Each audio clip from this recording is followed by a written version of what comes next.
is not. Like, which because way are you taking the question? I think for right now, the eye will represent when Momoshiki is in control. And I don't think Boruto will consciously open that eye until he figures out the Momoshiki problem, which leads us into the flash forward of when. So, yeah, I Well, was gonna say I could definitely see them doing a thing to where the eye's not opening until he's quote unquote controlled Momoshiki. I'm saying that loosely because granted his eye wasn't damaged back then, but chapter 64 is when he's controlling that level of power. The whole Karma 2-ish levels of power. It's he's in Yes, control. I actually have it on my That's screen yeah, right now. So they could definitely do that kind of game. Plus, I find it really interesting that so far we've only seen Boruto in his initial karma state. Like, we can argue that the flash forward is Ikamoto not having like the designs finalized. Yeah. So Even now, like, he's only in the base karma state. So I feel like they're saving true essence for when Momoshiki inevitably has his rampage. But then, real quick, yeah. This is just a small question slash complaint. And just because we're talking about this panel here, so let me go find it. Yeah, so oh wait, no, it's not that one. Okay. Wait, it's not that one. Kamui. It's oh my god, we have so many topics, Oodie. So where did I write this? What how did I write, bro? I can't leave you guys alone for 5 minutes before you start talking Boruto stuff. Well, we were doing random other topics. Okay, I just have to search. Until you weren't. Well, I feel like I just did The Sims, where I refreshed all of my basic necessities, so that timer is good now. Well, yeah, I was like, well, I started getting into it because I'm like, okay, he's getting butter. It shouldn't take 20 minutes.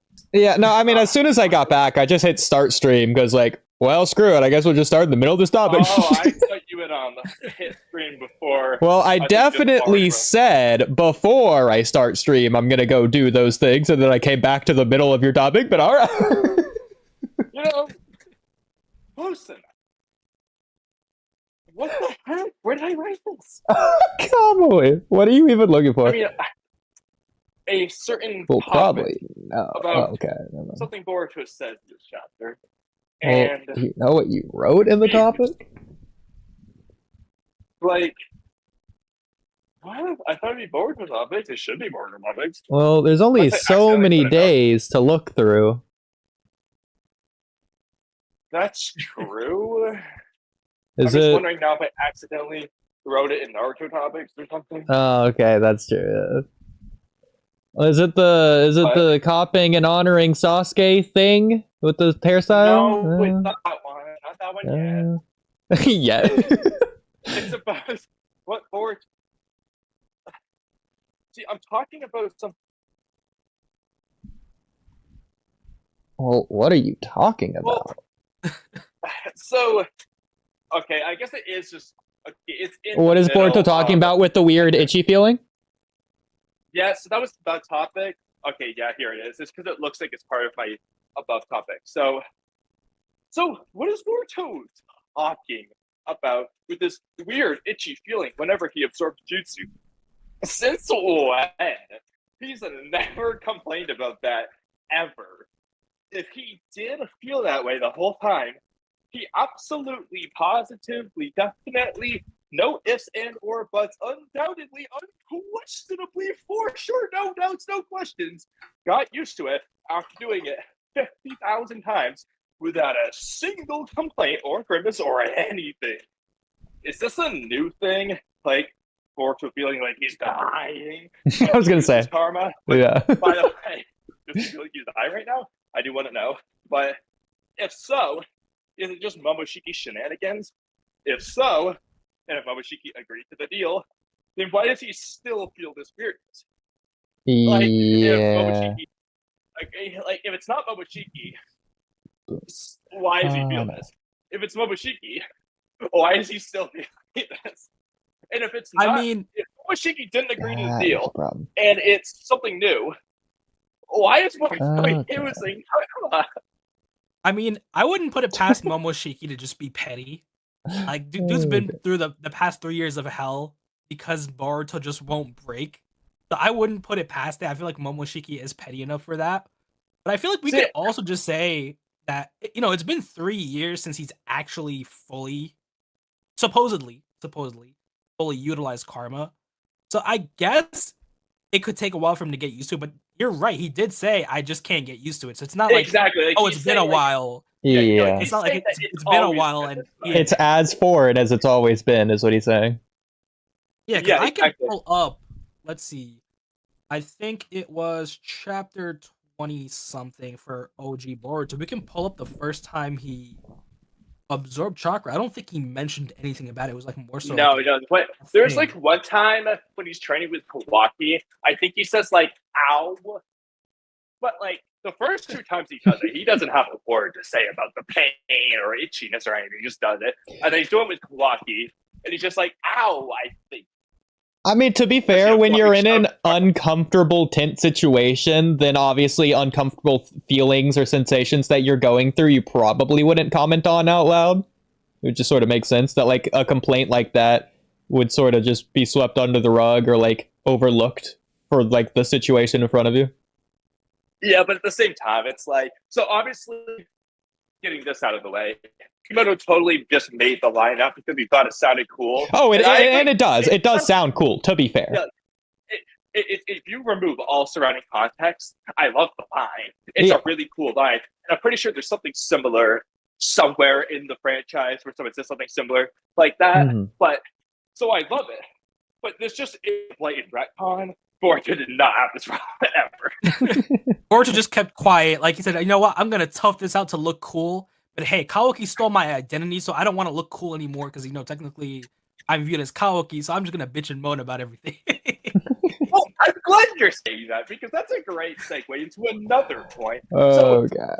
So Boruto, that's the exact opposite of Boruto's whole shtick now, according to Ikimoto, because Ikimoto said in an interview that Boruto is essentially copying Sasuke's personality because he wants to honor his mentor. You see in TBV talk about how cool Boruto is. I think he's gonna be goofy and complain about the itchy feeling. Now's where he'd be cool and toughen up. Let's be real. So I'd say that's just the segue to the point. Obviously, this doesn't actually matter all that much, but this is kind of weird. So at the end of chapter 80, Boruto says he's going to do what his dad would do. The whole point is Sasuke's being like, hey, if you're really who you say you are, prove it, just like Naruto would do. It's okay, Boruto's going to be just like Naruto. He's going to do what Naruto would do. And then he grows his hair out just like Sasuke during the time skip.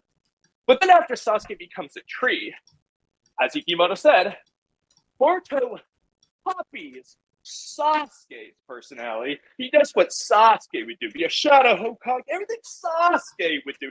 Copping his sword, taking his sword, taking his clothes. Oh, Sasuke this, Sasuke that.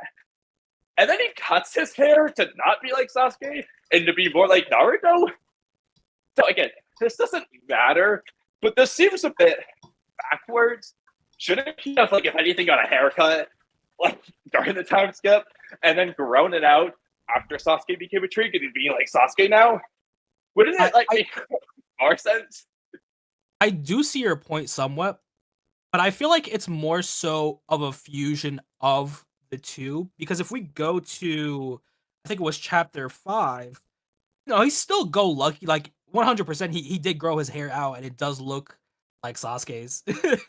Well, he's still, actually like Naruto there. He's all like, "Hey, my Uchiha style," like he's being yeah, all goofy and stuff. So like, he's still, you know, if we go chapter 80 and then we go to chapter 5, like after a year, he's still happy go lucky. Like he did learn more from Sasuke.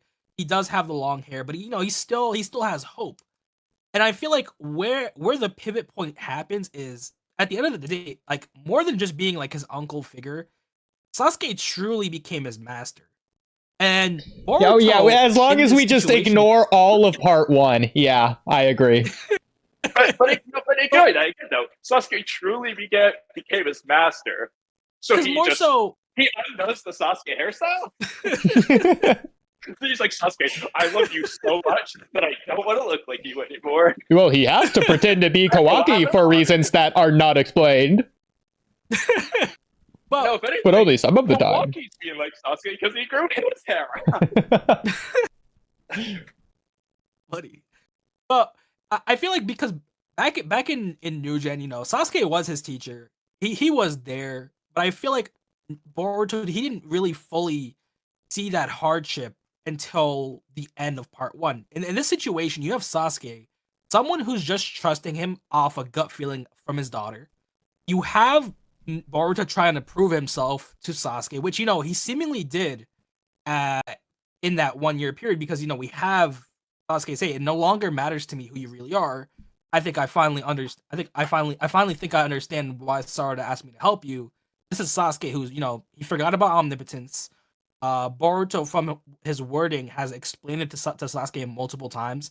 It's never gonna stick. So how Sasuke deals with it is he just remembers his feeling with Sarada. He trusts Sarada, and by proxy trusts Boruto. In this situation, Boruto failed his master. He couldn't use the karma. He couldn't help him fight against Code. He had to retreat. In this situation, once Sasuke is gone, Boruto doesn't really have anyone else to prove himself to. For like, there's literally no one for him to talk to. He can't prove that he's Boruto Uzumaki to anyone at this point. And we see that he did have trouble, just like being in the world until Koji found him. You know, Koji knows he's Boruto Uzumaki, but Koji doesn't care. So I feel like in that situation, he did become more serious, and he kind of has the weight of the world on him. Like, Koji's out here telling him, oh yeah, in hypothetical timeline 105, you die this way. And like, everyone just dies. And all like that. You have Sasuke's words telling him to protect Sarada. You have him telling him to train. So I feel like in Boruto's mind, he has to be the serious person. I don't know why he cut his hair. Like, that is a good point, 100%. Can I explain why he cut his hair? Well, it's a good thing that Miss And is here to call you guys wrong and stupid. But please, Miss And, take it away. I'm sorry. Wait, real quick. I want to get my goofy in-universe answer. Oh, okay. Ochi just told him to cut his hair, either because it looks stupid, or because he's in one of the futures. It's better when Naruto cuts his hair. Yeah, like Jiren grabs his hair or something. No, somehow you're 0.2% faster when you cut your hair. So that's a good timeline future. So I'm gonna need you to get that fade. If anything, it's the opposite, since every cell in your body has chakra, so he just has less chakra now. Well, I was gonna say, maybe in like one of the futures, his hair gets in the way. You just can't see something. Oh my god, that's hilarious. I need an OVA right now. But out of I want that hypothetical direction future timeline. But now that we're done listening to these guys, please correct them. Ugh. Wait, hold on. I can't stand listening to them be so wrong. Well, hold on. Out of universe, obviously Ikimoto's going to do this because he wants Boruto to look like Boruto. It's Boruto's story. He doesn't want Boruto to be the carbon copy of Sasuke for the whole story of Team Blue Vortex. Like, he wants him to be Boruto, have a unique design. He's doing the Sasuke hairstyle thing because it's cool for the time skip. But he doesn't want that to be Boruto's design for Boruto to Blue. Like, he doesn't want it to be, oh my god, he's copying something. He wants him to have Boruto's design. And then this is tell that to Shikadai, bro. This is okay. Ikimoto doesn't care about Shikadai, but this is not Ikimoto's perspective. But that is the perspective of the editors, however many he does or doesn't have. But the way he draws long-haired Boruto is goofy, and I don't know if that's intentionally so, or if it's just he kind of draws it a little bad. But it's possible that Kodachi would have said, you know, Ikimoto, this is too ugly. Can you do the shorter hairstyle? That looks better. Miss And, tell us what you disagree with. Where did they go wrong? Where to start? Sorry. I might struggle with English a little because I've been reading manga in Japanese all day, but basically in Japan, hair has a lot of symbolic significance. So when you cut your hair, it usually means you're dealing with like a grief or a loss or something. So that's why, or like kind of like starting your life in a new outlook. I don't know how to say that properly, but like, hold on though. So if that's the case, why, when he lost everything and was starting a brand new life, did he grow his hair out instead of それはなんか思想に関するの、this freaking English. That's well, speak Japanese. Listen to that beautiful マジ NHK. でいいの通訳してくれるの Oodie, what did she say? Okay. I asked if he would interpret for me, but it's okay. I'll do my best. Well, I have an idea. So, see, Miss Ann, you're a translator. So why don't you speak Japanese and then just translate for us? That's what I'm basically doing right now. Is I'm translating what the thoughts they go through my mind, and sometimes it doesn't come out right. That's why my English is screwed up. Well, if it makes you feel better, you can always say it in Japanese and then say, Miss Ann just said. I'm gonna become horologium for fairy tale. But yeah, no. Basically, so like after he left, he had all this hope, right? He was like, I'm gonna turn everything around, and so he grew his hair out to like respect Sasuke and like be very conscious of, kind of, like Yukimoto said in his interview, like his clothes and his style and whatever. So he was still like Boruto, but he was trying to be like pay, what's that word? Is it? I don't know how it's pronounced, but wait, I think you just said it. Yeah, I think he tried to like pay homage to his master. That- His master. I never Yeah, he had really that paid was homage called, to and I was Sasuke like, when he cut his hair. I agree. Yeah, old Neither man. are I you. mean, master. I mean, old man Sasuke. Yeah. And But then I so, could like, be wrong. Oh, sorry to cut you off. him. Oh no, you're good. Him and well, when he cut his hair, right, it was like he lost Sasuke, so he cut his hair, and then there was that big scene where he was just standing there like with completely like the new haircut, I guess I should say. But the same thing goes for he like lost Sakura. Sasuke, so he cut his hair to get rid of them. Remember? Yeah, 違う。なんか it has to do with like grieving, I guess. So when you cut your hair, like usually it means you lost someone and you're trying to start over without them, I guess, kind of thing. That's the same reason like Okay, Sarada has like a haircut. that. That's the same reason Sakura cut her hair. There's like So, there's a bunch of haircuts. I'm glad you like, say that. See, I'll give you a compromise here. If they gave us a Boruto haircut scene like Sakura, where he takes Sasuke's sword, he's looking at Sasuke, he takes a sword, he cuts his hair with a sword. I'm all for it. That's cool. I don't care how silly that is. That's awesome. But like Oh no, you go. Sorry, everyone was wondering in some of the Q&A, a lot of people, especially after that chapter, a lot of people asked how Boruto cut his hair. Like, did he do it with the sword, or did he just, like, chakra, like, control it and cut it, or did, like, Sarada show up and just be like, let me Did cut anyone your hair? ask why Boruto cut his hair? Did anyone ask Ikimoto that? Because I want his answer. Because I think it's kind of a given usually in Japanese culture, especially because it's a lot in movies and TV shows and stuff where a character like, I think what was it? I was just watching a movie the other day where the character went through like a breakup or something and cut their hair, and then there was another one where we had to watch in class, and it was like this girl cut her hair because like the whole the how do you say it in English, the hospital of people died, or like there was a tragic accident and like everybody kind of died, and so she cut her hair and then got a new job. But yeah. So then I've got some questions for you. Why did Inojin cut his hair? That was probably just style, because he didn't really. I mean, well, yeah, no, I think that was just style. Why did adult Naruto cut his hair? I could be Adult wrong, but I heard that in some cases in Japanese culture, cutting your hair could symbolize maturity. それもあり.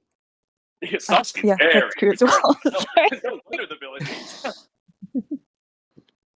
So No wonder nobody agreed with Madara when he left the village. His hair is too long.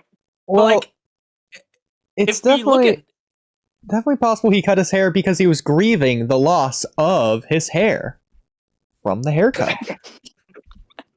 But you know, So really I like mean, it. like, obviously not every haircut is symbolic, but when it's framed like that, when there's like a distinct moment where it's like haircut, and then you're just like, whoa, like this person has like a new style or whatever. Usually, if there was some sort of tragic event that happened, you can assume it happened like relatively surrounding, close to, or near like the overcoming of the tragic event. I guess if that makes sense, or like the new mindset change came with the haircut kind of thing. So And you know, out we of also curiosity, oh, go ahead. we also know that Boruto did keep his long hair even after he met up with Koji, because we know that while he Wait, was wait, wait, training wait, to wait, find... wait, right there, it was right there. Sorry. Because I was gonna go to the flying Raijin moment, because when we see him explaining the flying Raijin, we know Boruto still has the long hair. Wait, scroll down I just really- a tiny bit. He Yeah. got his haircut like right before the code fight. There's Mitsuki. I mean Keep going Boruto. あれ? あ、違う。なんでもない。I thought that wasなんだっけ, like this transition to the haircut.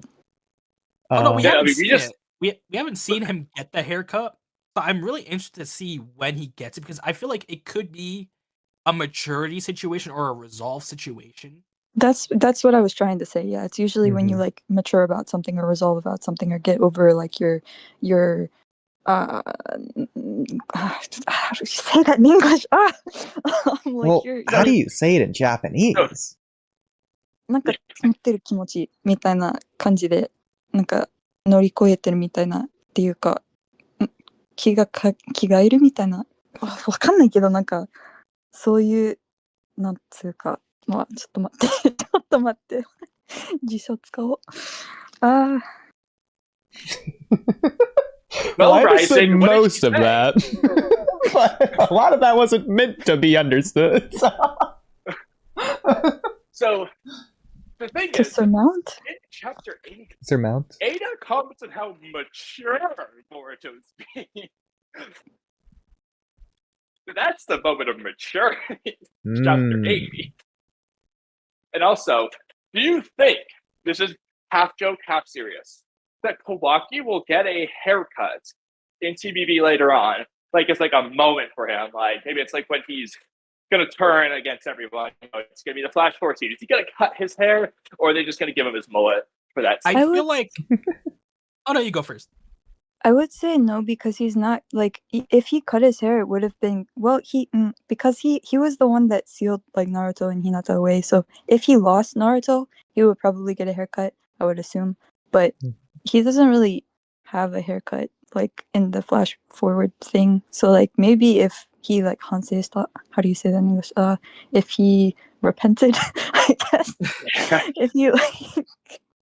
if he decided to like start a new life of after Boruto saved him, maybe he could get a symbolic haircut. But it's more about like losing someone and then trying to reconcile with that, I guess. I agree, and I feel like in Kawaki's case, it feels like every time his character goes through a change, Ikamoto draws his hair better. Because if we go back to the early TBV, Actually, I chapters, think that's just Ikimoto doing a better job at trying Kawaki. But I feel like it fits. I feel like it fits because it feels like we're getting Kawaki back to his old self to an extent. So, in early on in TBV, he's really aimless. He didn't really have a goal. Like he did combat training supposedly with Mitsuki, but he didn't know where Boruto was. He didn't know where And he Code didn't was. try to find him. Yeah, that too, 100%, that too. So he was kind of aimless, and then once he finally had a goal, once he finally found out his limiter, he was limited and stuff. The second he got his limiters, he got a new fit, and his hair started looking more detailed and more Cool. And I hate saying this, but he looked more handsome looking. And I'm a Kawaki, I'm a Kawaki hater. It's not as extreme as Harry Potter Sasuke and Momoshiki arc versus later Sasuke. Not that extreme, but it's that vibe.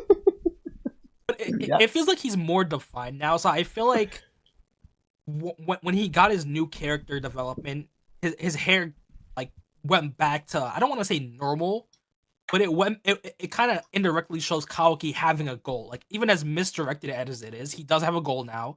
he has tangible enemies instead of like, I want to kill all the Otsutsuki, but I'm also just going to sit around in the village. Now he has goals. He knows he has to kill Shinju, Boruto, Code, and then go check on the Akabi situation. So now he's actually focused now. I agree with you, but at the same time disagree. The reason why is, at the end of the Prophecy arc, he did have set people. I mean, we always say, what about the other Otsutsuki?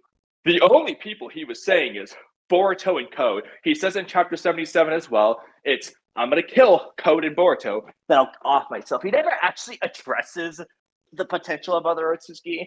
I don't know if he was thinking about him or not, but he had those specific people, and he was pretty set in stone on wanting to do that. The only thing that changed was he said, okay, I'll kill the Shinju first. And technically, yes, it feels like Kawaki, like, he really set in stone, like, his new goal, he's getting serious now.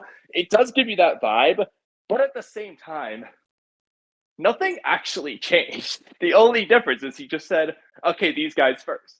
He was serious before, or rather, if he wasn't serious, that's weird. Why wasn't he? We now because know. nothing...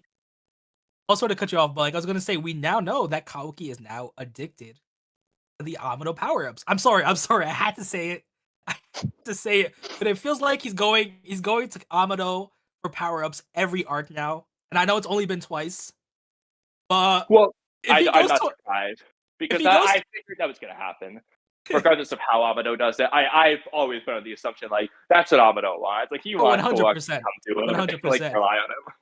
But I feel like if we get through the Mamushi arc, regardless of what happens, regardless of if Ada gets devoured or not, I feel like if he goes to Amado for another power-up without things changing, it's going to be really interesting. It's not going to happen. He can't do it. If he goes one more time, he's going to blow up on the spot.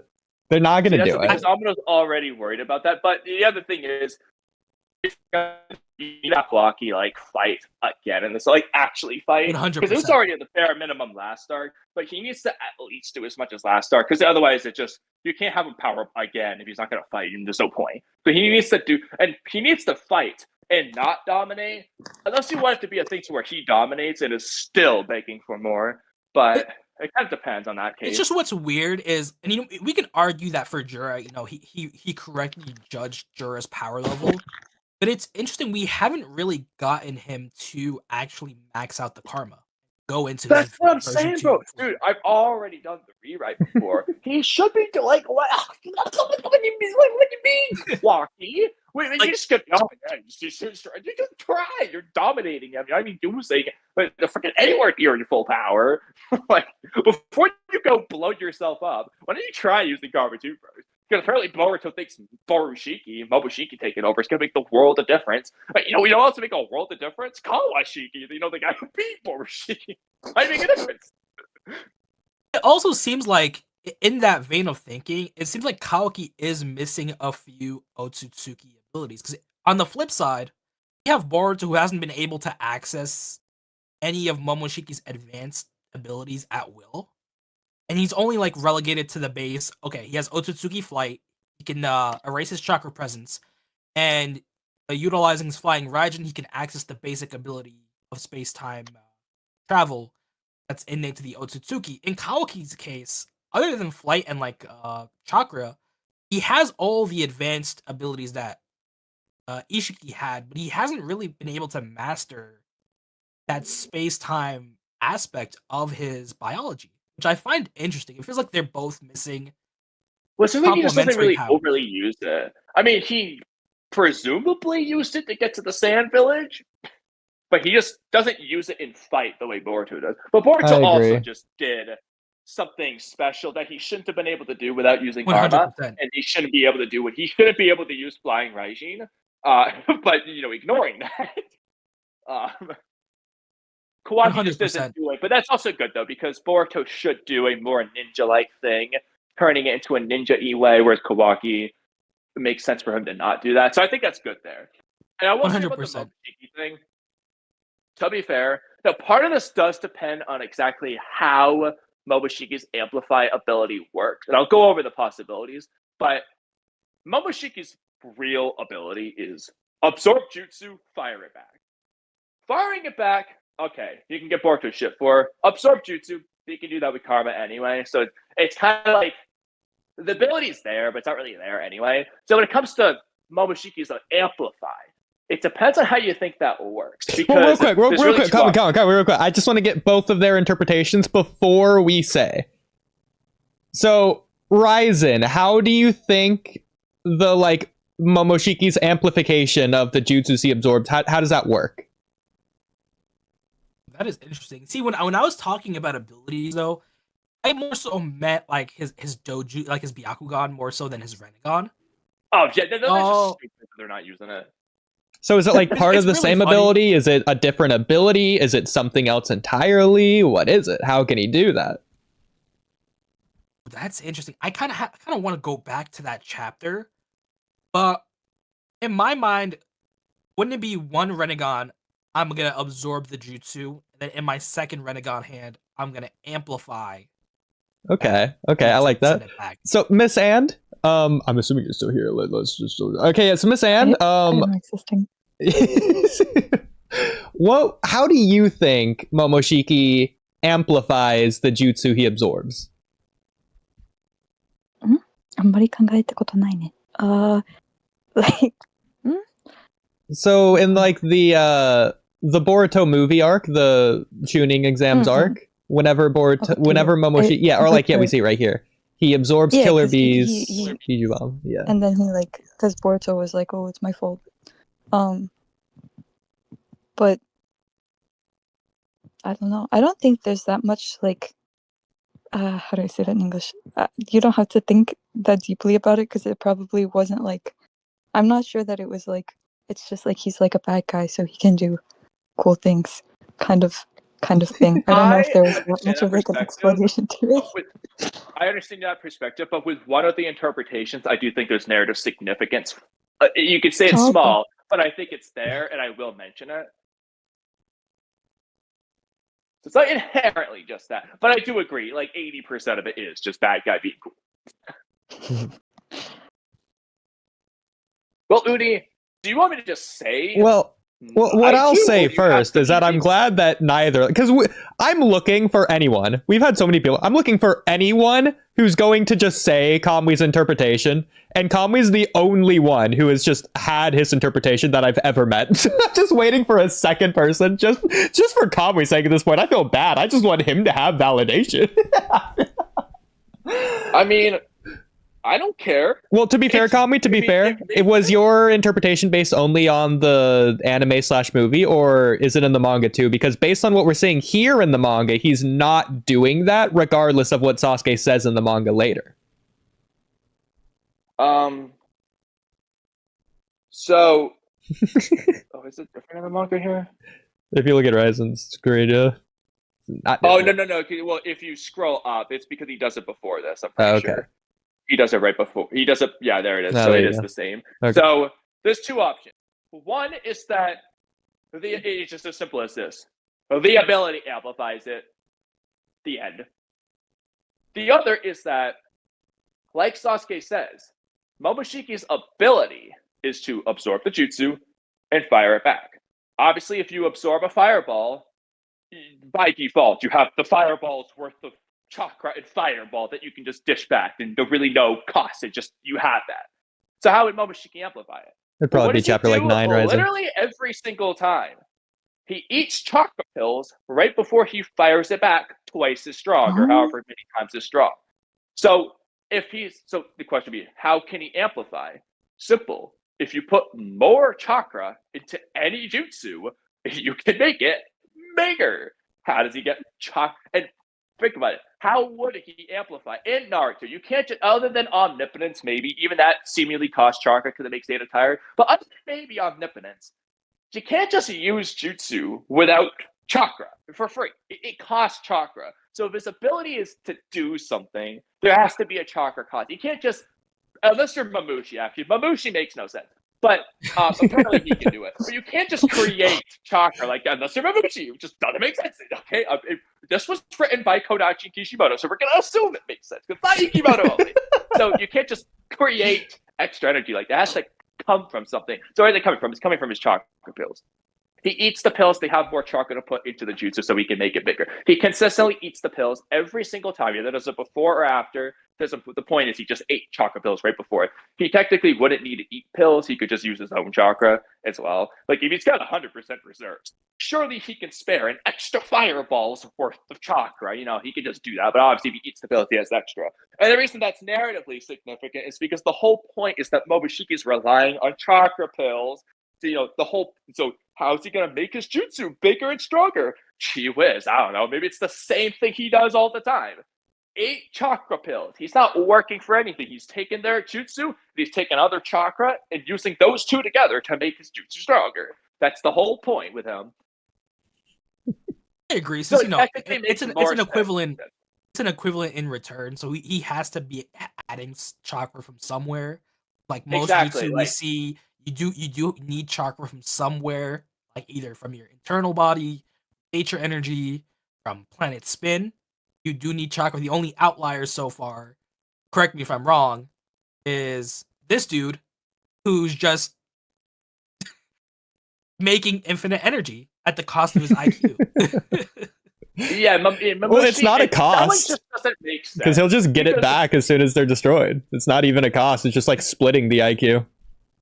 Exactly. So Mamoshi's ability kind of breaks the verse because it's basically omnipotence in the sense that this shouldn't be possible. This really, again, its only weakness is that if you can make it, but again, this is barely, I mean, it's technically a weakness, but it's ridiculously not really a weakness. It's the most minimal weakness that's so easy to not worry about, but technically, if he splits himself up enough that he's stupid, and there's enough OP people to instantly kill him at the exact same time. Otherwise, oh yeah, you beat his stupidity numbers. Okay, he gets smarter again. And he can just make more. It costs him no chakra, apparently. He can just create more. It breaks the verse, bro. Wait. Okay, this is mostly for the memes, but I figured out how Shikamaru can fix the least budget problem. Free energy. She's basically a free reactor. You never have to lose energy now. Just capture Mamushi. Oh my god. And pumping for all the chakra that he has. Yeah, they have like Momoshi windmills. He's just riding a bicycle. Hey, for all we know, that could be how Jura gets his money. He rents out Mamushi for energy. I mean, I think there probably shouldn't be a problem with him getting double the chakra, quote unquote, as long as it's just like cell division. Like if he just, whatever his ability is, if it's just mitosis, but at 1 billion times the normal rate, to where he can just like duplicate himself, that should be fine.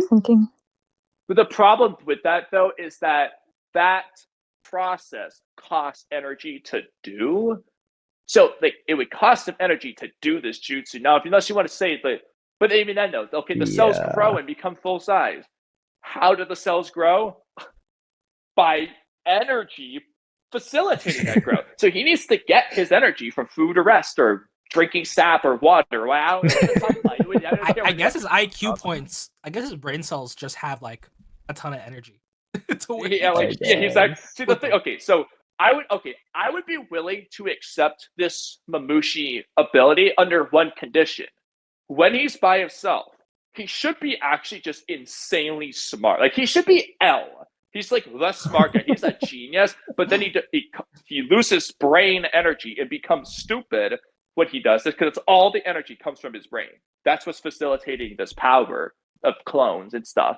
So, but that means that his default should be smart. And I mean, we technically don't have any anti-feats from Mamushi other than he's dumb enough to just sit there and do nothing for all this time. But aside from that, I mean, we don't know, but I don't think they're going to write Mamushi to be the genius mastermind strategist here, which you would need for this to work. But it would be really ironic and cool if the person we least expect, the thing about it, though, Sasuke, Hidari's stupid. Then you have Bug. He's this goofy old man. And his guy, he's a genius. He's like outsmarting Shikamaru. Like, that'd be so cool. Like, you'd be able to, like, a moment where Shikamaru has a plan and he's outsmarted by Mamushi. But then they realize that as he's doing his clones, he's getting stupid, and then Shikamaru's going to try to use it against him. Like, that would be really cool, bro. I mean, to be fair, we do know that in a hypothetical future, seemingly he did outsmart them all at the very least. See, that would be really cool though. Like, okay, Was so able to get Damon's- Ada. So Damon and Ada are smart and they're strong, but I'm not really willing to concede Damon losing a physical battle. But if Mamushi was just L and outsmarted Damon, at least for me personally, maybe not Oodie, I would be okay with Mamushi outsmarting Damon if Mamushi was really smart. But overpowering, I don't like that as much. But I like Mamushi just being a freaking genius. It No, is the latest chapter if you're looking for it. We can say that Daemon didn't lose a battle of strength, but it's But not we as just don't know what once. happened. Yeah, like out we'll have Cody. to wait, but right now we can even say that. Well, but if it was Ryzen, a this pure is why I don't power- even like you saying that, because we don't know what happened. We don't know if it was Mamushi. We don't even know when this is. That's 100% true, but we do know for a fact that at the very least, with Ada being in a tree, potentially, most likely, that it could have been a situation where Mamushi did get his Wait, target. technically, we don't know if Clockrive is bitter. Like, that's the problem. We just don't know what happened. Because keep in my mind, mind, Jura said he was going to devour Himawari in like chapter like 10 or 11 or whatever. And he's just like putting her in a tree, but like it's not like this at all. 100%. And also, in the scene that Koji was showing us, Himawari's freaking dead, stabbed, or whatever. Not I don't know what's down devoured. there. But Yeah. we do know for a fact, at the very least, that if beating Mamushi was a pure power move, there would be no reason why Koji wouldn't say, yeah, just send Daemon after him. The fact that we have all this planning going into the Mamushi subjugation arc, and that we need all these chess pieces to be put in place, means that it can't be as simple as pure power. That for some reason, somewhere or another, he's not a fighter where Daemon can fight him head on. And sure, he might be stronger than him, 100%. I'm not disputing that. But it's not a situation where he can just outpower Mamushi in submission. I mean, that's And just not necessarily protect true Ada that either. Because keep in mind, do you think that what we're seeing right here at the bottom of your screen, the Inoji and Himawari stuff, do you think that's a potential future going forwards, or do you think that's a future that's already been snuffed out? I think it's a potential future, because we got to remember, he got the update. If we can see him getting the update right now, and you know what? Actually, Wait, actually, Actually- what tells me there's an update right now? Because when he gets an update, his eyes roll in the back of his Yeah. head. because he goes got an crazy. update. I meant he got an update in the Sand Village. Oh, Oh, we so you definitely meant don't see now. this. But I'm kind of in the middle of it, because we see Inojin in the hideout in the update. So it could have potentially been a future that was snuffed out, and now he's just following his future steps, because then why would Inojin be in the hideout? So I was gonna say no, but it might be a future that's already been snuffed out, So if that's the case, and it's just close to happening. let's go with that. It's a future that's already been snuffed out. Let's say that's the hypothetical future to where Code Dude, kills I hope you're Kawaki. segueing into two of the points that you wrote down. I hope. I wasn't going to, but let's say it's the future where Code kills Kawaki and Jura kills Boruto or whatever. It's just one of those random futures. It's completely reasonable that in one of these already lost futures that Daemon and Ada just don't care anymore and whatever, and then maybe Jura devours Ada for whatever reason. Since it's already lost, like so many things are already changed anyways, but that future isn't going to happen anymore because it's already snuffed out. So as of Because right now, we don't know if it's even possible anymore for Ada to be devoured. It might be impossible.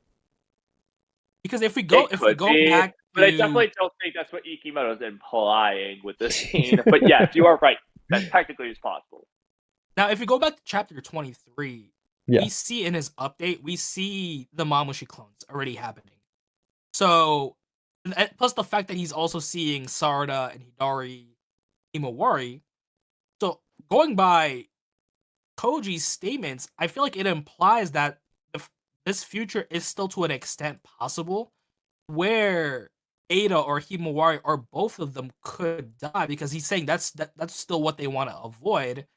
So it feels like whatever Koji saw, they're still in a dangerous Well, situation. What's the And he context even going says into it? himself. Like right and before he we even see says- it. What's the context? Let me go right here. So we have him in the sand. We have him getting his update. Right. Where is it? Well, I was talking about like the most Here it recent is. chapter, but Oh, okay. So in the chapter when he's talking with Inojin about the like what he can and can't divulge, he talks about how let me just here it is. He talks about how he never knows that his choice was correct or not until he sees the outcome. That's why Ada is so helpful, and why, this is a bit off topic. Why I personally think Ada has to go, because we still need to see what happens when a divine tree devours their target, but also things have been going Boruto's way to an extent for a while now. It feels like he's having his cake and eating it. And I feel like removing Ada off the chess piece now is almost perfect. I completely disagree. You bottleneck. Oh, but we'll get into that totally because we have those topics like written down to discuss in a little bit. But for this here, real quick, actually, I had a so assuming things don't go Boruto's way for this, so things just go wrong, made us devoured, whatever, or Himawari does something that Boruto doesn't like happens. I feel like there needs to be a reason for this narratively. For Boruto, there's really two main options. It's either, unlike the Sand Village, where he went and did his own thing behind Koji's back, this time he exclusively listens to Koji, and it goes bad.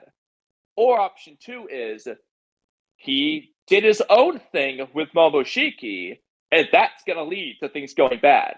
The only problem with that one is I like that one, but it seems like Koji's like aware and okay with him doing a deal, so it doesn't really feel like it's necessarily Boruto not listening to Koji and it going wrong. So that's the only issue. But I feel like that's perfect. I feel like what you said is perfect, because think about it. He asked Boruto about the deal. That means there's potentially many ways this could go about this. For all we know, Himawari could be dead because of Momoshiki. I mean, that's true. He didn't tell Koji how it went. He just said, "Screw you." Yeah, because we're under the assumption that Momoshiki doesn't want to piss off Juro. We know Himawari in this hypothetical future wasn't devoured. Who has the perfect incentive to kill Himawari? Momoshiki. If I feel like Momoshiki has that deal, but if he sees a way for him to take over Boruto's body, he'll do it. Getting rid of Sasuke couldn't do it. Getting rid of his parents couldn't do it. But getting rid of his sister permanently, I feel like that is something Momoshiki could potentially do. Momoshiki could have already done it, though. The problem is he's too depressed to do it. See, the thing, okay, so I'll say right now, I'll take what I can get. I do think that would have been a much better Boruto Chapter 80 prophecy situation than what we got with Omnipotence. But again, I'll take it now any day. And I actually like that because this is good, because Boruto, I mean, obviously Inojin's still like, what's that guy's problem? But like, realistically, it doesn't, like, yes, there are people who still hate Boruto, but not anybody who matters. Boruto's already got the most important and strongest people in the village on his side already. There's no pushback. But if Momoshiki's over here like, ha ha, let me kill Himawari, and it's in front of Team 10, all right, well, Team 10, that's going to be a tough hurdle. And it would be good if it could get anybody to at least waver around him, or put Shikamaru or whoever into positions where it's like, we've been advocating for Boruto, but this just happened. Like, Momoshiki came out and was freaking attacking people. That's where it's like, even though Sarada wants to help Boruto, even though Mitsuki wants to help, even another situation, Konohamaru is another good one, actually, who might be like, oh, I don't know anymore. It's going to, even if they want to help them, they're going to be in even less of a position to help them. So that's just going to add more tension. Because again, it's like, Boruto's got Konohamaru, Mitsuki, Sarada, realistically, probably Araya, and Shinki, and Gaara, and probably Orochimaru behind the scenes. Got Kashi and Koji. Inojin, if he doesn't like him, is still helping him. He's got everyone who matters. Oh no, like him. Who cares? I agree. I feel like we also forget, because of omnipotence, all the people who are under omnipotence have no reason to believe But that's not Boruto himself doing it. They'll just see Boruto himself causing chaos because if we remember when Koji was talking to Boruto about Momoshiki, Inojin didn't even flinch with the Momoshiki name drop. So we can go under the assumption that yeah, they have no reason to believe Momoshiki's in Boruto. So they'll just see the traitor rampaging across the village, the traitor who supposedly killed the 7th Hokage and his wife, attempted to kill Kawaki Uzumaki, just trying to kill Himawari Uzumaki now, and it tracks. Because dude already tried to kill the rest of the family. Even if they notice it's Momoshiki, they're not gonna care. Like, even if they genuinely like, oh, that's Momoshiki, not Boruto, they're still gonna look at it and say, oh, he's a dangerous start. He's got to go. But also, most of them are probably just gonna not even look into it. They're just gonna assume it's Boruto. But what's really cool is if Momoshiki, depending on who he's around, pretends to be like Boruto. Like, he acts like Boruto in front of like the elders, but then when he's in front of Himawari, he's acting like Momoshiki. A really cool thing that they're not gonna do, but Oodie, I know you'll love this because you talked about this in rewrites. It's where like Momoshiki's going like in and out, where he's talking like Boruto, and then all of a sudden his voice changes to Momoshiki's. So he'd be like, "Oh, hey Himawari, I've got some pancakes," like just a change. Like, I want to see. We just want to see Demon Time Momoshiki made cool, bro. Screw depressed Momoshiki. I want this one. Yeah. I mean, part of my problem... Like, Orochimaru was doing that shit, where, like, he's talking to Hiruzen and he's doing the female voice, and he cuts back to his normal voice and stuff. Like, Orochimaru knew how this worked. Or Obito, where he's just like, she can get believe it. Kidding. It's just as I expected. Like, these guys in Naruto, they understood their job with the voice acting, okay? Momoshiki knew. Part of my problem with the Momoshiki thing, because you already know that I'm Momoshiki killing Himawari's #1 fan. I think narratively, though, that would like actually... Himawari, but, like, we love Momoshiki killing. Yeah. If it's not Himawari, Sarada, man. Personally, I'm all for it, but I don't think Sarada's going down. I feel like it's a sure bet that it's never gonna happen in like the main continuity, the main timeline. Like, Himawari is gonna get bailed out, but it's gonna be interesting to see that conflict, especially with Kurama being there, because I feel like if Boruto does despair and we get Momoshiki, the only real two people who can help him out is Sarada and Himawari, and I feel like that's a perfect full circle moment where Momoshiki lost these inferior creatures, Naruto and Sasuke. Now he's back, arguably better than ever. Boruto, he did some training, as the parasitic Otsutsuki, do got a couple buffs, do got that glow up. But then, full circle, you have the new gen, you have the children of these inferior creatures beating him back again. I feel like that would be the perfect moment. And I feel like I want to see that Kurama interaction with Momoshiki. Because I know Kurama's going to get that last laugh. He's going to just say something. You lost to their fathers, now you're losing to their daughters. It's gonna be hilarious. I feel like, and I feel like they're holding off on Kurama because of that. Yeah, I want Kurama to do what he does in the work, where he starts talking through Himawari. They're just going back and forth. But I will say real quick, I love Himawari and that works. But I do want to make some arguments for Momoshiki going after Sarada. So number one, Momoshiki should be pissed at Sarada specifically for two reasons. One, Sarada was immune to omnipotence, so like she's just one of the people that just wasn't affected. Two, she's strong and like could be a threat to him. Three, Sarada is the reason Sasuke helped Boruto, which is the reason Momoshiki didn't take over in the first place. So like he should kind of be like, I gotta get rid of Sarada because she's a pain in my ass and I'm mad at her. And also, obviously, Sarada is very important to Boruto, that would make her sad. Sarada she technically saw Borushiki when he was beating out Boro, which she didn't really understand. She hasn't seen Borushiki trying to kill her. No, obviously, Himawari hasn't even seen Borushiki, period. So I want both of them to see it. But it would be good for both of them to see Momoshiki try to kill them. Like, and how they would react to that. I agree. In hell, they're interchangeable in the circumstances of with Boruto. I feel like he'll crack both in hell. It could be both, since we're in the village. Like they are in close proximity. If he goes after Sarada, I would expect Himawari to be close by. If he goes after Himawari, I'd expect Sarada to be close by. So they're pretty much interchangeable. But side note, can we talk about how Sumire did a great job on Hidari's new sword? Okay, we're gonna come back to the story in a minute, real quick. About I want to make an argument now for Himawari over Sarada. So Sarada has Hidari as like an antagonist that's personal to her and that should matter. So like she's taken care of there.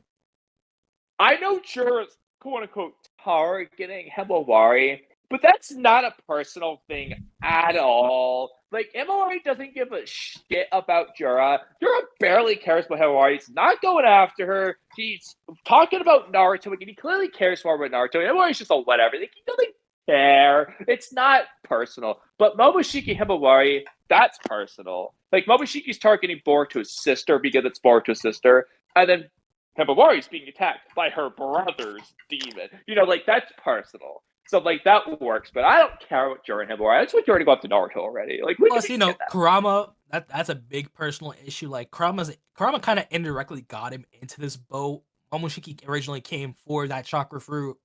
Dude sensed Kurama as the Lord of Peace. Kurama indirectly beat him down through Naruto. Now we have Kurama.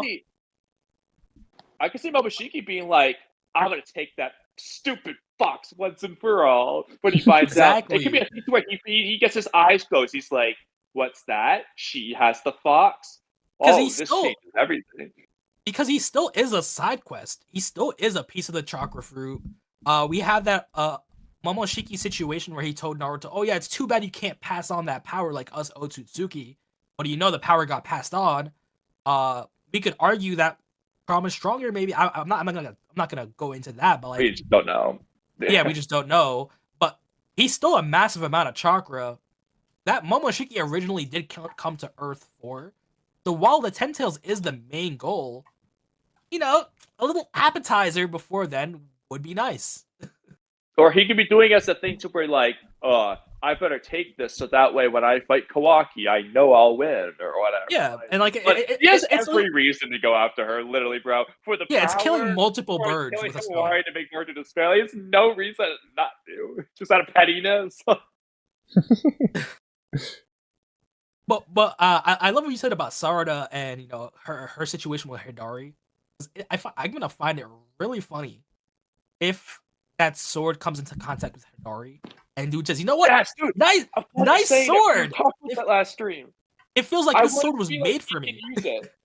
Like I want like Sarada to pick it up, be drained of chakra, then Hidari picks it up and it's fine, and he's gonna try to stab her with that sword or something cool, bro. Dude just gets a phantom memory from the sword. Oh shit! I don't have the Sharingan's precognition. Let me run my lightning chakra through the sword. Hey. Oh, this is busting. Let's go. I feel like it's funny. I feel like they wouldn't have name dropped Sasuke. Like I get the sword is Sasuke, but I feel like they wouldn't have name dropped his chakra being registered while Hidari's still running around and not just have it to where the sword somehow gets displaced, Boruto gets unconscious, some Momoshiki shenanigans. Hidari picks up the sword and says, "Yo, bet it's mine now." What if he has like a flashback though to when he almost killed Sarada the first time with it, and she unlocked her Sharingan for the first time. See, that would have been a cool Mangekyo awakening. I didn't even think about that. If they want to do like a Hidari like good guy thing, they could do a callback to where he's about to like stab her, but then in that last moment is when you know the Sasuke and humanity, whatever they want to do, they could do a thing there. But or they could just do a contrast to where they do like when Sasuke did it back then, he didn't hit me. But the Hidari, there was no blood. It was all bloodless. He just went for the kill. Like they could do whatever they want. You know what? No, screw the Sand Village arc. It wasn't good anyway. Screw Chapter 80. We don't even care about it. Just have her not unlock the Mangekyo. Even up to this point, she still has 3 Tomoe. This is how she awakens the Mangekyo. It's just better. It's better than the entirety of Chapter 80 and the entirety of the Sand Mission altogether. Like, I imagine her screaming like she awakens it, like as he's about to stab her, dude. Some people were saying that because Sasuke's chakra is registered in the sword, if he picks it up, he might have memories of like him being Sasuke. I can see that. You know, chakra does carry memories to an extent, and he is after Sarada. The Uchihas do have a ton references to yin chakra, so I wouldn't be surprised if he does start like having these feelings.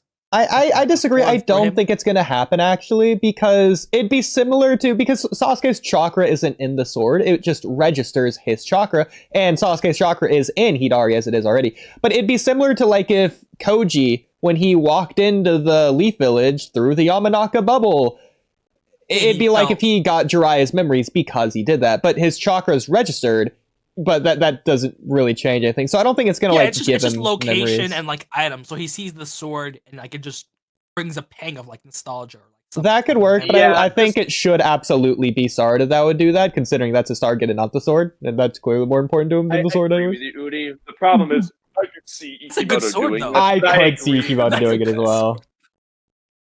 I mean, that's a good sword, though. I wouldn't put it past Sasuke and say, yo, that's my sword. What did Boruto do to my sword? So I'm glad you're saying stuff like that, because Boruto's just like this is not Sasuke's sword. Like, it's a whole ass katana now. You just changing everything about it. Bro does not care. Like, you might as well just go give him a random sword back at this point. Because they didn't just fill in the hole. Like, if they had filled in the hole, okay, he chipped it, he filled in the gap.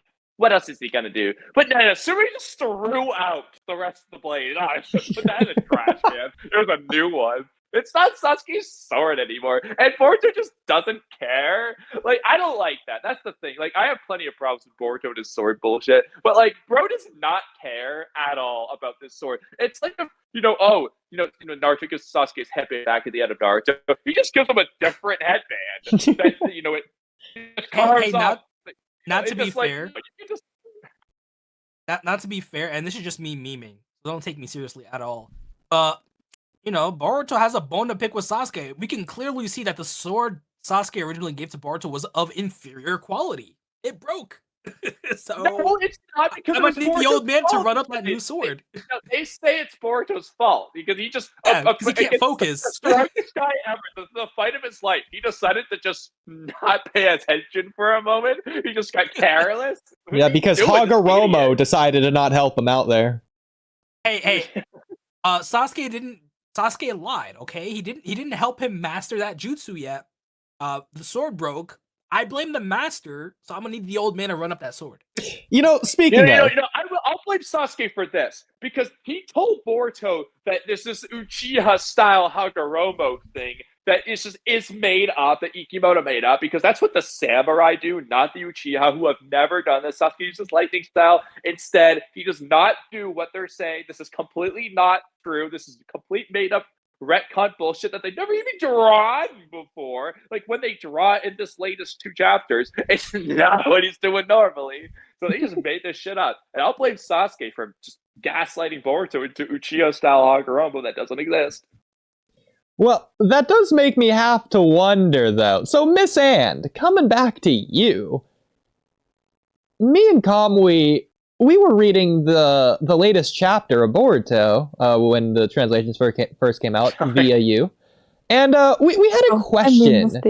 A question for you. Well, you can definitely call it a mistake, if you will. So, one of the topics that we discussed last month in specific and extreme detail, if you remember, it had something to do with Boruto's sword. Why don't you go ahead and refresh us on that? I don't really remember. Okay, well, that sort of answers all of the rest of this whole next part of this. I'm also trying to find it. I'm having troubles finding it, Kamui, if you know where this is exactly. I might have the link on my laptop that I left at work. That's not helpful. Okay, well, I guess I'll just stop beating around the bush then. So, Miss And, last month we talked about the fact that Viz was... So you know what we might be able to do, Oodie?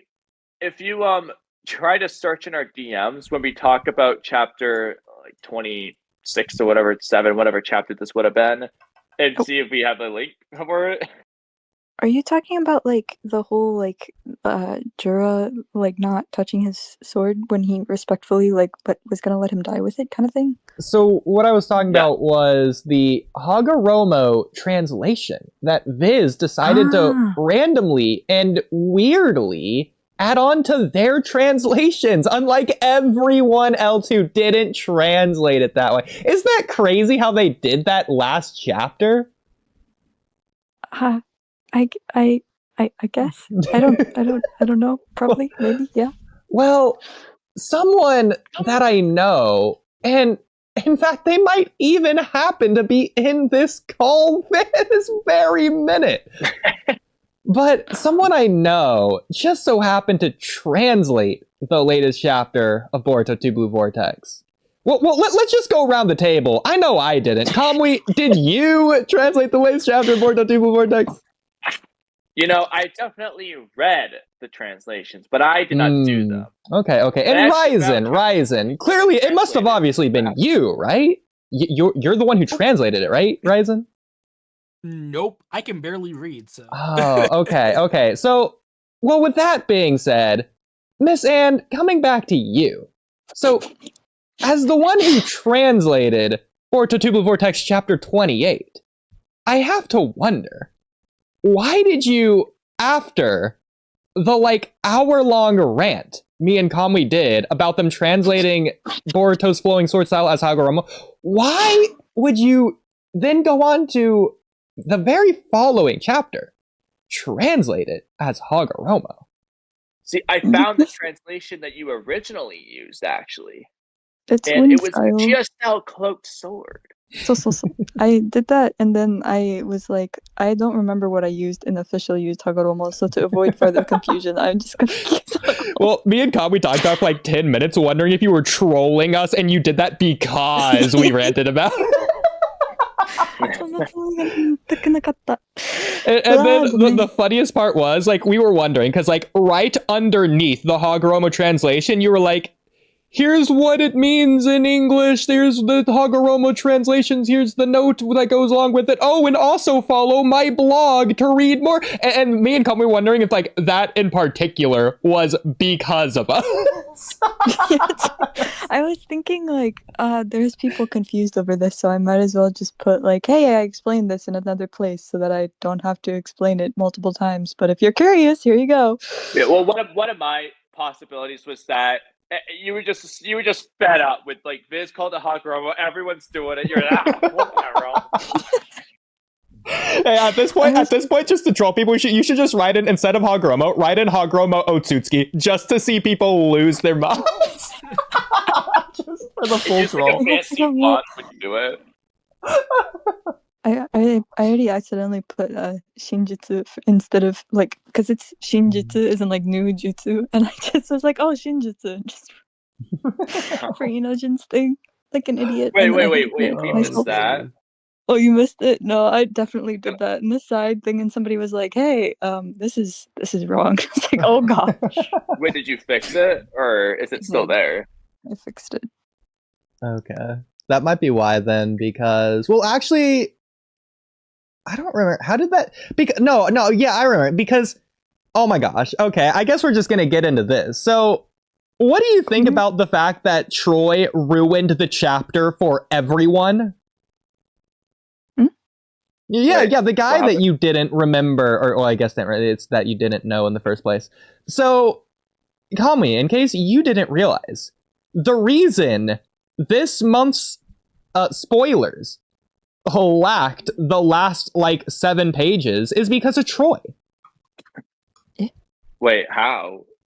Because he apparently was the one somehow or the other in charge of the leaks this month somehow. Wait, what? Yeah. Yeah, that's what I'm saying. And John the Maven, who donated $5, is also saying something, and he's saying translation requests for Mangekyo Sharingan, and what do you make of Toneri saying Kishuku ni hokiboshi ga haita, saying Kishiku, not suisue.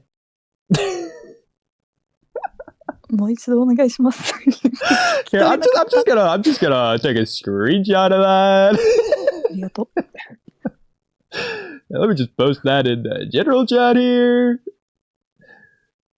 So here you go, and there you are. So if you want to just get to that one, I guess. Huh?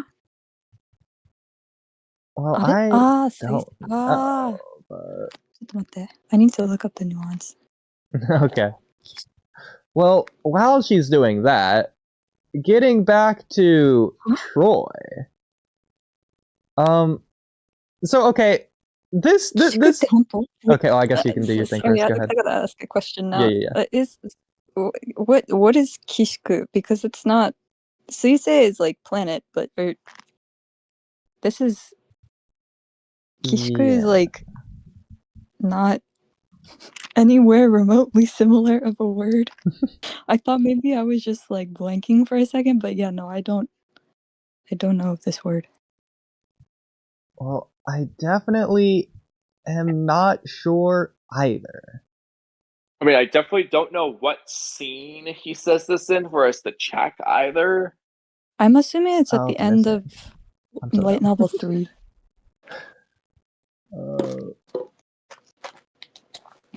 Who knows? I'm also... Oh, okay. Translation request from Miss Anne. Wait, Oodie, I think you said like... Yeah, no, I said Mangekyo Sharingan and then blah blah blah. Yeah. Exactly. I do that all the time. It's not my fault. I'm curious about the Mangekyo Sharingan. Yeah, whatever. No, I understand. But ignoring that. So, okay. I guess let's just get into this though. So, I'm curious. Because I was asking Sauron, who you also don't know, I was asking him off the podcast about this, and Kamui, you don't know about this here because it was off the podcast. I was asking Sauron about this in a voice call. We don't know where or how the translators get or find the leaks. So is it that it's public and we're just bad at finding it? Is this like on a Japanese website? Is there like a guy? Is it an anonymous? Does he like DM you? How do you find this? なんか普通に you just like kind of people will at you as soon as they drop and they just become public. So like people will like post like there's 2 main people that will post all the leaks on their X website, and then you just copy and paste, and it's also in the Boruto Discord, but it's really low quality if you get it from there. But like there was new people come out and do it all the time, but this month there was some random person named like at Boruto Leaks or something that I got it from. But usually it's just like people will at me and then I'll go to the account and pick up all the screenshots. Okay. Do you know how they get the chapter? Well, I've heard the digital one. Yeah, because I heard there's 2 different ways. There's like the paper ones. I don't know how they get it, but like they're like getting it out of the store when it's like in the store shelves, but not for sale yet. Or something. Like I don't know if these people work at the store or what they're doing if they get that, but they're like getting the physical thing and taking pictures. Well, that one I can understand. I'm just not sure how they're getting the digital release early. I think they hack. That's what I heard. Yeah. Well, I might be dumb for saying this, but I always thought they just scanned the physical copy. I thought that maybe too, but like the quality is just... First of all, it's a flattened image. It's too good for it to be realistic. Probably, I think what happens, because you can also do a thing where like you take there's software technology now where you can take a picture and then put it to a PDF, and then that PDF makes it look not like it takes out all the like yellowish color, but because there are like sometimes a little bit crooked the digital pages are, but usually what happens is there's like shipment trucks, right, that go out before it gets put on shelves in stores, like a few days to like deliver them all. So there's somebody I think that works for the delivery people because they got arrested recently, like a bunch of leakers got arrested. That's what I was wondering about. Yeah, but I think it's like the delivery people take pictures of the pages just like with their phone or whatever. Interesting. And then they can possibly put it digital. But if it's I wouldn't be surprised if there's people hacking as well. Gotcha. Okay. So But that's like crazy though. Then it's Twitter accounts, but do you like, I guess you probably wouldn't know, but like do you know if these are like anonymous accounts or are they just like blasting publicly like who they are, I guess? Oh no, they're publicly like the one has like 50,000 subscribers.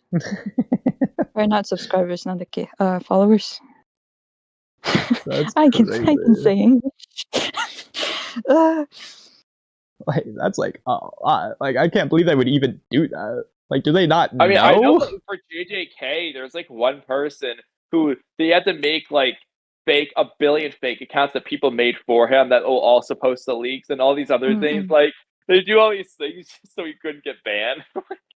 Basically, yeah. I think the original person who used to post it made their account like private, and then nobody reported them for a really long time. And then, like, I remember it because they go around and look for you, and they send you this giant email if you get copy striked of like all the people that got not copy striked. What is it? Like your post got taken down for copyright purposes or whatever for violation of this law. And then they give you like a thing that's like, if you want to appeal it, you can do this, but there's no guarantee because you have to contact the person that took your post down. And it's usually like the California headquarters of Shueisha, because I don't know if Japan headquarters does anything about it because usually it's like too late in Japan for them. It's usually in like American, like California time, like 10 a.m. around when they take it down. They go through and like find all the things and take everybody's post down. And it's just this giant email that gets like, hello, you have done something illegal. Please reflect on your actions and don't do it again. Yeah, if you do it too many times. Little And then side they note, do it I've every month. I've had that happen to me before because side note, like on Pokemon stuff, what things that aren't released yet, I've had those emails before. So yeah, they do have those. And they don't like take your account down unless it's very repetitive offense. So like I think I had like 10 emails before my last account got taken down, and then I got IP banned, and then I had to make a new one on a different phone. It was great, fun times. Don't enjoy that, but it's fine. Crazy. So I don't have it written down anywhere, so I'm just gonna go from memory. But this month's leaks, once again, it was missing like pages, I forget exactly, like 34 through 39 or something like that. Yeah, it was all Yes. yeah, not the last page, but like the 7 before it. Yeah, so like the middle of the chapter, basically, or like the part that people probably wanted to read the most of anything. From what I understand, sorry, go ahead. Oh, it was the Boruto versus Mamushi fight. There wasn't much text on it, I remember, because yeah. So from what I understand, those are like pre-selected 7 pages to remove. And Troy said he's like trying it out this way for like a test run, like a trial to see if people like it because he wanted feedback on it.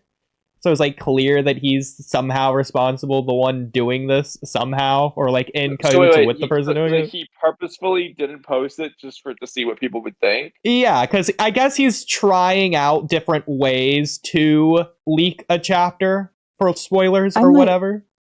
It's so weird. Like if you're gonna do that, you would do like, I don't know, small snippets, not all but 7 pages in a row. Yeah. So I was curious what everyone's thoughts were on that. I guess if Miss Ann, you like, do you think it was a terrible idea like the rest of us? So I was actually talking to Kaz about this too, because he was talking about like what the best way to leak the chapters would be, and then I got contacted by some people that were like, "Hey, do you want to leak the chapter next month?" And I was like, I guess. So I might actually be doing that. Yay! But well, don't get arrested.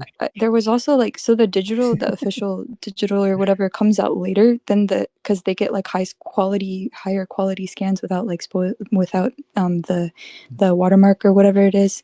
So I actually had access to those, but I wasn't allowed to share them, unfortunately. And then the people that gave me access to them ghosted me because apparently I took too long to translate them. So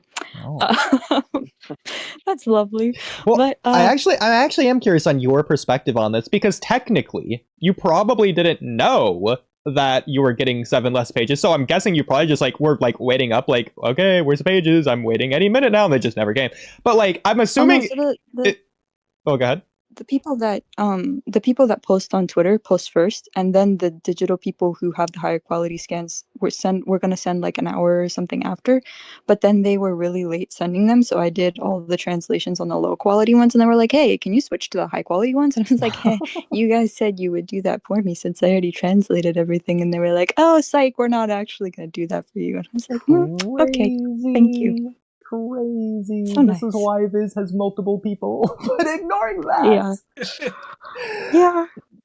But so I'm assuming for you, and this is just a complete assumption, please feel free to correct me. I assume that it would be easier for you and you would prefer it if the entire chapter doesn't leak at once, because then you would have to translate it all at once, and that takes a couple hours. It'd be easier to do it in like multiple batches, or at least 2, maybe.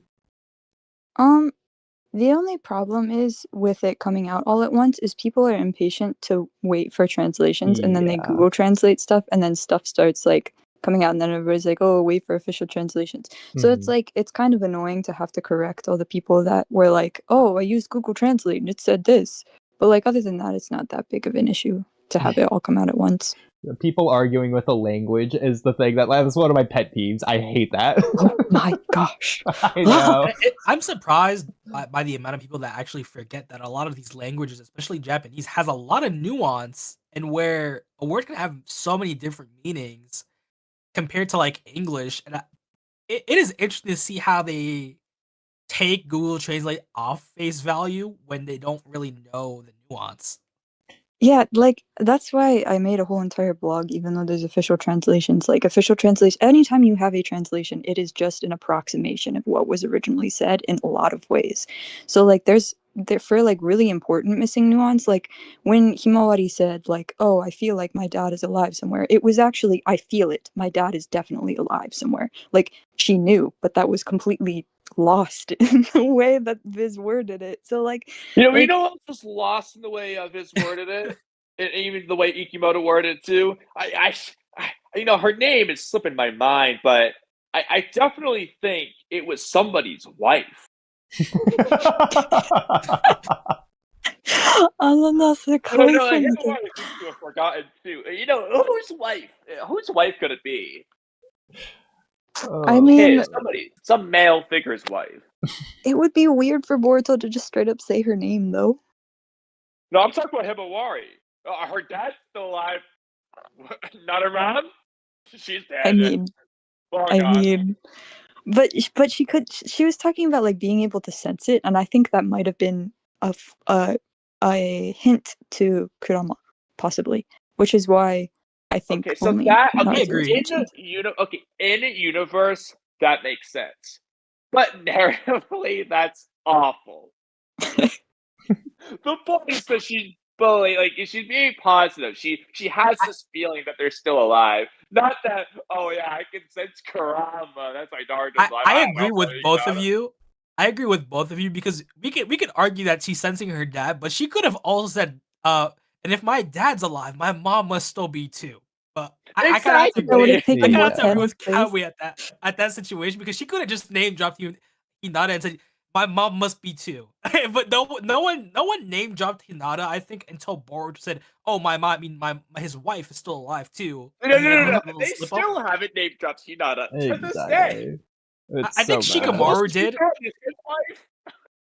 I would have to double check. I think Shikamaru did once, and then Boruto did once. That's twice. I think they just say like his wife. I don't think they say. Boruto says like he might have said mom to Shikamaru at one point, but they haven't used Hinata's name. What they just say wife. Only fan. You know those people that Ikimoto said, "No, please don't read part one, please." you know those people do not know who Hinata is, why her name is already. They don't know Hinata. They don't know Sakura either. They don't know who these people are. They don't know Boruto's mom. It's crazy. You think about all the recap. They recapped how the Ten Tails works 19 times in the first 14 chapters of Two Blue Vortex, as if we didn't already get it like 30,000 times in part one. They still did it there, and I had stopped counting after chapter 14. Okay. They recapped the Ten Tails that many times, and they haven't even taken the time to say Hinata's name. So that actually brings up a good thing that I didn't write down and I didn't even think about till now. So, Miss And, I have a question for you because I'm curious. So, during the most recent chapter, me and Kamui were reacting to it, and we got to Koji's like speech to Inojin. It was a fairly long speech. It was like a page long. And like it seemed like it was really important, but then absolutely all of it. And I think we counted the speech bubbles. How many speech bubbles of it was it, Kamui? I think it was like 23, 28, something like that. No, it was like 30 something. 30 something. So let's just assume it was 32 speech bubbles in a row of a recap. And like I was reading it, like there's no way they're actually doing that. There must be some sort of Japanese nuance I'm just missing or something. This feels important. This has to be something more. They have to be giving us some kind of new information, right? Surely. So is there anything that I just missed? Or I also kind of was like, did I just like, because when I was translating it and then I was reading it again and then when I was typing it out in my blog post, I was like, this all really feels like recap, but I feel like there is something. I had the same like, there's gotta be something in here that we didn't know. Like, surely he can't be that bad, right? I mean, so part of the thing is he's not explaining. He's explaining it to Inojin. So we have to ask ourselves: is Inojin narratively hearing this gonna be important? Like, is Inojin later on gonna reflect on what Koji explained, and that influences his actions in some way? If the answer is yes, fine. I don't have a single complaint, other than maybe you could condense it. But if Inojin doesn't really need to hear this, then it's just why. I think there was a lot of people after the chapter where Boruto was like, hey, why did you let Yodo die? Or why did you like that people weren't like satisfied with that whole explanation of like why he didn't say anything and or for like Konohamaru and Yodo's death. So that's he was kind of like recapping to do this is Oodie to pull up two different tabs. We're going to pull up chapter 16, and we're going to go side by side, comparing what Koji says. Okay, so this is... okay, Ryzen, you do it because you're better at me than this. Okay, go for it, Ryzen. You're already sharing your screen. What website is this, by the way? Ryzen, if you can just copy-paste the website in chat for Miss Anne. Yeah. Cool. Oh, sorry, thank you. I doubt I'll be able to access it, but I might as well try. Oh, is there like a Japanese like thing with that? My gosh, yes. Oh. I can't read English manga here, and I'm like, I guess it's time to go to Book Off and buy a whole new manga series now. You have the opposite. We could always have Inojin be that guy, you know, a la Krillin from Dragon Ball, where, oh, Himawari is in danger. I know she's in danger now, so I'm gonna tell everyone else to go back up Himawari. Yeah, he just ruins everything. And then he just ruins the plan. Yeah, okay. Like he keeps an extra close eye on Himawari. I'm all for Inojin or ruining everything. But anyway, let's go look at this back and forth. So let's compare Boruto's question to Inojin's question. All right, I don't get it. If you can see both good and bad futures, why not tell everyone everything and have them help? Wouldn't that guarantee things go in a good direction? So I'll see what Inojin says. Well, let's go to Inojin's question. We're going to go at a time. All right, let's see. But if you know what's going to happen, why can't you give us more details? Why are you giving us only bits and pieces of intel? Okay, it's not exactly the same, but it's basically the same. It's the same way to get to his answer. And then going back to Boruto, Koji says, it is truly ironic, but the more people that know it, the more the nature of that future will change. Once you know a future, you can no longer act the same as before you knew it. Instead, it'll branch in complex ways, making it even more difficult to predict. And you can do the next speech bubble. The next speech bubble just says to the point of completely negating the advantage of foreseeing the future. For better or worse, to know the future leads to the act of destroying it. Okay, so we can stop there, because after that, he talked about singularities. And then in the Inojin situation, to give an example, would you have still... Wait, yes, okay. To give an example, would you have still squared off against Jura to rescue Himawari if you had known you were going to die? If you'd known, you might have hesitated, frozen in fear, or due to indecision. As a result, had you not died in that moment, would that power of Himawari's still have awakened?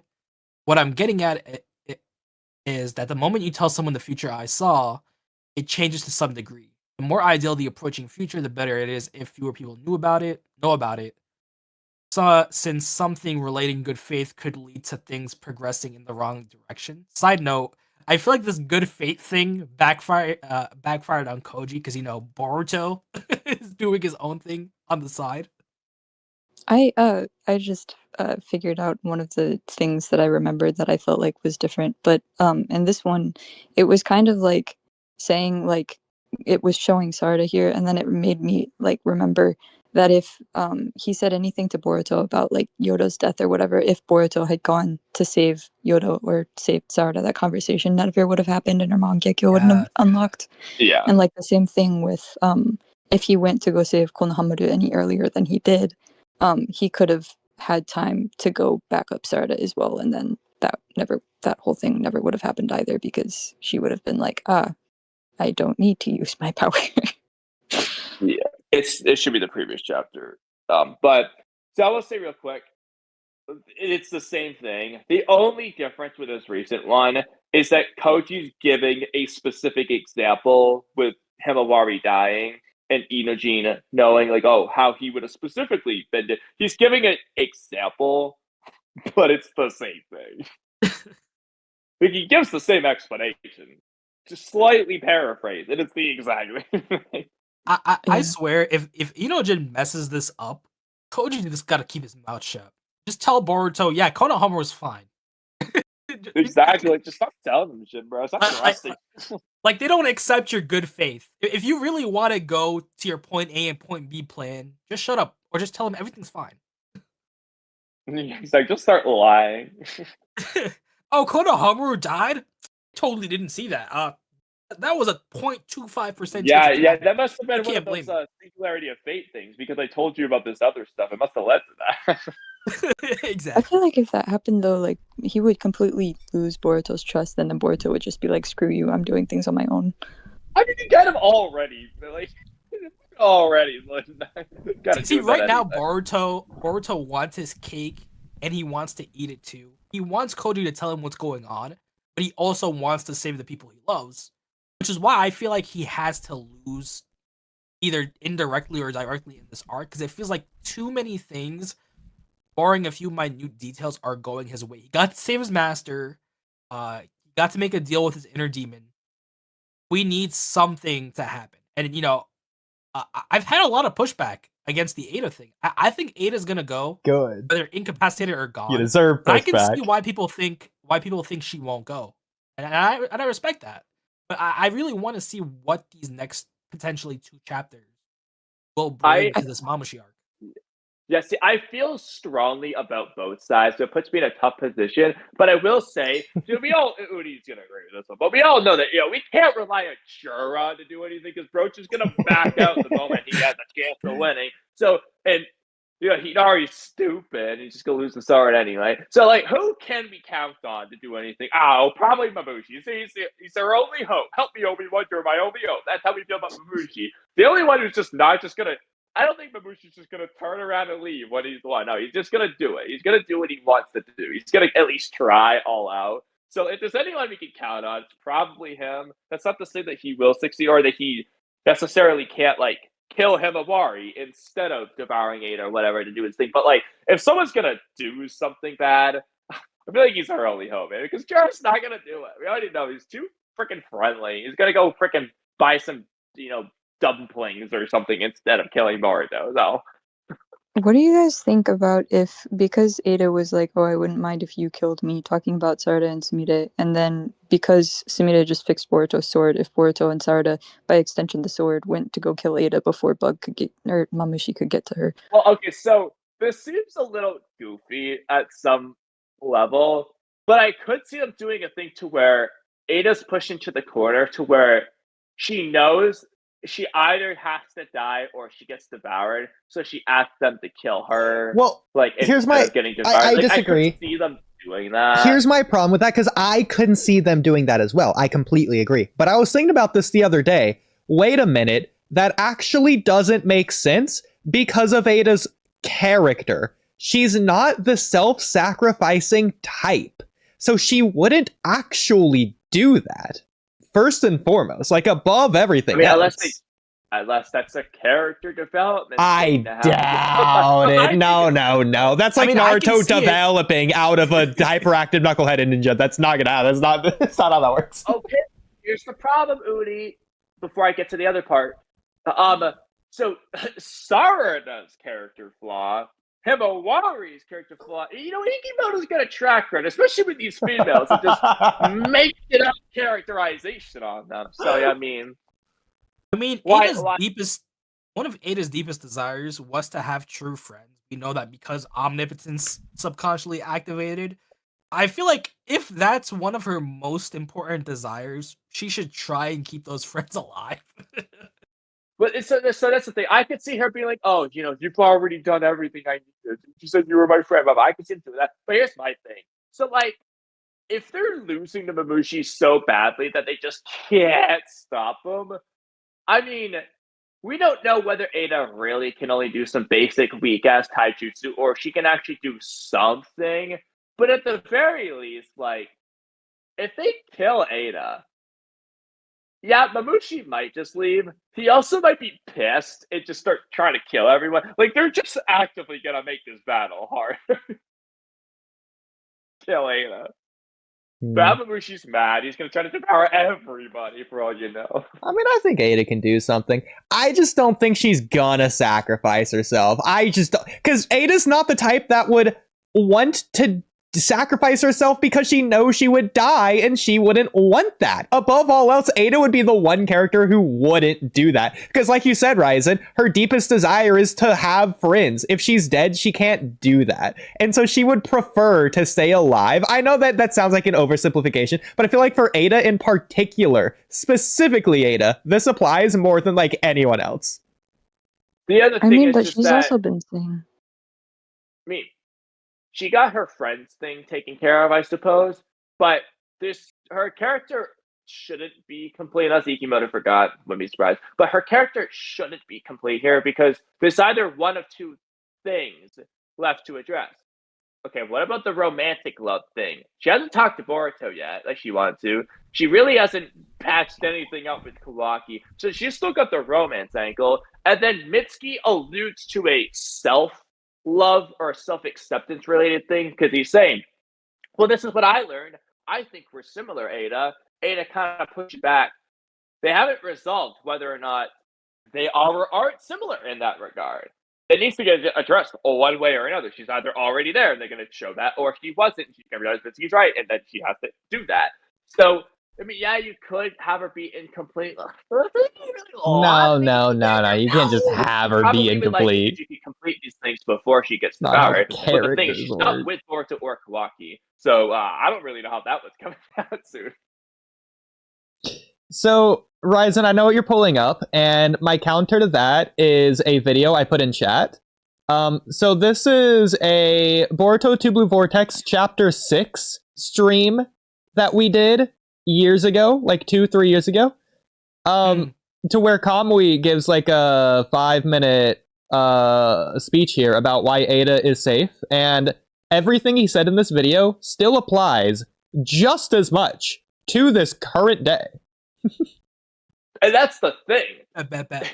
I'll put it on the side to watch. Okay, got you.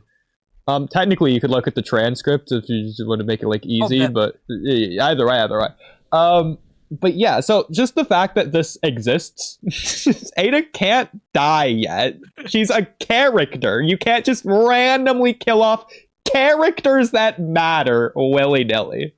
And that's the problem. It's like, there are situations where you can kind of do things, but like, I don't think this is a good one to just kill her before she can do this, because there's ways to approach it, and it's hard to put into words, but like,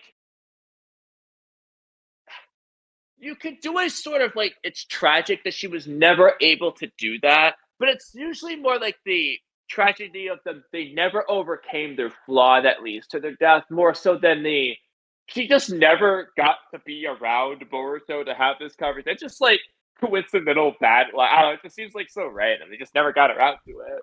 Yeah. I feel like the conversation could still happen since Boruto is going to be on the battlefield here, and Boruto's not with Ada. 100%. But we also know that if she doesn't not get them out. We also do know that Ada real quick. Can I just talk to you real quick while she's fighting? No, they're not going to do that. So she's either not having this conversation, real or quick, she's not getting devoured. Can we also just mention the fact that Sarada randomly, for no reason at all, randomly this chapter just wants to leave? Just like, oh, Mamushi's here? Sorry, Ada, gotta go. Gotta go help Boruto. Like, what? What are you doing? What's the plan? Told everyone where their sectors are. I don't remember them off the top of my head, but he instructed everyone where your job is, where you're gonna go. And it started just randomly oh, I'm gonna head out. So okay, I'll give you this, Ryzen. I'll give you this. This is the only justification that I will accept if Ada's devoured. It's because Ikimoto's so bad, he randomly had Sarada leave for no reason at all. That's the only way I'll accept Ada being devoured. But look at what Daemon says. Oh, right no. Do you want to make Sarada indirectly responsible for two people's deaths? We're going to have another Yodo situation. I want Sarada to be the reason for everything wrong. Or Inojin or something. I'm all for the Sarada slander. I'm all for that Inojin. I feel like because in good faith, Koji told Inojin that Himawari could die. I feel like he'll pull a Krillin situation from Dragon Ball where he destroyed that shutdown button. I feel like indirectly he'll be more focused on Himawari and we'll get some freak accident. Bro, I don't know why you keep referencing Krillin, saying he's that guy. When I think of a Dragon Ball character who's that guy, it's not Krillin. Vegeta. Oh, yeah, it's not Krillin. Vegeta. Real quick, okay, but I can't give Vegeta. Oh, sorry.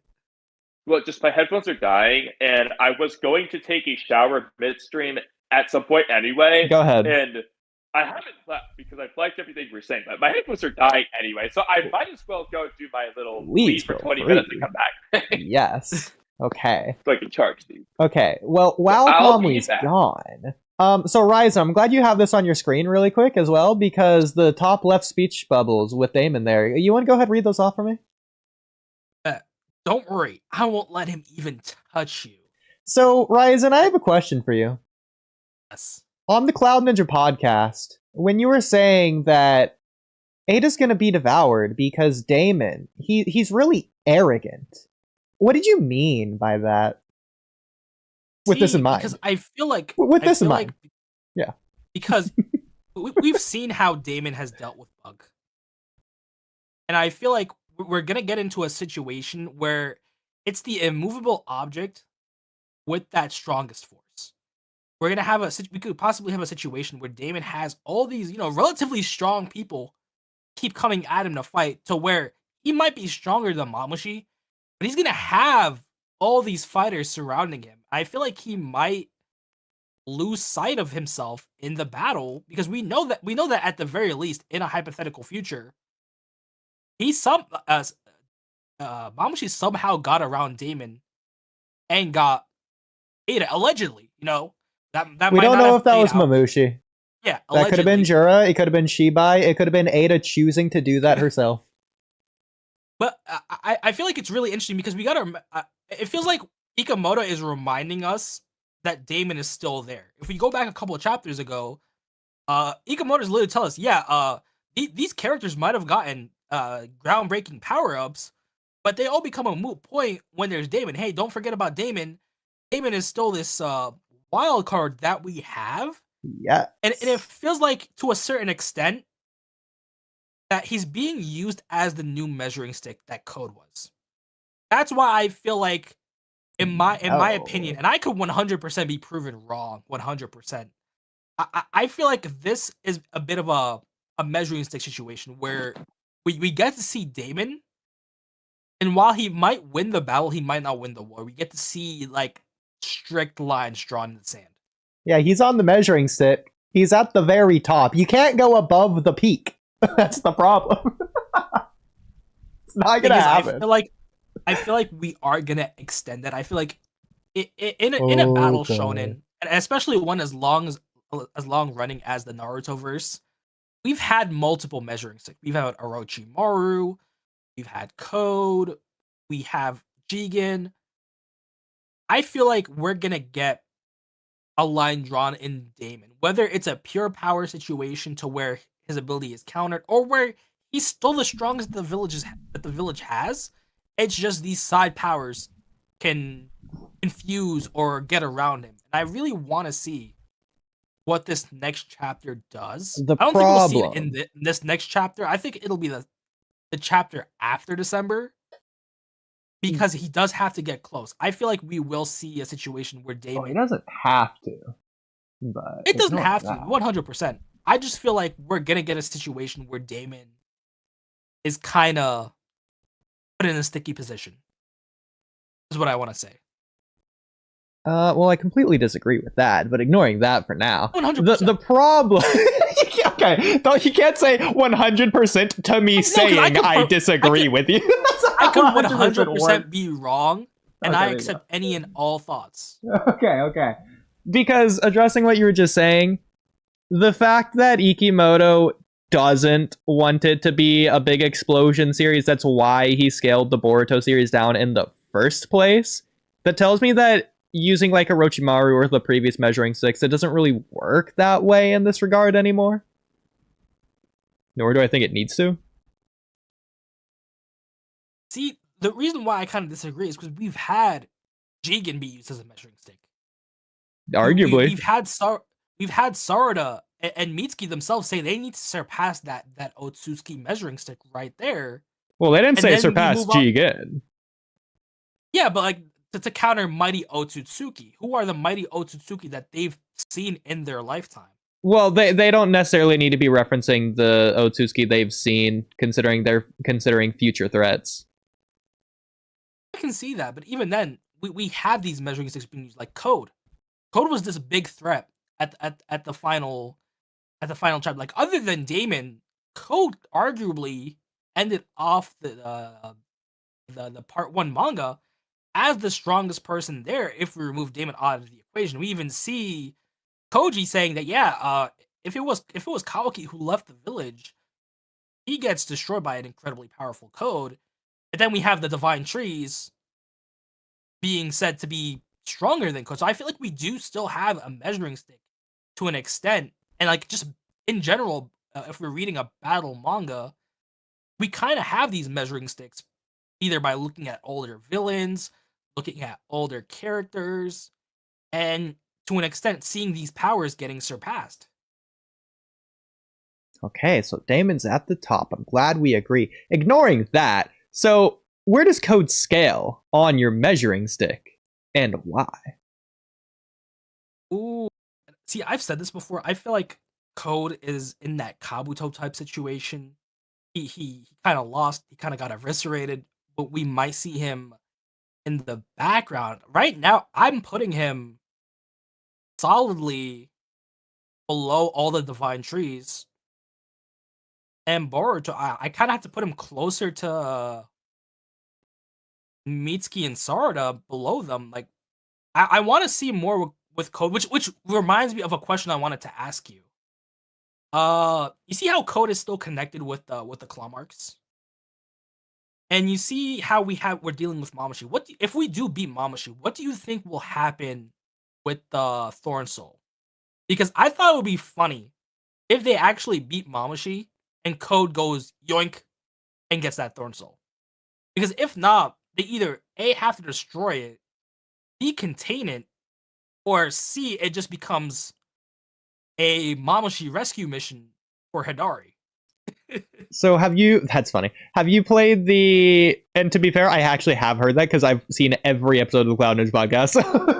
So there's that. But have you played Call of Duty Zombies? Yes. Oh my god, it's been a minute. Okay, cool. Been a minute. Have you played Black Ops 3? Yes. Okay, so have you seen like the Easter egg cutscenes? Some of them. Okay, we're getting real specific here. I know. So, the Shadows of Evil ending cutscene. Have you seen that? I think I know what you're talking about, but hang on, let me refresh my. Okay, it's like a 20-second cutscene. Anyways, it's funny because it's like this whole long game that you play with like a whole Easter egg of like puzzle they have to solve. And then at the end of it, you finally beat the bad guy, and you get the MacGuffin, you get the summoning key, the big, crazy object you've been fighting all game to get. And then out of nowhere, a different character portals in and then just steals it and then just leaves. It's like... I feel like we do need that to an extent, especially for Code's character, because we have him on the side. He hasn't been here for a couple chapters. We have him kind of stewing in his emotions. Like, nothing has gone his way. He recently just lost an arm after losing an eye a couple years ago. We had like his one closest, I don't want to say friend, but like the guy we got exposition for, the excuse for Code to actually monologue was Bug. We know Bug's tree is in Ten Tails Dimension. We know Boruto can't get back there because unless they did an off-screen situation where they left a marker there, the only person who could really access that domain is either the Divine Trees themselves or Code. So if we do get Mamushi beaten, we have to deal with that Thorn Soul. I feel like it'd just be funny if Code just says, "Yeah, this is mine." Here's part of the problem with that. I don't understand why Boruto would need a marker in Code's dimension unless Code changed the coordinates, but even then, through Koji's 10 directions, Boruto could just guess the coordinates and teleport there through his karma teleportation, which he calls Flying Raijin. Ooh, so you're saying that he's mastered it to a point where he can do it like Sasuke in the Otsutsuki.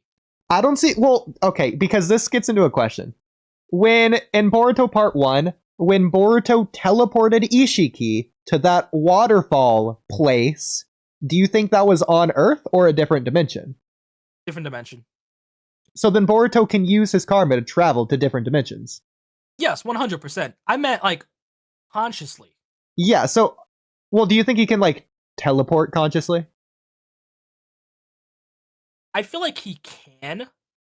Well, it should be the same thing. And I see your point. It's just for me, I haven't seen otherwise, because he's always relied on his makeshift Flying Raijin to use the little chakra marked objects for sure. to pinpoint his exact location. Yeah, no, Ikimoto's never gonna write it the way I'm describing it. But what I'm saying, you're definitely right. Like, in theory, he should be able to do that, especially because he's been there.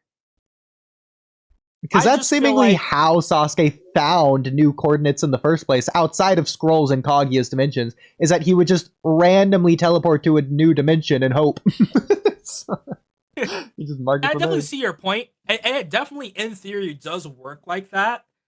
Like you said with Ikemoto, I don't think I think he'll stick with the Flying Raijin method, to where for some reason Boruto's gonna say, "Oh yeah, I don't have access to that time space anymore because the marker I had on Code isn't there." So I could definitely be wrong. I just feel like right now that place is inaccessible for Boruto. Also, remind me what happened there. So there was the frog on Code. Wasn't there a second frog on Boruto?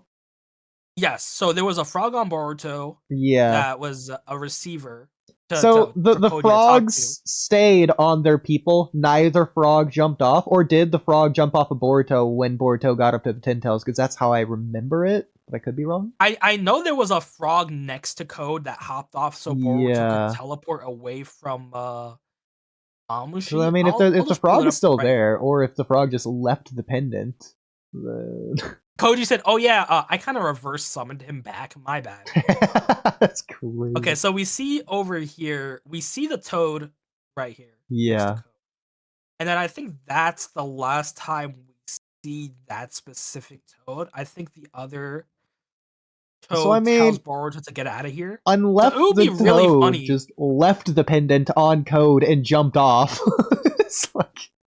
It would be really funny if Koji, the guy who can see into multiple futures, just decided to, we don't need this dimension anymore, so I'm just gonna pop my toad back I in know, it's myself. such an important dimension. You'd figure, because obviously getting this dimension's coordinates or marking it or whatever is so important to Koji in the first place to get to the Ten Tails dimension. You would think he would want to just keep this location just in case. Especially because he knows they're gonna have to fight the Divine Trees. Bro, I'm so sorry. and- Just look at Sasuke at the last panel there. It's like identical to Ada's panel. Bro, she got bit by a clogger. I'm so sure of it. We'll just have to see. We also don't know. Like, if all the clones are Mamushi, shouldn't they, in theory, work like Clog Rhymes? Where I also they just can want to just- point out the possibility. This is a little bit of a reach, I'll admit it. But there is a possibility that Koji was saying a long forgotten, snuffed out future to where it was a future to where Ada awakened, but not Daemon. that would be That's hilarious. Awesome a possibility. Just That would be point out. hilarious. I really want to see. Man, this just makes me want to see the next chapter like right now, because I want to see all those nuances. Because we know Damon's not gonna do much if Mamushi's not like close by. We know Ada's not gonna use her Senragon, because if she uses her Senragon, Mamushi will just track her. Well, that's the thing, going back to Daemon and Ada really quick. Yeah, Ada's not going to do that. First of all, Mamushi doesn't know where Ada is, which is kind of funny. Nobody's telling him. In fact, the villagers say they don't know. So there's like 5 people he can ask. Obviously, the 5 people aren't going to tell. He's just going to have to find her. Which, first of all, is ridiculous. If there's like 30 of them, I guess, whatever. Well, first of all, Ada's not in the village. She's like randomly, weirdly on the outskirts, top of the cliff area, I think. It's weird. But, so if Mamushi just like, destroying the village actually doesn't matter, because Ada's not in the village. So, if he thinks he has to like be wary of destroying the village, he's already looking in the wrong spot. No matter what, he's not going to find Ada as long as he's looking in the village, which is ridiculous. Even in the little flash back scene with Koji, they're in a rocky area. It doesn't even look like they're near like the urbanistic areas of the village. It more so looks like a trading ground, or like yeah, I think that's outside of the village for sure with Jin and Himawari, because that's what me and Kamui were discussing when we first saw this panel, when we first reacted to this chapter. Do we think this was like a new chapter, like say chapter like 32, we're going to see this, or is this going to be like chapter 11, an alternate version of that? Since again, they were out of the village, they're describing this chapter. Oh, well, what if you never got knowledge, or what if you got knowledge that you were going to die? What if you hesitated? And then we're like seeing this. That's what I think this is. That's why I think Ikimoto placed that where he did, including in this chapter, to show us that's what this is. Again, it's like a 60-40 chance. I'm not confident on it, but I think it's probably alluding to chapter 11 more so than it would be a new future. My only hang up on that really is oddly, very strangely, weirdly, chapter 16, I think. Right before the sand mission, Koji tells Shikamaru, oh, don't let Himawari out of the village, she'll be killed. And to be fair, here's something that people just didn't consider. I brought this up a couple podcasts ago when you weren't on. He does use the word killed here, not devoured. Yes. Something could have just gone wrong. Maybe that is 100% mad. true. And there's just so many things. There's Momoshiki, there's just freak accidents, there's whatever. I'm pretty sure he does say Jura is the reason why, but he does say killed, not devoured. And you could say devouring leads to death, which is fine, but I mean, based on this chapter, she clearly wasn't devoured, if we think that Ada was. That is true. I hope if she does get devoured and it's a tree, they explain the difference, because right now, off face value, there doesn't seem to be a difference, because we know Sasuke is alive. We know the random leaf ninja dude that saved Sarada is alive. But what I was gonna say is, this is an interesting opportunity for Ikemoto to go more in depth on like the little minute details of each timeline, because Koji, unlike in the Sand arc, doesn't have Ada, so he's not gonna get a live feed of what's going on to adjust his reasoning. He's gonna have to think which timeline path they're on by context clues. Well, no, and that's what not Ito fair did. because he doesn't need Ada in this case because he has tons of frogs all across the village with their like surveillance cameras. That is fair, actually. That is fair. But then I feel like I mean, that's what Shikamaru is doing right now because he's watching on Yes. TV via that. I feel like though, because we have the little hang up to Koji saying that he doesn't know if his choices are right or wrong. He'll just have to leave it up to how Shikamaru and Boruto do things. So I do wonder if there's a limit to how much he's gonna view with his toads. I mean, to be fair, it's also funny because seemingly, I don't see a way around this. If Ada just watches in the past, but barely, so she's not watching present time, she's watching present 10 time seconds in the minus past. 3 seconds. So she's watching the past. She's watching 3 seconds ago the fight between Boruto and she's basically watching like a Twitch live stream with like the 3-second delay. That's what she's watching. Then I don't think Mamushi would be able to see her. Obviously, she Give her doesn't some- want to see give- Mamushi, but Give her some slack. She's dumb. I'm an Ada hater, so well, I think I'll that's more of an keep it Ikimoto thing for just not addressing that, but still. I mean, I correct me if I'm wrong, but doesn't Koji even tell her once to like not look at them live or something, or she explains it that she can't look at them live, and then she even says, "Oh, I looked at them in the past" or something. I don't recall anything like that. Maybe I'd have to check. Miss And were here, she could give some insight onto that. Or what happened to Exist. Hiruzen's crystal ball? We're in the village. That ball would sure come in handy. Oh, it can view anywhere in the village. Why don't you give that to Koji or Shikamaru? True. But I wonder what Miss And has to think about that. Can you repeat, because I'm like listening but doing other things at the same time. Yeah. Oh, I was just talking about the little crystal ball Hiruzen used to have. It's funny that we're having a little village battle. We've had village battles before, but no one's utilizing that crystal ball. I'm guessing it's tied to like the sensory ninja's abilities or something. But it's really interesting how that ball could basically view what was going on in the village and the village outskirts, but no one's really utilizing it right.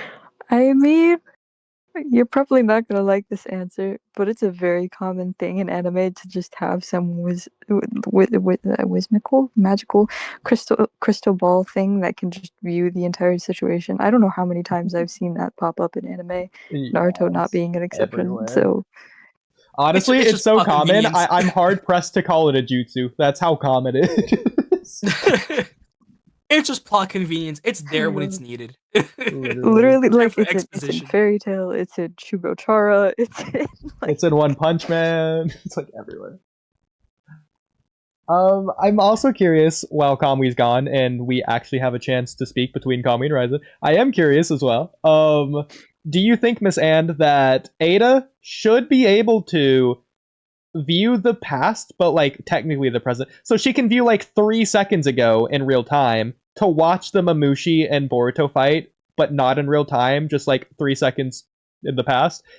She should be able to view that to just get around Mamushi seeing her, right? I mean, yeah, I would assume probably. Yeah, so sort of what I got Maybe. as well. How well can she control it though? That's the question. I would think assume she pretty should well be though, able because to. she's been using it this whole time. Yeah, seemingly had no trouble with it up till this point. The problem is I just don't think Kikimoto's gonna write that for obvious reasons. Yeah. Okay. Okay, what else were we saying? Ryza, do you remember any of it? No. Oh yeah, so in the latest chapter, do you think it was the Himawari and Inojin holding Himawari's dead body? Do you think that was for like a future that we haven't seen yet? Like, for example, like we see that in like chapter 35, Or do you think that was in reference to a future that's already been snuffed out? So, for example, like chapter 11 when Himawari fought Jura. I think that would. That's actually a really good question. Right? Yeah. Because it was shown alongside Ada becoming a tree. Mm-hmm. So I would assume that it's something. Well, but then he said Kaeo janaika. So like Kaemaso toka nantoka. I don't remember the exact line, but which means like let's change the future. Sorry, I should probably not speak Japanese. The I initially was thinking that it was the like something that would have happened because he said let's change the future, so that would have been the future that would have happened in this current thing. That's why he was like, oh, Himawari might die, so you need to learn this jutsu in order to like make sure she stays alive. So that could have been part of the future of the bug. I need to stop calling him bug. The Mamushi fight. To be fair, I don't think they've called him Mamushi once in Two Blue Vortex, have they? What do you mean? Jura has, and he says Mamushi should be at their base in chapter. They use it a lot in Japanese. Okay, they do say that. Okay, just making sure. I feel like. Oh, sorry to cut you off. Well, I forgot what I was going to say. But I feel like even if it was something he saw like a while back, I feel like it's the direction of the current timeline is close enough to that still in danger of happening unless they make those changes. So there could be minute details that have been changed. Well, but at the core things, they still have to prevent Ada's death and potentially Himawari's death. My problem with that is it feels like last chapter, Koji was very manipulative. I think that last chapter, I got the impression that Koji was lying to Inojin to sort of like get him to like learn this jutsu faster or whatever. And I think that he could absolutely do the same thing to Boruto as well. Well, I feel like him saying that and then saying like let's change the future or whatever was like a this whole chapter in Koji's thing from me reading it was about Koji becoming like not the bad guy. So he was explaining it again why like he can't tell, like he doesn't want people to die. Boruto last chapter was like, oh, how dare you like let these people die, and this chapter he was basically like, no, that's not what I'm trying to do. I want to save lives, but at the same time I want to save as many lives as possible, and he's just kind of like reinforcing that this chapter, I think, kind of thing. I don't know where I was going with that. I forgot what I was supposed to be talking about. I mean, it's technically Sorry, I actually haven't gone to sleep yet. Oh goodness. From yesterday. Oh my goodness. It's technically possible that Koji seeing the Ada thing where Ada was devoured and the Inojin and Himawari thing, it's possible that one of those is from a future and the other one is from a past future or a snuffed out future. I think that's unlikely. I think it's going to be they're either both from the same snuffed out future or they're both from a future that hasn't happened yet, which is a weird way of saying that, but that's what I personally think. And obviously if those two are connected, then we just don't know about the Ada one. The important thing there to get to the Ada one would be what we think about the Himawari and Inojin one, if that's a future or not. And part of it is that Koji said in chapter 16 or so, right before the Sand mission, to just not let Himawari outside the village, otherwise she'll be killed by Jira. Not devoured, but killed, which is what we see here. And again, she was outside the village seemingly. But also the fact that the opposite of that, which is that she's not killed. What was it? Oh yeah, it's also just that if Inojin never found out, or sorry, if Inojin found out that he was going to die in chapter 11, then maybe he wasn't going to do that. I think that was said this chapter. Probably before the flashbacks. Or I guess the futures that he sees or whatever. So they sort of have like indications going both ways, which is weird, but like at the very least in this chapter, which is a chapter with the flashbacks, they're saying this here, whereas the other one was like 10 chapters ago where they said, oh, don't let Himura outside the village. It's funny that you bring up this panel. Mhm. I always found it. I found it weird when I read it because Kurama is a sentient being, and I feel like if Himawari was in danger, but a friend didn't quote unquote die, you'd think that dude would like reveal himself, unless there was like some sort of mental block that Well, no, prevented him from doing but it. keep in mind, because me and Com, we talked about that at the time too when we first read this chapter. At this point in time, Kurama had already revealed himself to Himawari. In fact, it didn't even matter because he's like, Yes. oh, well, Jura's That's right. already exposed the truth. So at that point, it's already, regardless of that. But he had already exposed himself. The thing was that Himawari needs Inojine's death to get her rage amp. Otherwise, she still has her that's right. preconceived biases that Kurama says she has. Hey, I bet Kurama misses the days when he could take over. that would have came in clutch. Switch with me. Exactly. So there is that. Because technically, yeah, she still had the power inside her, it just hadn't awakened yet. But at that point, it's the exact same thing as Sarada.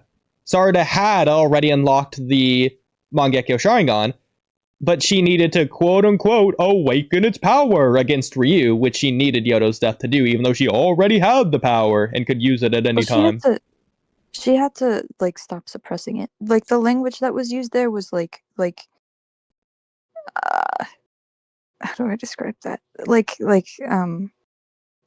not necessarily become conscious of it, but like put Stop down the holding back. barrier, I guess, that was there. And I think If I had to compare it, the same thing applies to Himawari, in my opinion, based on how Kurama describes it. if I had to compare it, would basically be Gohan and Android 16. Gohan had the power. He just had a mental barrier over that power. 16 dies, and then he just starts holding back. Exactly. Yeah, I can't be like worried about anything. You just got to go all out to do it, like mentally. Except, no one cared about Yodo, unfortunately. I say this multiple times. The few people that actually cared about Yodo, we kind of glossed over. Because we got Shinki getting freed from the tree off screen. So Shinki knows Yodo's dead. I think if he woke up, correct me if I'm wrong, I don't remember if he woke up or not. We have Gaara still in a coma. And we don't have Araya's thoughts. So it's funny how Yodo's situation kind of got glossed over after a few chapters. Yeah. But what were you saying, Missy? I don't think she's dead. Ooh. That's the Japanese person saying it! Ooh. I want to hear this theory. Well, to be fair, Ryzen, who haven't you heard the theory from at this point? Nobody doesn't have this theory at the same time. It's Schrodinger's Yodo at this point. I mean, like, because Araya was all like, "Oh, I'll take Yodo back" or whatever, but it wasn't like there was not a big enough reaction to warrant like this. The language that was used as well was like, "Oh, poor Yodo," not like Yodo's dead. Like it wasn't like, I don't know. Yeah, Shikamaru's just talking to Conqueror like, "Oh, gee, gosh almighty, oh, I'm so sorry about Yodo, oh man, oh, so unfortunate." Nah, watch this. Crackpot theory. Araya in Lady Chiho's library trying to figure out that jutsu. We find out Yodo's back. Yodo came back to life, and Araya got killed off screen by sacrificing himself for Yodo. Yo, low key, I just realized Mamushi having Lady Chiyo's ability is infinite life. That is true. Right? That is 100% true. Yeah, no, Kamui's right. Mamushi breaks the series. That cements it right there for me. It's even better. Shikamaru's budget crisis is fixed. In addition to having energy, we can revive our dead warrior. Hey.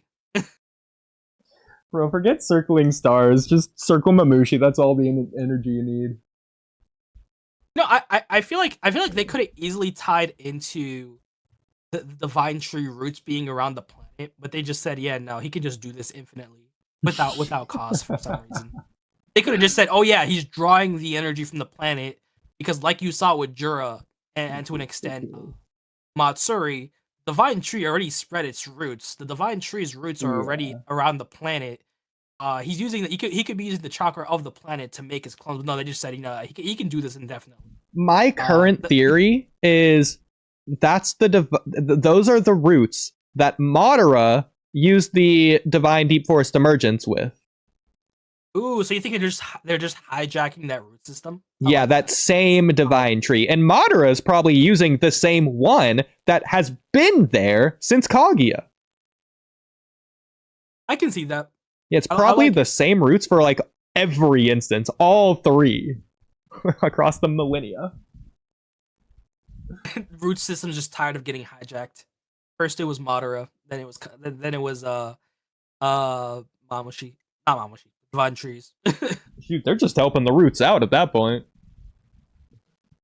Oh my goodness. But going hey, oh yeah. Really sorry, but I gotta dip since I have to get up for work, but it's been a pleasure talking to you guys. Well, fair enough. I wish I knew that in advance because I had a lot of topics for you. I guess we'll do it next time. That was my bad because I got a text message from my boss who's telling me if I can come to work tomorrow. Oh, I got you. Fair enough. Okay. Really sorry about that, but it was a pleasure. As always, thank you so much. All good, and we'll see you next time. Later. Okay, well, now that it's down to 2 until Kamui gets back. We could go over a couple topics that I've written down specifically for you. Okay, so I will share my screen. Okay, and I don't want to do specific topics I know that Kamui wouldn't want to be here for. So instead, I'll just do some of the other ones. I'll do Naruto topics. Oh no. So, writing down salad. Oh, that's from Kamui. Let me not do that. Let me do from Oodie. Listen, y'all, it's like 40 degrees outside, but somehow I'm melting in this apartment.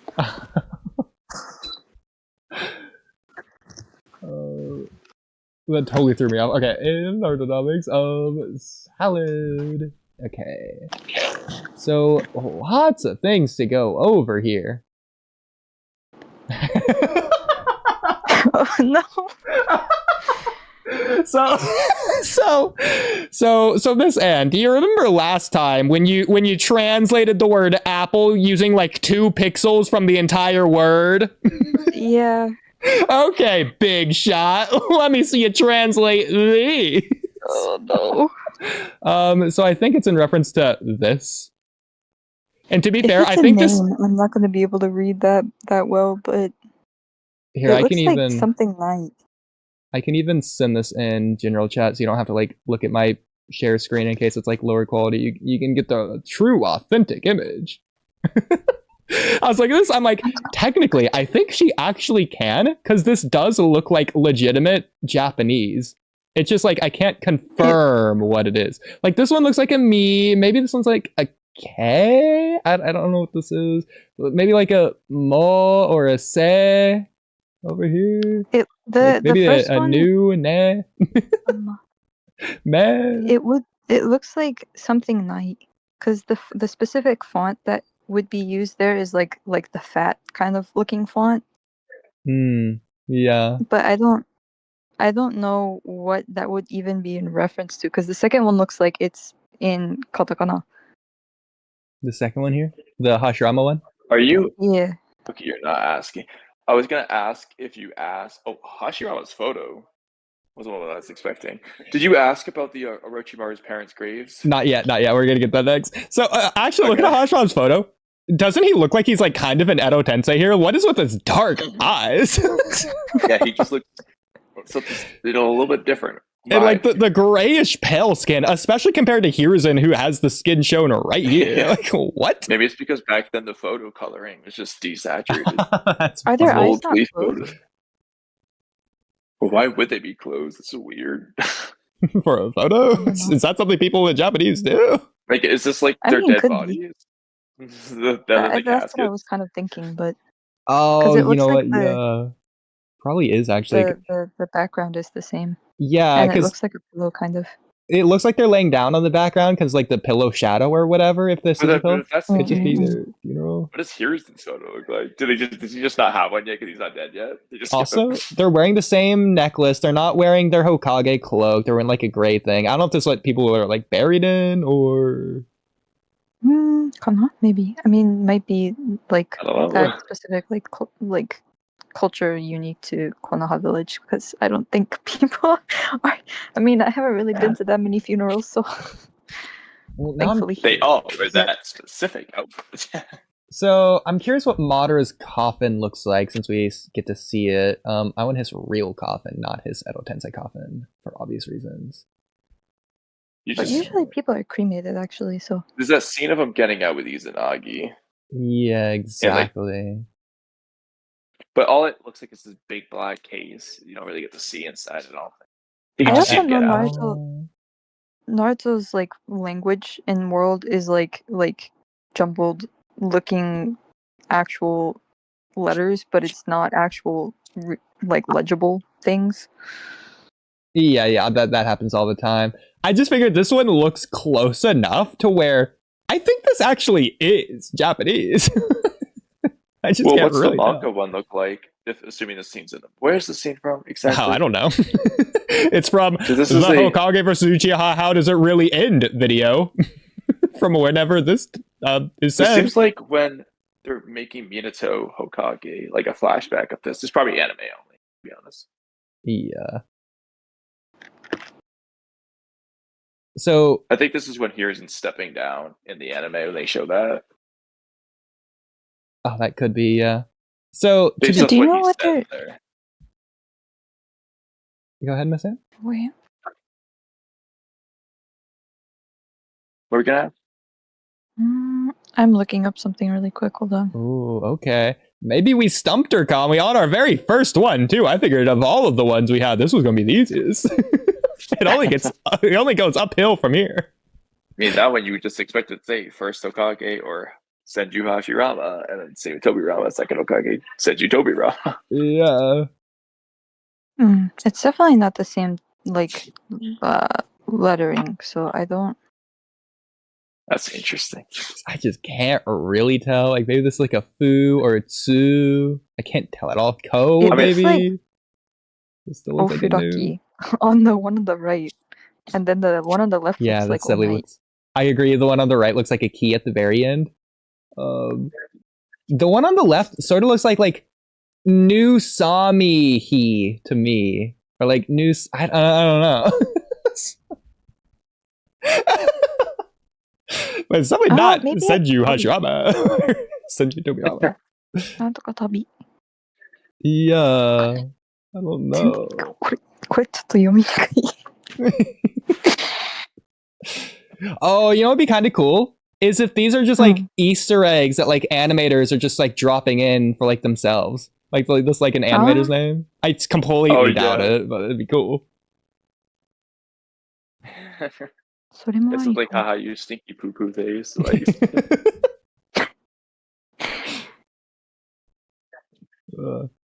So, any final guesses of what these are saying? I have no clue. No clue. Okay, I guess we did stump you. All right. well, to be Yeah, fair, no, I can't read that. what if it's actually in Black Zetsu's stone tablet language? You haven't there's, like, a seen the small stone earthquake. tablet? He edited the Hokage's name, photo name, to influence them all. I guess that's the next one. Assuming we don't have it here, which I don't think we do. It's funny, but Well, this one you could probably just search Uchiha stone tablet. I already did. Yeah, I'm putting it in general chat right now.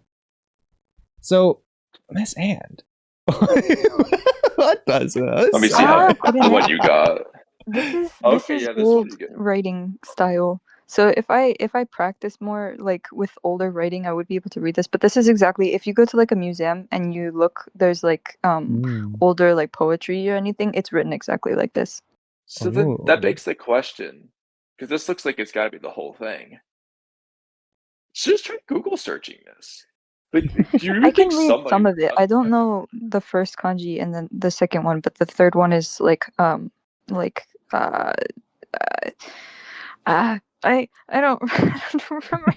It's the one for copy, and then But has like nobody done I this can yet? put, and then the long stroke, and then like what is that, harang or harao at the end, and then that I I could ask one of my friends who's better at reading old stuff to read this, but I'm Yeah, sure they would that's- actually be able to read it. Wait, just to be sure, the bottom right is Harao, you're saying? It looks like it. It's That's either so funny. harang or harao. That's so crazy. I can totally see it though. And then the last part on the bottom is old meat, and there's a soul there. I can read all the hiragana, but I can't read the kanji. Yeah. Okay. Try searching if anyone's like done this. If anyone's like broke it down. I mean, I feel like we would have known about it by now, but like maybe somebody has a. I can search it in Japanese really quick. Go for it. The other thing I Why was going to say is that? like I mean, you just seem like ChatGPT. Yeah, actually, no. ChatGPT would actually be a good thing to ask because it's older kanji. Like Yeah, the and, like, likelihood you don't have to be of your perfect. You person. just want to get the gist of it. Yeah. Because we know the whole two powers working together part. Like, what's the rest of it say? And I'm posting 2 more in chat right now if you want to go to the second one. Is this even the same That's thing? worse. Like, I think this is just actually saying something different based on looking at it. Yeah, no, it's completely different than the first one. That's so So ridiculous. this is like an older one or a newer one? This is what it looks like with like a normal Sharingan versus a Mangekyo. It just looks different. Oh, You gotta look through the hologram or whatever. cool theory. And then the third one, it's just impossible to tell the manga one. It's just lines, just squiggles. Naruto. Seki. あるのかな? This is Yes? 違うんだね. Man, Kamui, this brings us back to when we were like looking into the trigrams. All 64 of them, or whatever. That was funny. Yo, what is a trigram? Bro, that was a whole rabbit hole.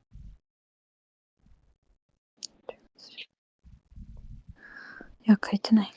They don't have it, and I searched it in Japanese. I can't find it.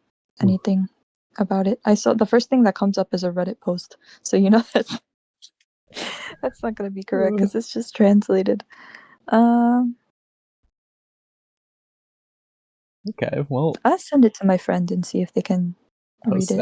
I'm excited, but as of right now, at least, regardless of the future, as of right now, Kamui, looks like you and I, with Miss And, are 2 for 2.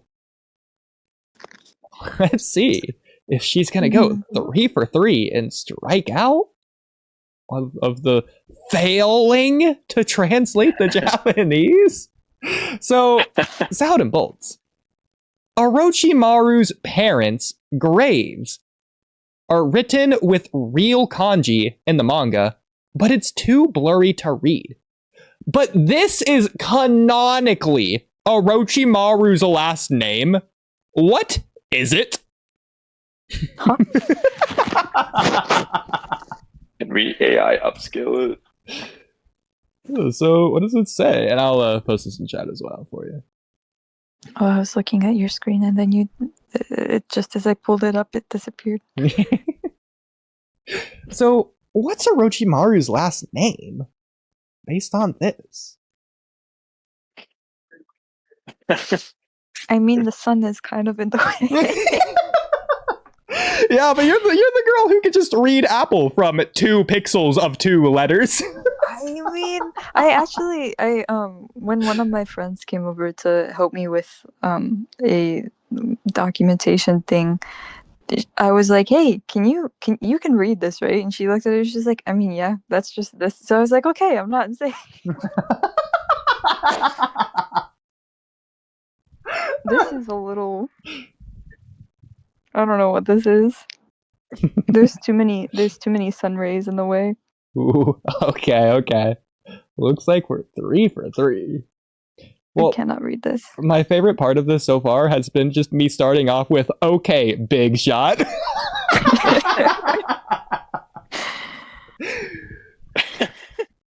I'm actually notoriously not that great at reading either, by the way. Oh, I'm don't honestly worry. really hyped about that Same. Uchiha Stone tablet. I didn't realize that there was any good quality like ones. I just assumed they were all awful. Oh my gosh. Okay. I have the DVDs of Naruto. I could probably get the best quality. I am eagerly awaiting. Okay, Kamui's here now, so I will gladly do this one. Bro, WTF. Rewatching the Curry filler arc with Raiga and all them from part 1. They just throw a whole freaking turtle in the curry when they're cooking it.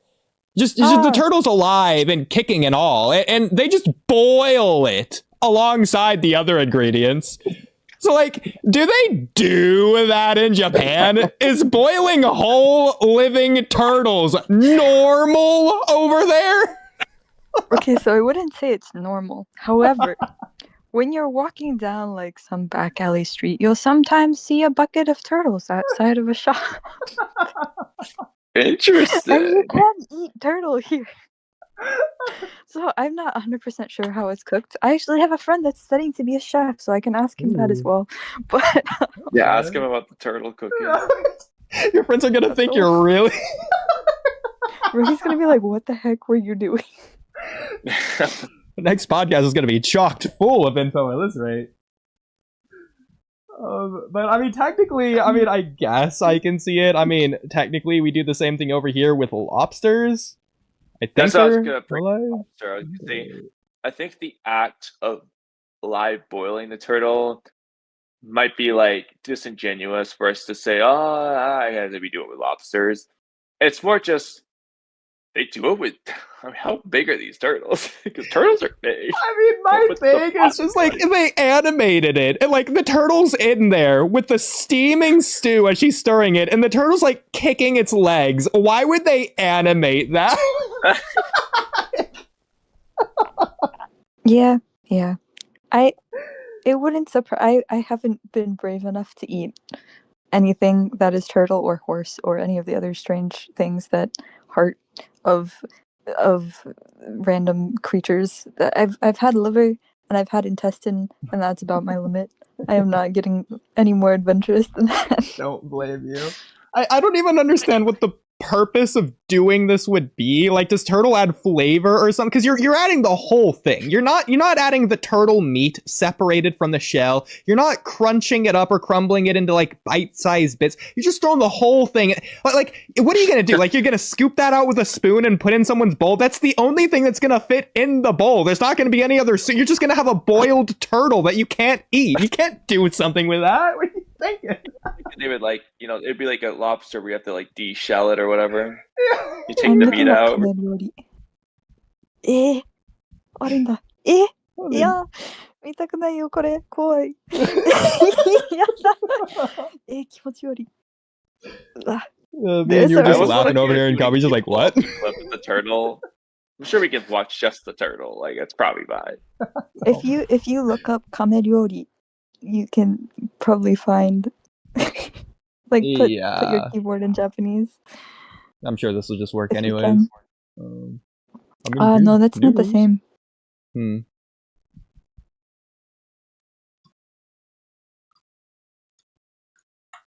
Is this gonna look up an actual jet? Okay, no, it's just food. Okay. It's a pelican.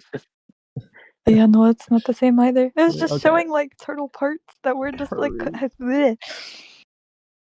Oh, there's people on the right there just chowing down. What's happening here? Oh wait, turtle curry with chili for food. Oh, you know what? Curry. Okay, Ka, we'll get canceled in a heartbeat. We can never do this, but I'm gonna put this video in IRL topics. No, God. Yeah, we make the old lady's curry recipe. We just see what they throw in there and how they do it. Like, they just throw like the whole wine bottle in there and it'll probably explode. But like, we just throw it like they do. Absolutely. Stand really far away. I'm down. So add that extra detail. I mean, we do the Naruto recipe. Okay.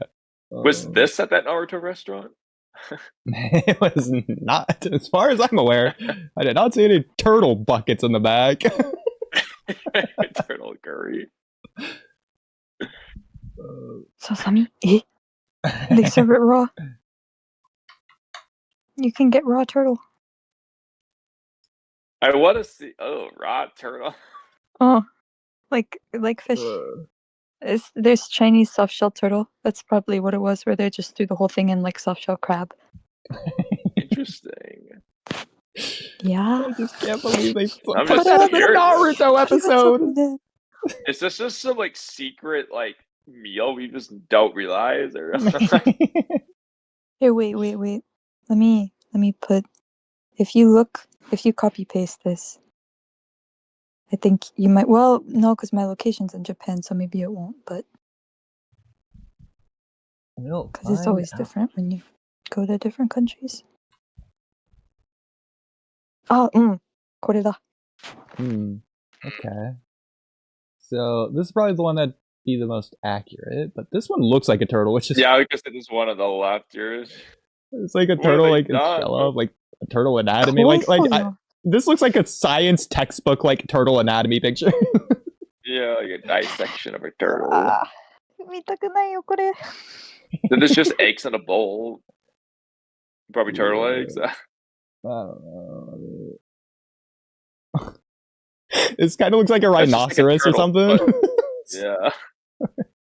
I don't know. I mean, this actually looks pretty good. This one. Yeah. Notice that one on the left there too. I mean, I definitely don't see any whole boiled turtles here, but just in the bowl. just stir it in. Just throw it in. Pull up the Naruto clip. I just want to see like how ridiculous the turtle flailing is in there. Oh, you mean like the episode? Because I'm assuming. Yeah, like when they throw it in the bucket. Okay. Well, do you have any idea what It's a episode it's promise going to be? if you don't remember which episode in the arc. Yeah, let alone where in the episode. So that might be difficult, but ignoring that. Okay. Especially since I was watching it at work, so it's Yeah. helpless here. Okay. Well, moving on. Kamui had a question for you. So, Kamui, if you will. So, why did Kishimoto drop the Akatsuki hats anyway? After Sasori and Deidara, we never see them again. So if you don't remember, Itachi Kisame show up in the Leaf Village in part 1 wearing the hats and they just take them off. And then Deidara and Sasori do a similar thing at the beginning of Kazekage Rescue. And we never see him ever again. It's like the rice fields hat with like the cool like bell chimes. I don't know why that is. Is there like a cultural significance to wearing them and taking them off as a terrorist going to capture an animal? You know, like again, like they take them off whenever they get to their location. They just throw them away, and then they never go back to get them. So what was the point of them? I mean, we were hoping you'd have some cultural insight, or maybe the history of the hats, or some sort of Japanese duo. When you shed the rice hat, it means this. I don't think there's anything that I know of. I can look it up, I guess. I mean, Kamui, correct me if I'm wrong. The bell chime that is on the hats, right? Yeah. Okay, is that because I don't think that's on the hats in. I think there just are bells on there, just announcing them. Are those on normal rice field hats? The bells? Let me double check that it's on the hat. Sure. I don't think so. And not just anime, you know. Yeah, there's that. It's just like it's just a hat. You can also use it like a basket. Oh, that's kind of cool. Okay, that'd be so funny. They use it as a basket. They just like capture Gara and they just have him in the hat. They just hold him in there instead of the bird. It's actually secretly a sealing thing. Yes. I like the idea. They just like use it as a sled to get through the desert. Okay, that would be cool. I want to see him just using like random things. Okay, yeah, the bells are on the hat. So. Ooh. Well, I guess ignoring the bell on the hat, is there any Japanese significance to bells? Like, there definitely is, but I mean, yeah, there's bells sold at shrines a lot. Hey, yeah. when L was hearing the bells in Death Note, it meant he was gonna die. So maybe they have the bells because it means like someone's gonna die. And they're I mean, yeah, that's because like in shrines, there's always bells. Like they're connected a lot to religion and religious rituals and stuff like that. Because like when you go to like a shrine to like New Year's or whatever, you like the shaking the bells like a huge part of the after you like put the money in the thing and then you clap and then you shake the bell and then you clap again and then you bow and then you walk away. Yeah. Correct me if I'm okay. wrong. This is really random, but Mhm. I now I'm just curious. I'm posting this in chat. So Asuma is ridiculous. To chat. So Itachi in the previous page says, "It's been so long, Asuma Kurenai," and then Asuma says, "You're not shinobi from this village. What's your business here?" He then continues to say, "You could only know our names if you were shinobi of this village." Wait a second. I wonder if the Asuma, hats have what do you think significance to it samurai. is? Do you think they're from this village or not? Huh? They have significance to something? Huh? Sorry, I just when I saw them, it reminded me. It might have a connection to samurai. Hold on. Oh, I probably okay, that would actually definitely be up Kishimoto's alley I there. feel like so. I've seen this in Samurai Yeah. Jack because they have like the like papery bamboo string white papery things coming off of their heads, and the bells are red, and they have the karma seal on top of their hats. I'm glad the Kamui joined that. Also, another Samurai. fine I just have. So what's with this boat? It's just there. Who's on that boat? It says like the Land of Waves boat driver. It's on the next image I sent. Okay. There's just a boat there. You just draw that. It's, if anything, it's the emphasis of this panel. It looks like Noah's Ark. What is this boat?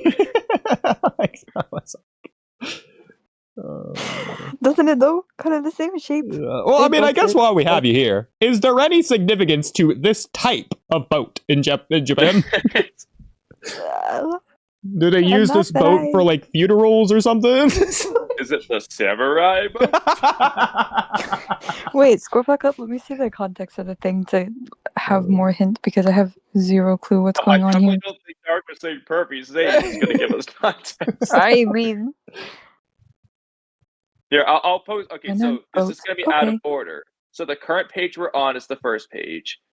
The page I'm about to send is the second page. And then the first one I sent is the third page. Okay. Shout out Ichiraku. So we go 2, 3, 1 in terms of the order I sent things. You know what? Here, I'll even just copy and paste that other one, so it's back in order again. Ronin samurai. Ronin だとしたらなんか maybe it's the 三度傘 made of bamboo design protect sun from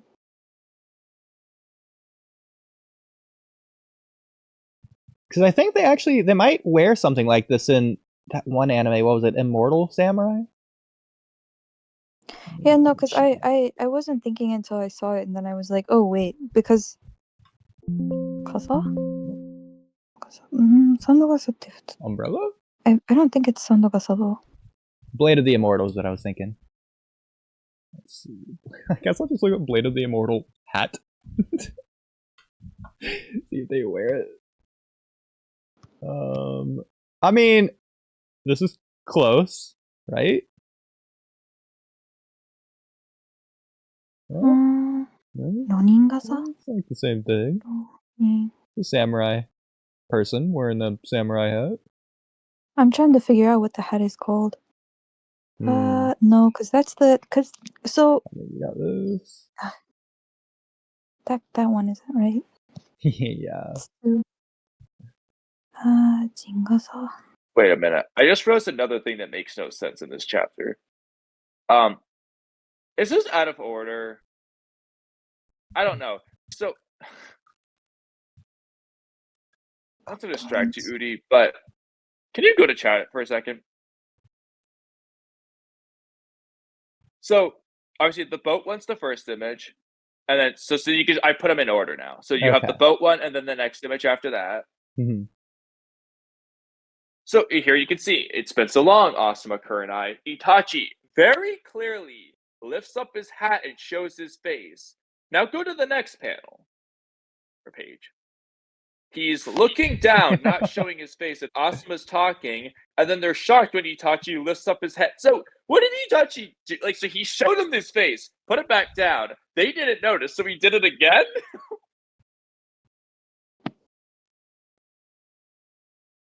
Like, this feels out of order, except the dialogue can't be, because Asuma's responding to the fact that he said their names when he says, you can only know our names if you're a shinobi of this village.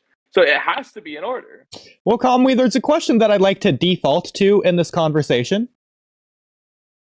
Miss And, what's the Japanese significance behind this? Behind what? Behind... The hats? no, behind... How do I word this, Kamui? Behind lifting your hat up and showing your face, and then lowering it again, and the person you show your face to not knowing who you are, and then lifting it up again, and them realizing who you are. Is he not using genjutsu? No, he's just showing them his face. I mean, he technically could be, but it would be ridiculous if he used genjutsu for this. Wait, what? So wait, he showed him lifted his up face, they hat. didn't recognize him, so he used genjutsu to see if that would work. Yeah, so this is the page before. They're like standing Was So I'm there. double like checking showing- it is, just to make absolute yeah, it's in Thank order. you. Okay, yeah. He just does do this. Is he like, because who knows that Itachi isn't, I mean... I mean, the point is he's showing them who he is, so that they know it's him. So he Yeah. shows his face, looks down, and then does it again. I mean, what do they do in the Again, anime? the dialogue is, I already double checked it's in order, but Asuma is responding to the fact that he said their names. I mean, this whole scene is very weird. Just... I'll have to make an intro topic out of this at this point. Let's try episode 81. Thank you, music. Okay. So, it's also... Oh, they already got the hats off here. Let's do that. Okay. Just going back a little bit. Why did that... Okay, yeah, so without a doubt, so they take their hats off, like, okay, so there's the boat. It looks a little bit different in the anime, but that's okay. They get confronted. Where'd you come from? Haven't seen you in a while. If you know about us, are you former Leaf Shinobi? He lifts the hat up. Huh? You are? And takes the hat down. So he does not put it back on. Yeah. So in the anime it makes it. So Kamui, I think this is just further proof that the anime is just better than the manga. We can use this as the sage debate. yeah, please. This whole conversation. I'm making an intro topic about it, so we can just use that as the reference and then go find the anime clip. Okay. I'm still looking for the I think it's called Jingasa, the hat. Jingasa, yeah, that's what I got in like a 2-second search. But obviously your thing would be a lot more. It could be Kabuto, because we all know what that one is.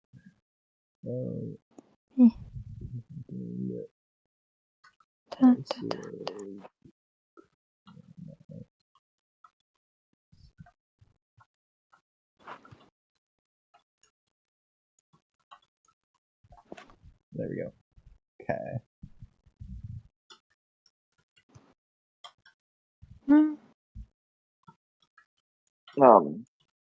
But anyway. So, I guess. Were there any?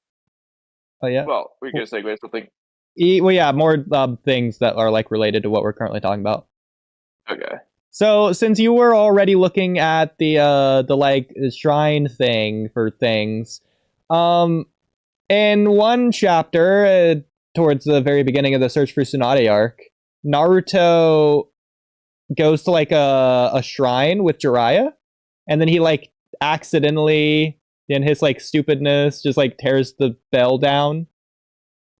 What do you think about that whole scene? I don't 100% remember. So Naruto like tears the bell down in the shrine? Yes. Do you remember what chapter this is, Kamui? I don't.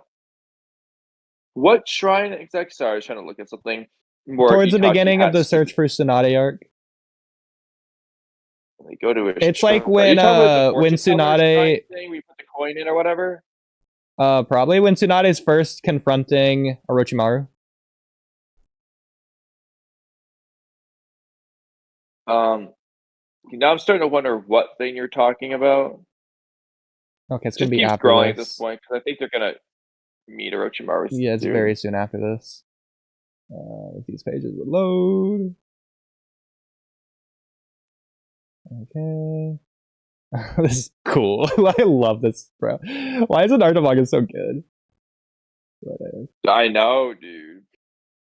You keep Haruka never. I'm sorry, bro. Okay, so it's gonna be right after this. But okay, here, I might as well ask this while we're here. Is there any significance behind this specific castle? Or is it like just a castle for the sake of being a castle because Japan? I mean, I think it's just. I mean, there could be significance. I'm not super into like history and well enough to know like, oh, that's this castle just by looking at it. But that's fair. It doesn't look like the one in Osaka that much. I think it's just there's like a lot of castles in Japan, but usually the bigger ones are like drop the castle in Naruto, but I don't know that it's a real reference. I would assume. Yeah, I think it's just a castle. Super frugal. I don't know. But they probably, I mean, they definitely obviously use something as a reference to draw it, so.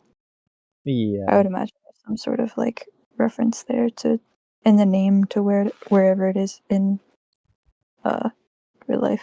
Yeah, I was just curious if it was like in reference to like the Sanin or something, since they're like doing that in this arc, or if it's Kishimo just felt like drawing a castle for like scenery. I mean, there's significance in it, like it being destroyed, I think, but. Well, what would you say that would be? I mean, Orochimaru like came to like destroy Konoha. So if by destroying like wait, which part of the castle did he destroy? Can you go back up to that panel really quick? It was right there. It wasn't like too far up. Yeah, that one.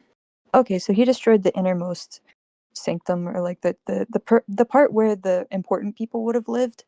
So like the rest of the place would have been in kind of like chaos. Well, now I'm just wondering, why is Tsunade randomly wandering in the middle part of this castle randomly? Like, this isn't on the way to anything.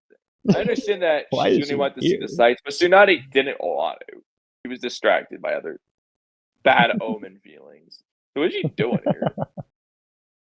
It's a good That's a good question. She has infiltrated the middle of this castle. Is there any significance to Tsunades being at castles in Japan? I mean, I don't. Unless she was like trying to visit someone who lived there, but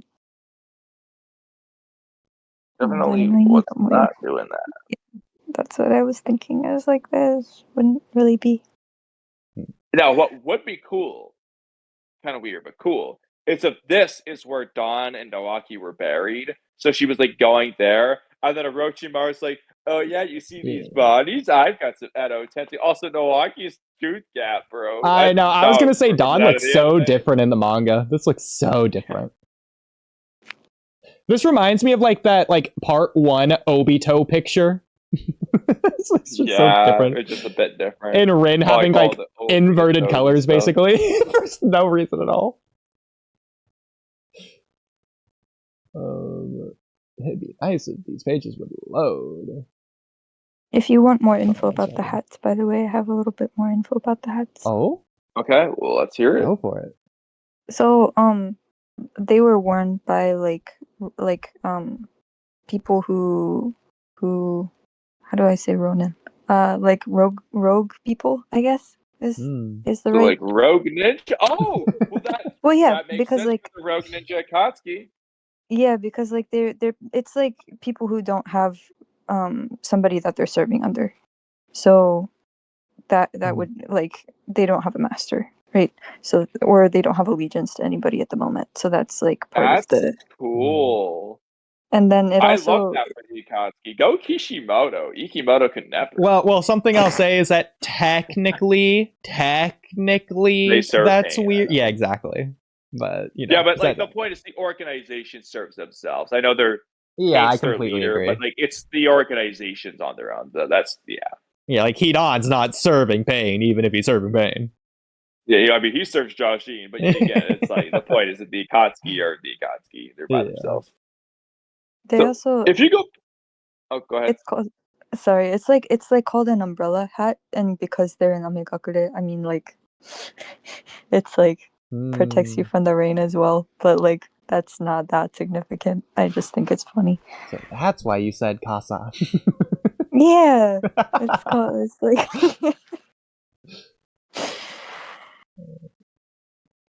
So if you go back to that topic, Oodie, I think I wrote another similar thing that wasn't the hats. No, you did. You did. Right. I'm gonna get to that in just a second. I Okay. just want to get this shrine thing out of the way.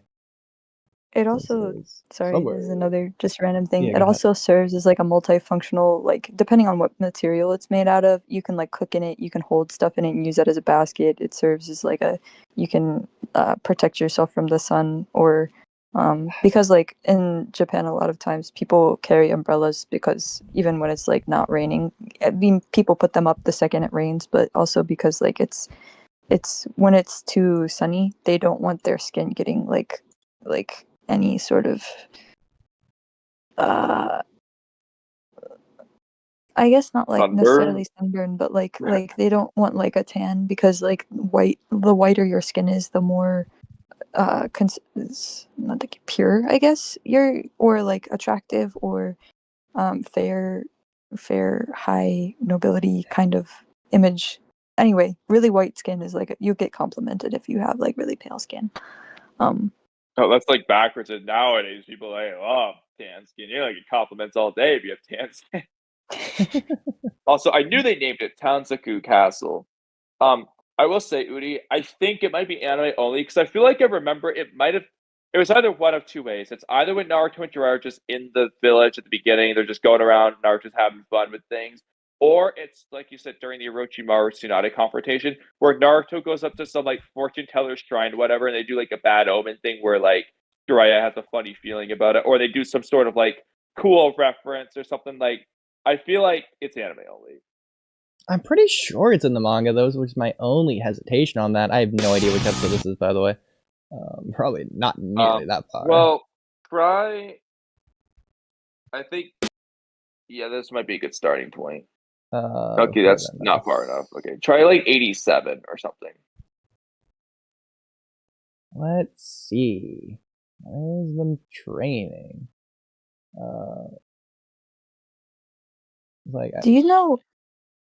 Sorry, while you're looking for this, I was just gonna Mhm. talk about the bell thing in the shrine. Do you know like what happened before and after he destroyed the bell? I mean, no, they're just searching for Tsunade. Yeah.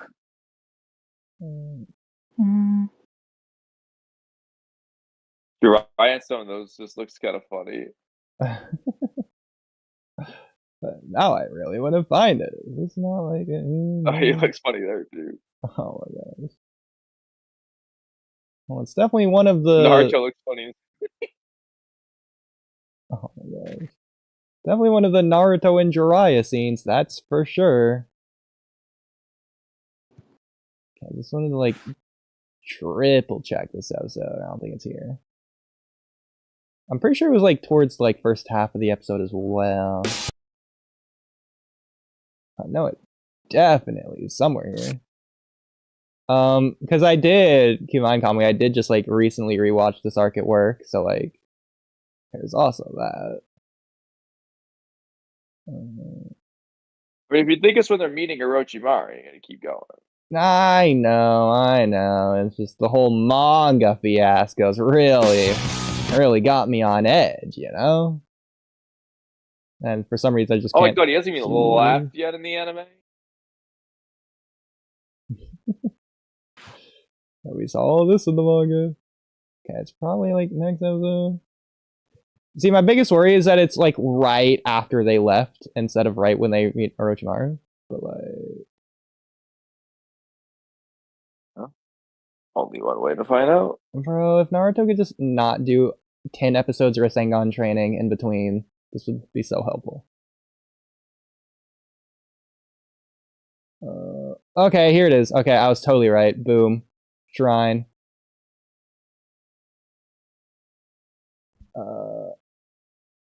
Jesus, that destroyed the shrine.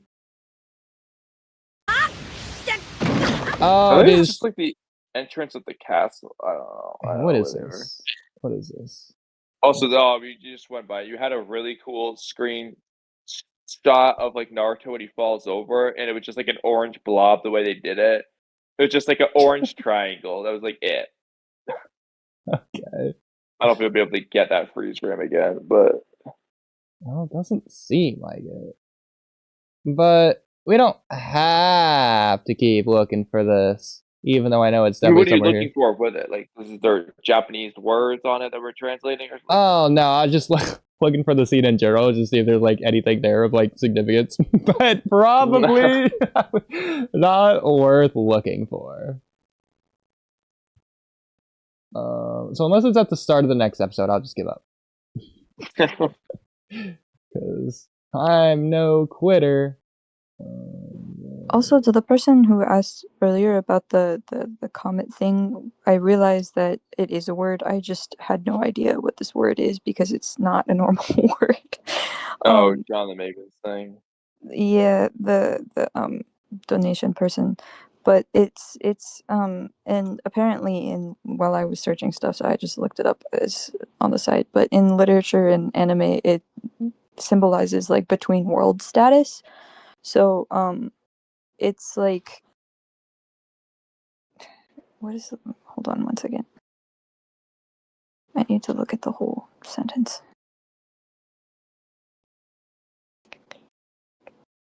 Okay.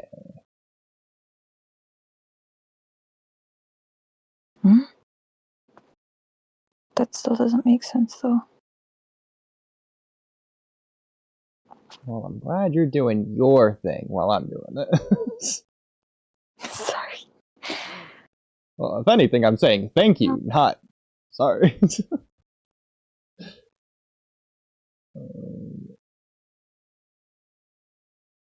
this point, I've looked freaking everywhere.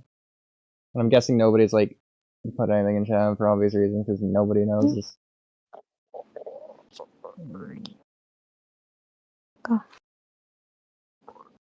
Yeah, whatever. I mean, weren't we talking about this just like a month ago, Kamui? Could have sworn we did. I'm not sure. We talked about it. Oh, I mean, hey, there's Japanese here. Yeah,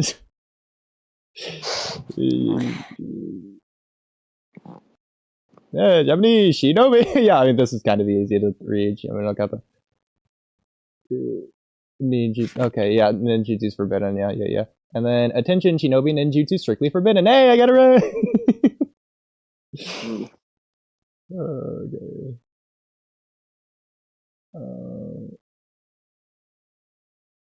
Okay, well, ignoring that, since we can't find it anyways, which is so annoying. On to the next. Okay, before we get into Kamui's, my next Akatsuki one was the fact that in part 1 they wear a one-sleeved shirt, I guess, or is in part 2 it's actually, two. let's actually look just to confirm. Does Kisame seem like it's that way too? I'm pretty sure it seems like it. Yeah, I think people have looked at this before, and it's they everyone's. have. Yeah, I mean that's where I'm getting it from in the first place. Yeah, because like I'm looking at Kisame right now, and he clearly has his right hand sleeve with his sword, but then there's just nothing for his left hand at all. Okay. So, is there like We only anything see it when his cloak left? flaps, yeah.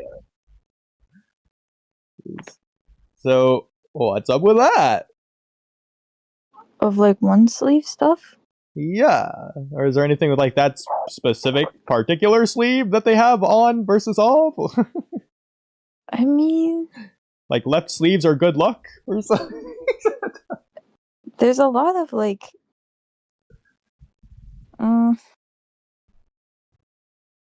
it's like for a samurai, right? It's like freedom of movement when you're drawing, like when you're pulling out your sword.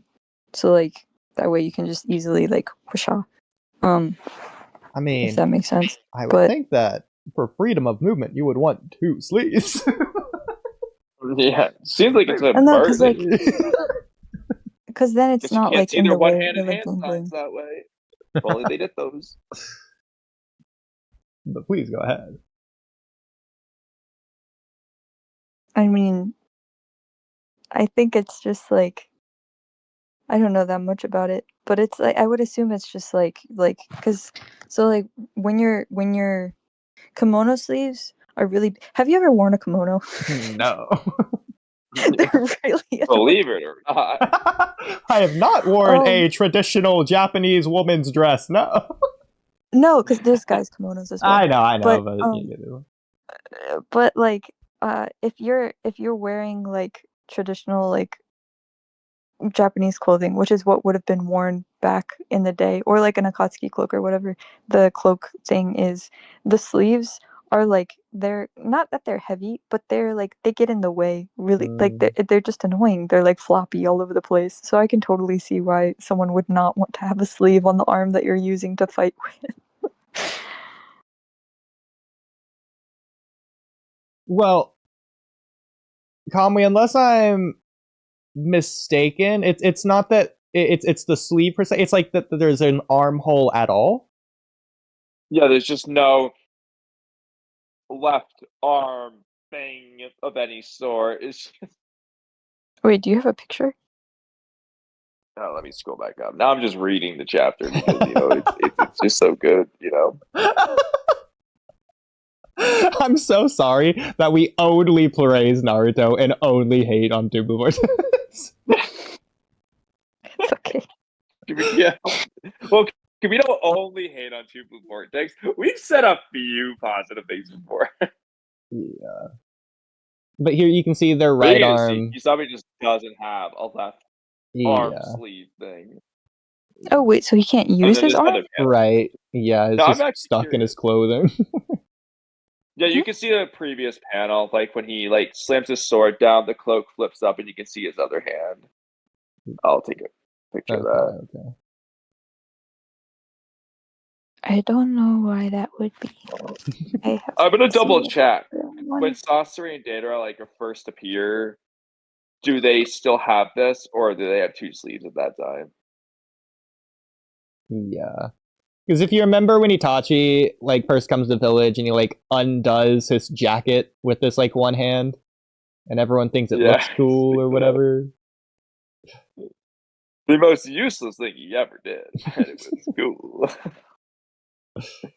I guess like there is the whole thing of like, well, but that doesn't really make sense. Because there's the whole argument of like if you tie one arm behind you, then you automatically strengthen the other arm because you're forced to use it. But then why would he only want to strengthen one arm?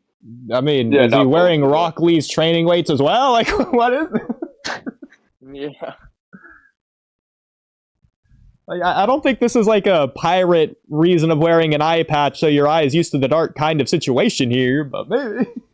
Well, I mean, like, there's, so I've never quite understood this, but there is a significance of, like, people, like, binding, like, having, there's always, like, it's an arm that has a special power if you're, if you have, like, Chunin or something like that, where it's, like, in a lot of anime you'll see, and a lot of times they'll keep, like, a bandage or something, or they'll have power in, like, one arm, and keep it, like not use that arm, but he doesn't have any sort of power in his random like it's not like the power in my left arm trembles or anything like that. So specifically his eye. Is this like Not his arms. Lee Also, having Datara bandages on his definitely arm? has 2 sleeves. By chance? Is it like Lee having bandages on his arm? I don't think so. Well, it's interesting because it technically might be, because that one line, when Sasuke's fighting Lee, and he's like, "What's in those arms?" or whatever he says. Like, "Oh, the chakra from those arms is...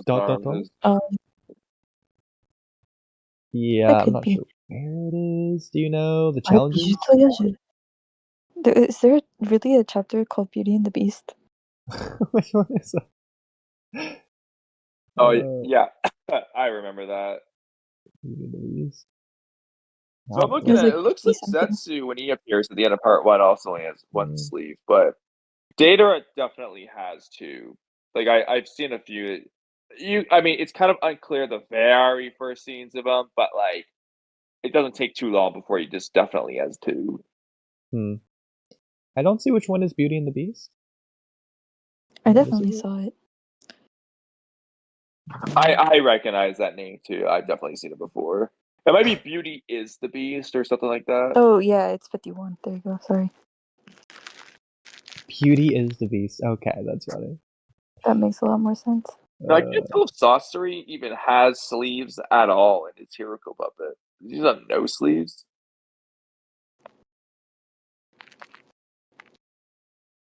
I don't know. Yeah, I don't think Sasori has sleeves. He just can't use his arms.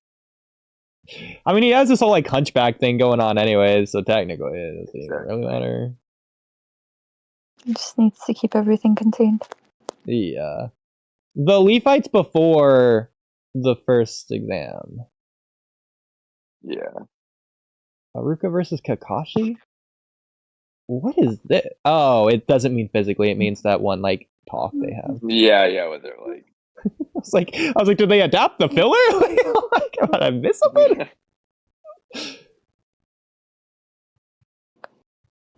Also, this kind of looks like Naruto and like Jujutsu Kaisen or something. Like, what is this? Yeah. But anyways, okay. So do we know where is this it? Yeah. He stopped my kicks with his bare hands. That wasn't human. I've no clue about the ninjutsu he used. So I don't think that is it actually. It's somewhere else. It was like clearly focused on like his hand. Arm. That face. Oh my god. Shotgun.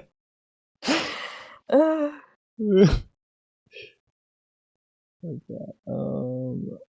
So let's see here.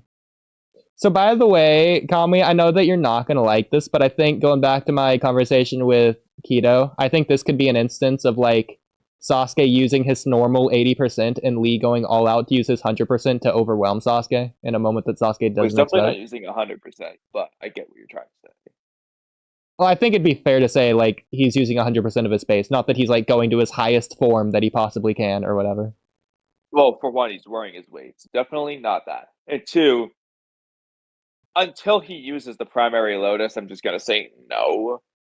What I mean is to say that with his weights on, he's moving as fast as he can here. Again, until he's using the primary lotus, that just isn't true. And I would say as fast as he can, aside from primary lotus, with the weights on. Maybe. I don't know. See, this is exactly why I didn't want to use this with Kamui, because I knew he wasn't going to accept it no matter what, because it's this fight, instead of just understanding my comparison. Well, no, because we know that when he does primary lotus, he uses the first gate, and visually it's shown as him getting faster. He runs faster every single time. So, that's why I said until he's using the primary lotus, I'm just going to say no, because that's a faster weighted lead speed. Anyways, I don't know what panel the arm thing is, and Kamui's not helping me find it, so... You didn't ask me to! What panel is it, Kamui? I'm scrolling through the whole thing. For that's some chakra in his arms panel? Like when he stops him the first time, well, that's a previous chapter. That's when he stops Oh my Izumo and God. Kotetsu. I'm just sitting here appreciating the paneling, Right. the perspective, the art. I know, dude. It's so good. It's so beautiful. So good. Who's this guy? Oh, it's just one of the people. Okay, yeah. Yeah, it's Kotetsu and Izumo. Yeah. It's like he's so focused on, like he's a main character. Yeah, I know. That's a rewrite right there. They just are taking it easy. Okay. Let me right around here. So it was this. What? Oh, never mind. It is different. No, what was the one I saw earlier? Did I not look it up in the manga? What's this You're weird seeing chakra one that thing? was looking at his. Well, it Oh was like yeah, no, focusing. no, that's You weird. saw Sasuke flashing back to it. Yeah, okay, that's silly. Okay, so I technically did have the right thing the very first time. I just didn't realize it because it wasn't the technically right thing. But yeah, blocked my kick with his bare hands. What's this weird chakra in his hands? So, is that, like, indicating anything to you, Miss Anne? I mean, it could be the whole the power in my arm trembles thing, but I don't think because so a lot of times in anime in general, you'll see like in Twin Star Exorcists or I don't know what else. There's a whole anime dedicated to having Shinibyo syndrome, but it's basically like this thing where middle schoolers are like, oh, they don't like grow out of playing pretend, so they just kind of like pretend that they have superpowers, and a lot of them will like wrap up, especially an arm or like wear an eye patch or it's not as common anymore, I don't think, but there was a whole name dedicated to it at one point. So, but like it was a common trope in anime for a while for characters just to like actually live out that dream by having some sort of secret hidden power in their arm. Okay, interesting. By the way, going back to, if you remember, the War Arc Neji's death, spoilers, the whole, like, Lee Neji, oh, I'll beat you if your eyes are blacker than my, whatever he's saying about the black eyes with Neji's back. Turns out that the manga just sucks. It's just missing the story. It just erased the story, and the anime is just better in every regard since it actually has the full scene in the anime, unlike the manga, which removes the story. But Kamui, do you want to take it away? Wait, hold on. Say that again. I was writing something. I was saying the manga sucks compared to the anime for the Neji death scene because the manga just removes things, whereas the anime just has the whole thing, and there's no need to worry about anything because it's not the manga that removes pages. Like what things were removed? The second page to the black eye thing with Neji. The thing that you found. Well, technically someone else found it, but you know. But I'm confused. That's in the manga. Kamui, I'm so over it. I'm so over it tonight. Well, I'm confused then because you're saying it's not in the manga, but it is. If it's that. Kamui, you literally posted it because someone else posted it saying that it wasn't in the manga. No, you're misunderstood. It was in the manga, but the Naruto colored website we were using dropped the page. That's what I'm saying. Oh my gosh. It's in the manga. Kamui, I'm not saying it's anime only. You're misunderstanding me, thinking I'm misunderstanding you. What are you trying to say? What you're saying? You just what? You're saying the manga's bad because it removes things. Well, I am saying that. It didn't remove it. So the colored manga did do that. No, the manga didn't. The colored manga did. That posted the colored manga did. So, in other words, the new website I found in Sage's server doesn't do that, seemingly. I mean, you can nitpick your pedantic specifics all you want. But at the end of the day... See, I'm fine with you saying that in general about the manga not having stuff, but you're using a specific scene in which it doesn't apply, and that's the part I just disagree with. Well, blame the manga for not including it. Anyways, your question. Blame the Naruto Bato website. I'm gonna blame the manga. Since you already did it, Kamui, but whatever. No, you just It was the way you wrote it. The way you saying a the different way you thing wrote from the what you text said. on that topic is how you wrote it. And you also said it's not a worry if we just watch the anime, and you're scared to read the manga for this very reason. And Viz might do the exact same thing, and you have no way of knowing.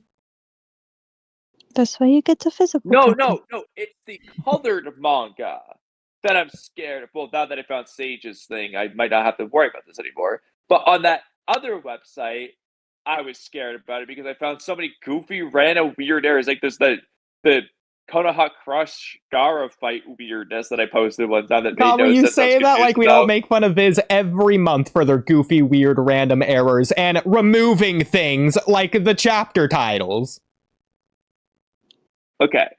So on Sage's website, there is an alternative translation that might not do any of that. I also don't know what Sage website you've referenced like 5 times in the past 3 minutes.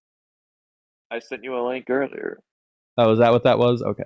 Well, clearly you weren't reading our messages. Now I know who to never go to. I didn't know that's what you were referencing, Kamui.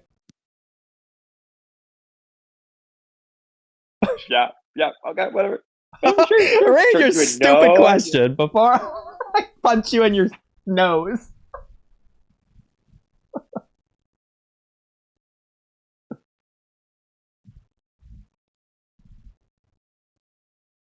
Got it? Oh, what'd you say? So I'm trying to write. When I was in the shower earlier, I thought of a rewrite thing, and then I What? forgot to write it down before I joined the call. So I'm trying to multitask. Oh my gosh. I guess I'll read Kamui's question then. Since he just doesn't want to do it for the 5 times I've That's asked. what you were getting at. Okay, sorry. I thought you were. What I was getting at? You mean what I verbatim said like 3 times? Well, that's what I said. I was trying to do something. I heard Kamui's stupid question or something like that. All right. What's the next? Wait, It's highlighted It's on just my the screen. Highlighted. Yes. Oh, wait. Okay, What? never mind. It's because I started with the why did it and it looked like the same thing. Oh my So god. silence. All right, Miss Anne. Freaking sketch comedy Why can't do more didn't ridiculousness than that. Kishimoto let the Edo Akatsuki wear their cloaks. Everyone else got to wear their normal designs and not like the fancy cloaks. So why not the Akatsuki? I need a picture because I have no idea what you're referencing, but So you know, like in the Remember Edo work, Tensei? they're like work? wearing their like red jackets, the Akatsuki members. They're just wearing this whatever jackets Kabuto gave them. Here, I'll even look up Edo Itachi just like as an example. like the red cloud jackets. Yeah, this thing here. No, it's like they're just wearing these. Only the Akatsuki. Kabuto only gave the Akatsuki these new robes. Mm-hmm. I'll put it No one in else. general chat. This. So they're all wearing that. Only the Akatsuki. But yes, all of the Akatsuki Edo Tensei are wearing these red robes. Oh, I don't. So you could say, oh, No. maybe it's because Kabuto did these guys first, and you just what he did, and then you said, okay, I'm not doing this for all 100 Edo Tensei. But out of universe, why did Kishimoto do that? Kabuto's just looking at the cloaks like, oh, this gonna look so cool. I mean, I feel like it's gotta have some That'll show significance. Obito. Obito's gonna pee his pants when he sees my Edo Itachi.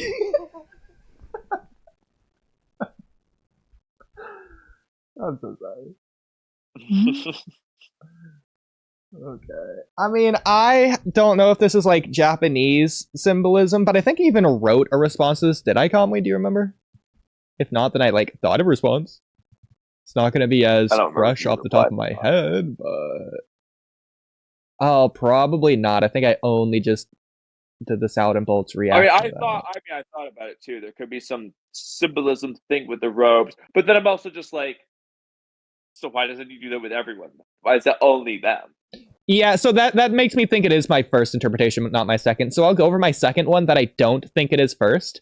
So the Akatsuki is like the black robe with like the red clouds, and this one is just pure red maybe to like symbolize that they're like purely tools now used by the Akatsuki, and they're like fully Akatsuki members purely now. for bloodshed or whatever. Yeah, only after the eye red moon plan of the infant Tsukiyomi. That's their only purpose. I do have I don't know if this is the one you thought of, but I do have another one. Okay. So Yahiko / Nagato's Akatsuki is the Red Clouds.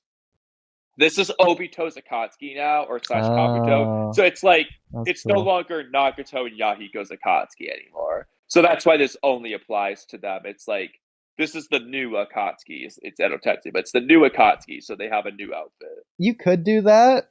My only problem whatsoever. I know. My only problem with that would be the fact that, first of all, these are Kabuto's Edo Tensei, not Obito's, but technically they're sharing, I guess. But then also, I guess, Obito also just has a different robe. Yeah, there's also that. Then there's also the fact that I guess Kabuto also has a different robe from even this one. But I was going to say that Obito has his own, like, I don't want to say his own Edo Tensei, so I think it's Kabuto's Edo Tensei, I think. It is. But it is, but like, it's weird, but like, Kabuto randomly, weirdly has Obito control the Jinchuriki Edo Tensei, which also have the... Yeah, I don't know, like, I don't know what's up with that. Like, because why didn't he just gave it to them and said, "Here you go"? How does that work? I don't know. That was weird. But yeah, they're not wearing this either. Just have them, Obito just controlling it for the sake of not having Obito having to do that. Yeah, I mean, you could just say that Kabuto and Obito or whatever think the Akatsuki are special in this regard because they were previous Akatsuki members, and that's why they'd have the robe over every other Edo Tensei. But I still feel like if it was these first two interpretations, that it would be all Edo Tensei. Yeah, I feel like every Edo Tensei would just have the red cloak and not just the Akatsuki members. So that's where I do think it gets back to my first interpretation that I haven't said yet since I started with the second one, because I don't think it's that one. My first interpretation that I do think it is I think this is like symbolism to signify they've already passed on and left behind their earthly tether, burden, enlightenment, like Hinduism thing that, I love so much in Naruto. No, because this would be in reference to the Akatsuki itself. Yeah, but actually... So it's to say that they're no longer Akatsuki members. Do any of them have... If none of them have their headbands, which I think might be the case, then I think that can work. If nobody's wearing their headband, it's like they're beyond... So the Akatsuki cloak is like their identity, aside from the headbands. Yeah, they've essentially retired from the Akatsuki the moment they died, and so even though they've been brought back, they aren't Akatsuki anymore.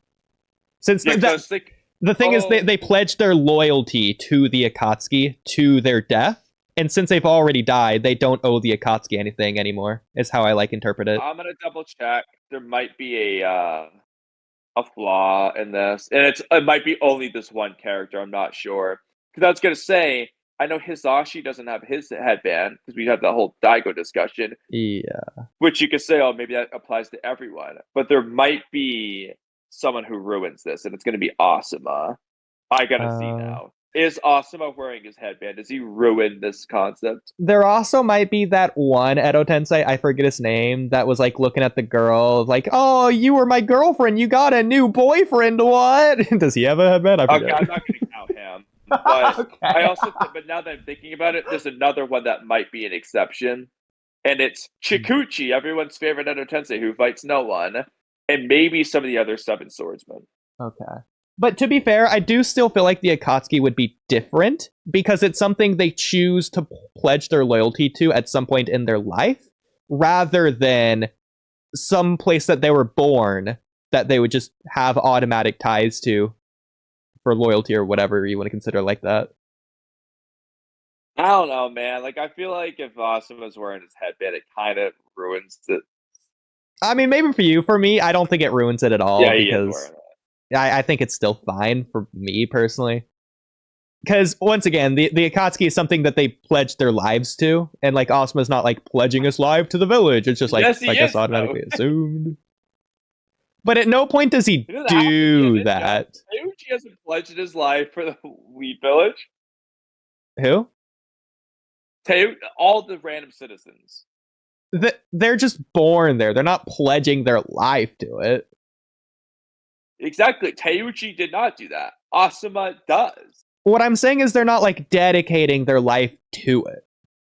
Yes, they are. You know, we're just gonna have to disagree with this. It's just because they were born there, Kamui. Asuma's not choosing to do it to the Leaf Village. He's choosing to do that as opposed to being a citizen who doesn't do that. Well, his dad's Hokage, so there's that. In Asuma's particular case, he's going to be heavily influenced. But my point is, all the Konoha shinobi are choosing to be shinobi. Like, they're pledging their lives for the village. Whereas if they were citizens, they don't do that. Well, but that's the thing. They're pledging their lives, whereas the Akatsuki are pledging to the Akatsuki, not their lives. You literally said they pledged their lives to the Akatsuki. That's why I chose that wording. Well, I take it back? I just took what you said. Well, if I said that, then I take it back. Okay, so they just pledged their allegiance to the Akatsuki? Yes. So do you remember that thing that they used to do in school at the beginning of every class? It goes, I pledge allegiance to the flag of the United States of America. So that's like what the Leaf Village is doing. Okay, but it doesn't count if it's brainwashing that you just do because everyone else does. It's different than if you choose to do it. I think it's more like Asuma pledging chose to be loyalty. a shinobi. Go ahead, Ms. Ann. Oh, I was just gonna say, I think it's more like pledging loyalty Thank you. than allegiance. Yes. Maybe. Wow. Someone gets So it. Sam, would you agree that Asuma pledged his loyalty to the Leaf Village? Yeah. No. I mean, like, it's different than the Akatsuki, because, like, Thank you. I mean, like, so you pledge to, like, serve under the Hokage, right? As a shinobi shikara. I just clarified that in Tuba Vortex.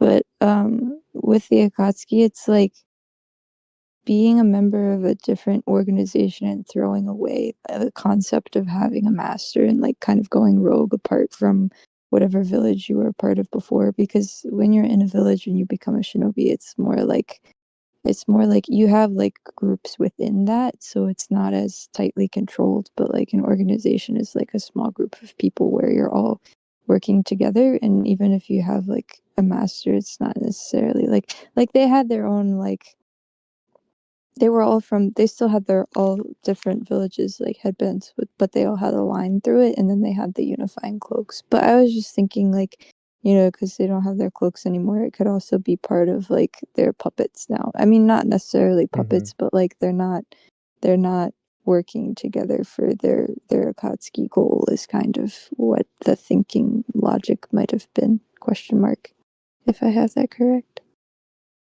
Yeah.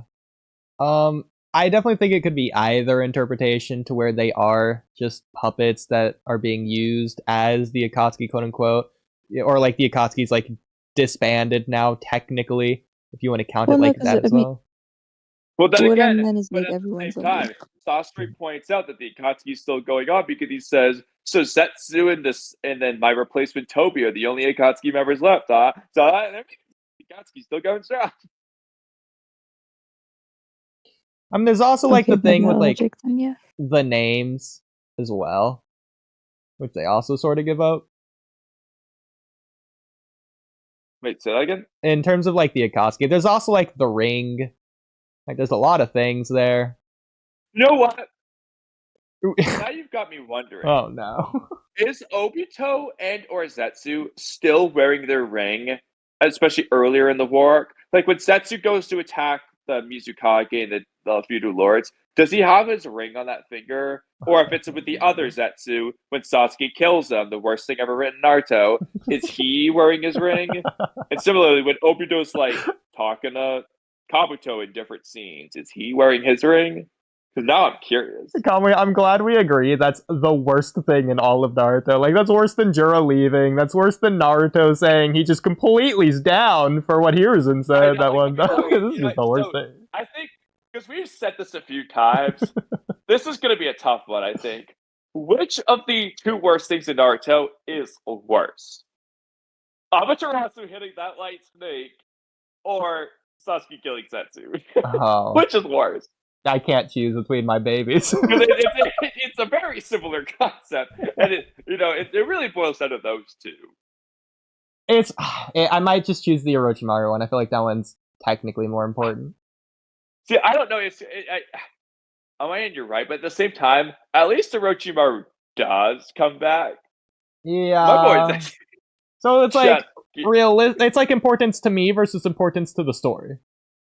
Yeah, exactly. Because I mean, it's a really tough one. Yeah. We should do a Okay, I'm gonna write this down as a video topic because we already know these two are going on it. But the worst things in Naruto, Okay. like top 10. Yeah, might as well. But what I was saying with the names is like Obito's ridding himself of his name. He's just like forsaking it in a sense. Names are irrelevant because of the war. And so it's like identity in a way. He's stripping it from himself. You could say the same could apply to all of the Akatsuki members if you consider the Akatsuki disbanded by this point. It doesn't really feel like any of them are doing the name thing, but well, that's not to say that like Itachi saying "Don't call me my name." Obviously, they're not doing it, but it's like if anything, it's like forced upon them, or they're having part of their identity stripped from them because they died, or because they're being used in this war. Even whatever you want to say. Well, I like that concept. I just would say in that case, it would probably be best if that applied to everyone. Like the people who matter, like Asumi, another example. Of course, when it comes to Asumi, I'll use him as an example. Kabuto's point is to have him keep his identity to make it harder for people to fight them. Okay, but he's also just letting Deidara have his personality and identity. We can be like, Deidara will be fine. The problem is, I feel like a lot of the Akatsuki don't really die with regret, whereas the Edo Tensei is the jutsu of regret, and Kabuto's purposefully forcing matchups that are filled with regret based on the ties to their previous life. Hisashi versus Hiashi, Asuma versus Team 10. At all, exactly, and so that's part of it. So I feel like it's littered throughout Naruto, but I think the 5 Kage Summit really does cement it best when Naruto says to Sasuke, if you and I die, I won't have the burden of being Nine Tails, and you won't have the burden of being Uchiha. It's like that for the Akatsuki, but just with the robes. I mean, you know what? If we were to make a rewrite, we don't have to go in depth on everyone, but maybe just think about it briefly. How we would have the regret thing apply to the Akatsuki. Because, as it is, it's like Sasori went out the way he wanted to go out, basically. Deidara, I guess, in the anime, is regretful when he finds out that Sasuke wasn't killed. No, I'm not going to count that. I'm not going to count that.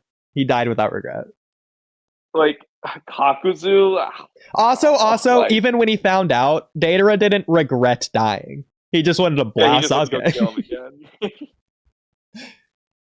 Guess he regretted that it missed, but he still praised this ultimate art. He's sad that no one got to see it. Well, technically, that's still even not true, but Yeah, people got to see it. Yeah, Sakura saw it. Real quick, White Mask Obito is not wearing his ring, so now I want to see when Kabuto confronts him. But when does he do that? By the way, Miss Anne, you sounded really tired, so if you wanna leave, don't make us think that we're holding you here. Yeah. Because you know what? Probably We can do this all day. And for you, it has been all day. Yeah, I haven't gone to bed yet at all today. Or yesterday. Or yesterday. But who's keeping track? Well, I guess you're too tired to do that. So. I missed the trash this morning and I was very upset because I don't get to throw away 3 of my trash bags for another week. Ooh. Ugh. Well, on the bright side, you'll have the night to think about it. That's true. I'm gonna wake up at midnight and eat breakfast. What time is it for you right now, out of curiosity? It's 4 o'clock in the afternoon. Ooh. I mean, I'm not gonna lie, that sort of sucks as a time to go to bed. Like I'm not gonna lie, you sound tired. If I were in your position and if I could, I would just stay up. And that's not me trying to keep you here. That's me saying 4 o'clock just sounds awful as a time to go to sleep at. It really it's just been a little bit of I've gone through like a 24-hour cycle. So I was going to bed at like 8 in the morning, and then it just got later and later and later, and so now it's 4. And I I keep trying to fix it by staying up. And then See, like, I know exactly how you feel. It's unfixable. It will never be fixed, and you must just accept it. It will only get worse. It'll just become an extra day later at some point, and you'll just do it again. The only way to fix it is by slowing the rotation of the Earth itself. We have yet to figure that one out. It gets dark around like 5:30, 5 o'clock here, so it's just annoying to wake up to darkness. I don't like it. Well, if you want to go, you can. If you want to try and tough it out, feel free. I'm gonna try to stay past my limit of yesterday, maybe, and if I can make it through another 30 minutes. But if I fall asleep, is there a way that you can kick me off? Yes. Okay. But I love the exhausted enthusiasm, because that's what anime teaches you. The guts to never give up, break past your limits, and all the other words. さらに向こうへ 燃えてきたぞ Yes. Well, let's see if I can engage your brain here with this one. So, moving on to the next translation thing. Okay, here's actually a pretty good one. So terrible at translating right now. Well, if you don't want to do this, you don't have to. We could do a different topic. It might be better to do it when I'm more awake, but I can try. Okay, because this is something that has come up in the community recently, and this is something that me and Kamui have been, like, I don't want to say bickering, but, like, discussing for a while. So, on the last sentence, Madara is saying his Susanoo rivals even the Biju. And before going any further, here's what it says in Japanese, and before that, we'll go to the English if it's here. Okay, we don't actually have the English. Kamui, do you have the English for this?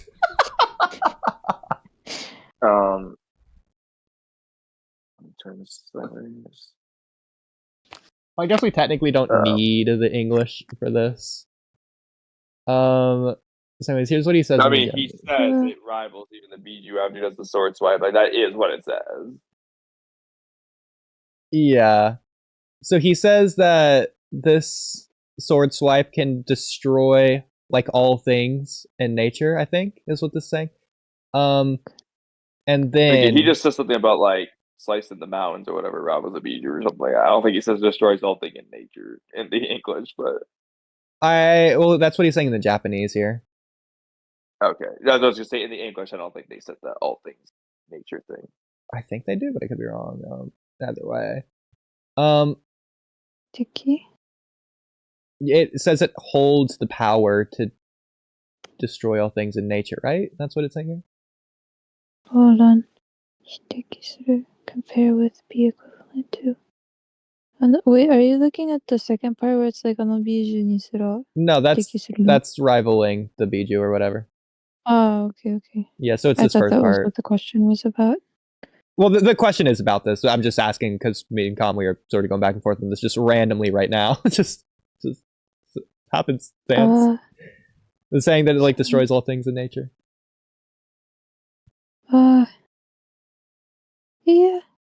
Yeah. Kudaku is like shatter though.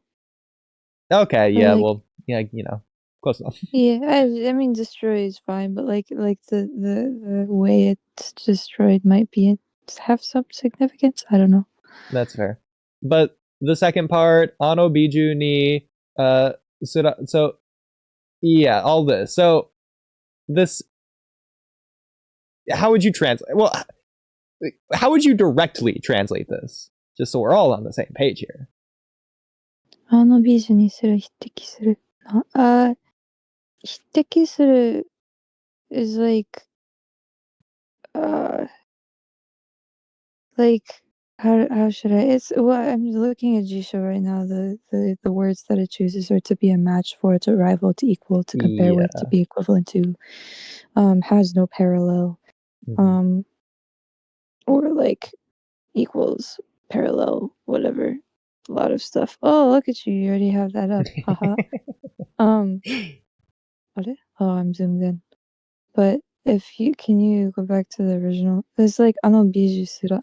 So sura is like even them will hiteki suru. So like it's even comparable to the biju, I would say, is how I would translate that. Yeah. So like it So won't lose out to the biju, I guess. the problem won't lose out is interesting. The problem with this, it makes no sense. So first of all, he can shatter all things in nature, but it even rivals the tailed beast. So like, I feel like we're getting two different ranges of power here. そういうことか。 Well, to be fair, they do say in the data book, at least, that Kurama, a Biju, can turn the world to ash. So I guess, like... I mean, I guess. But it's just like, as an example, if like Obito with a sword of Nobunaboku is like, yeah, you know Hagoromo, he created the world with this. This sword could even beat Zabuza. Like, what are we saying about the sword here? Do you have the breakdown for Shinra and Banso? Let's see what these other words are. Oh, these are just example sentences of this first word. I don't. But we could look it up really quick. I'll look it up. Hold on. Shinda Bansho. Well, Bansho, Kamui, you recognize Bansho. Bansho? In fact, you recognize Shinra as well. Yep. So I do think, yeah, all things in nature. But he told that. Yeah. So with that being said, so ignoring that part, because I do think that is what that's saying.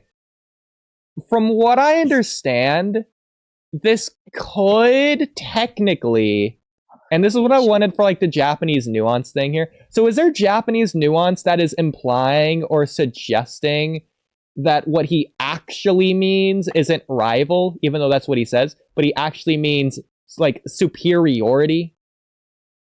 Like there could be a sense of superiority. Could be the Biju collectively or the Biju individually. Let me, instead of looking up the jisho, let me Google the actual definition of the word, because I do that usually when there's questions like this, because it's easier. Sure. Because outside of the range of power of can shatter all things in nature and rivals even the tailed beast, outside of that weird discrepancy, it's also the fact that this is Madara. You know, the guy who's like stronger than the Nine Tails. Or at least equal to He's the definitely Nine stronger. Tails, who is half of the Nine Tails, who rivals 5 Biju at the same time. So Madara is definitely stronger than Manatami. It says to be on the same level as a competitor. If you put it in English, or so is to there be like on par, on equal footing? So to your knowledge, you've never like heard this used in Japan to like maybe imply some kind of superiority? No, not really. Because that's something I heard recently, and like I looked into it, and like I wasn't sure, but technically maybe, I don't know. But that is why I got like the example sentences. Because Kamui, you would agree, this is, first of all, this is a vague, very vague thing in general, but like it's also weird, and he probably shouldn't be saying this, and he should be saying he's stronger.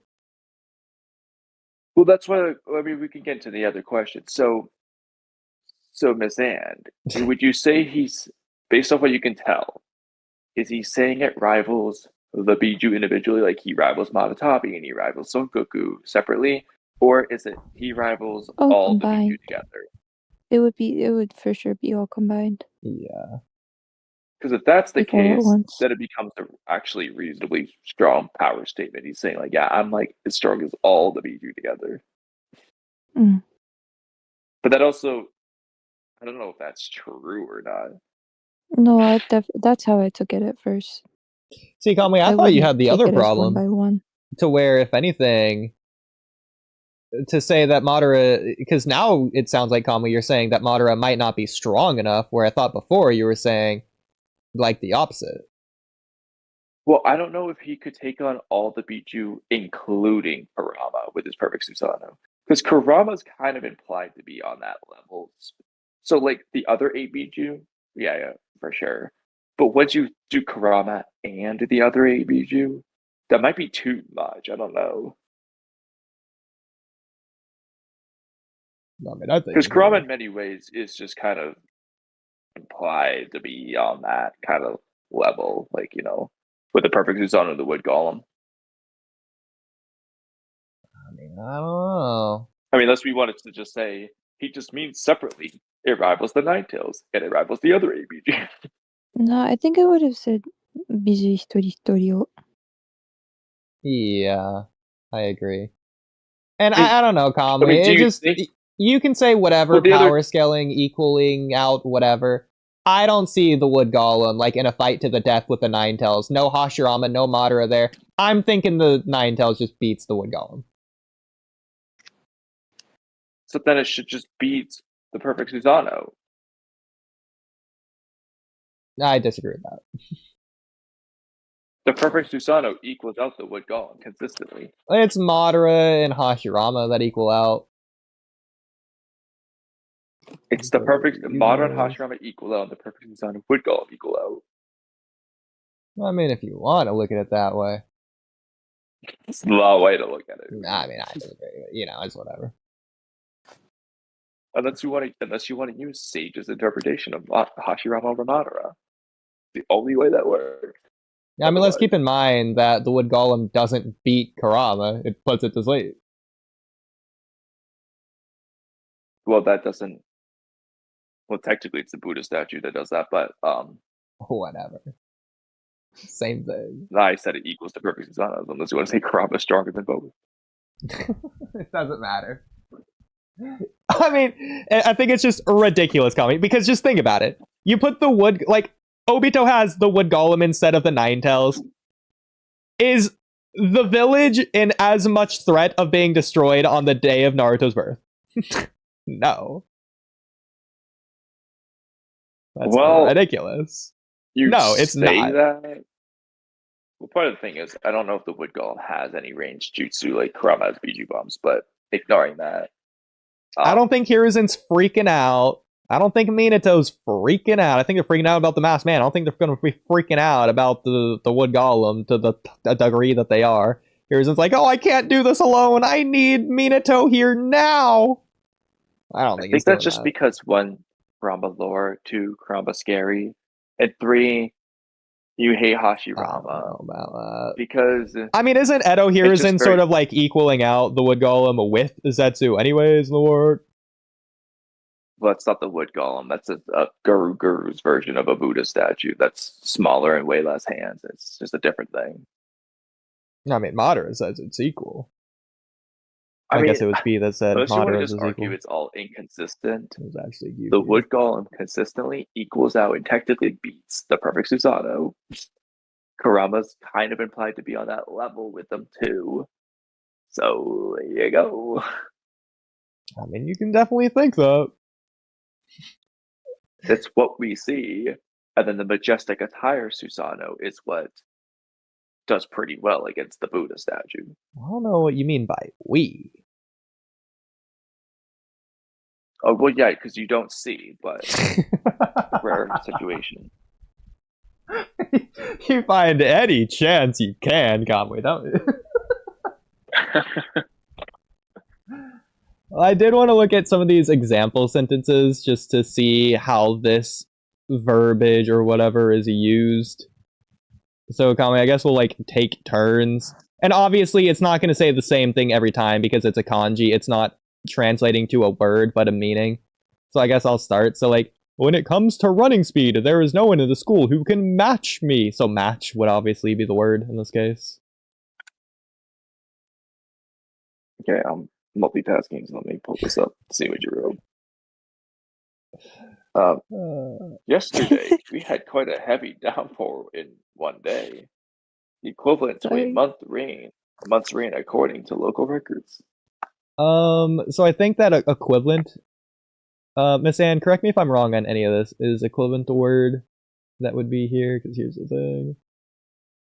Yeah. Yeah, My yeah. friend just responded about the turtle thing. Oh, okay, now we have to know. Taking a pause from this. Sorry, that's why I randomly burst out laughing. Well, please tell us what your chef guy knows. On top of not being able to read that you cook turtles alive. It's the rough translation.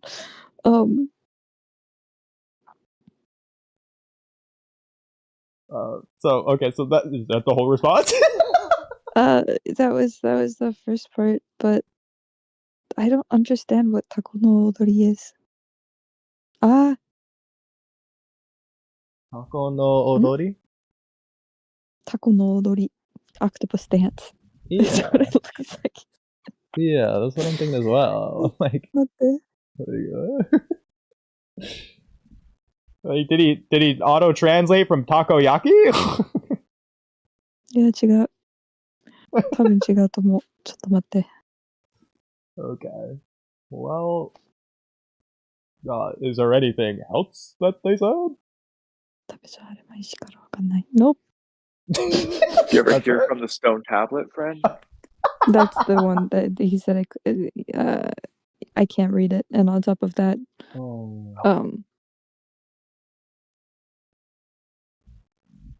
That is the most tragic thing you could have told us. I'm sorry. And on top of that, what? That there was something on top of that, you were saying? And on top of that, well, it says ikita mama ryori ... question mark. Okay, why would you? Yeah.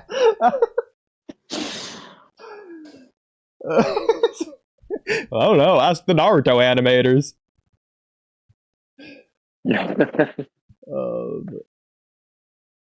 But I guess getting back to this, wherever it is. Here we go. Okay. Yeah, so this one's equivalent because Hodo's here as well. Does Hodo like change this? I guess it would, because it's pseudo Hodo. Data. Hodo? Hodo, yeah. Are it? Right here. Wait. Yeah, Shiteki a little pseudo-Hodo? bit. So that's what's making it equivalent in this case? Oh. Because like, yeah. it feels like a little Hodo is bit like- weird. Yeah, equivalent to this one. Hodo is like, I'm not good at putting concepts directly into words. So is it but saying equivalent and it's not meaning equivalent? It's meaning that because it's saying according to, so it's not actually equivalent? I don't know. Say your thing. But like, yeah. No, I can't explain that well. How would you translate hodo? 普通に。だとしたら、なんか、to the extent, I guess. Yeah. Is the quick thing. So, Yeah. but that's also a little.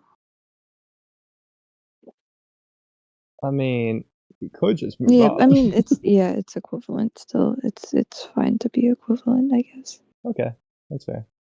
Oops. Well, now it's your turn, Miss Anne. Nobody equals him in strength.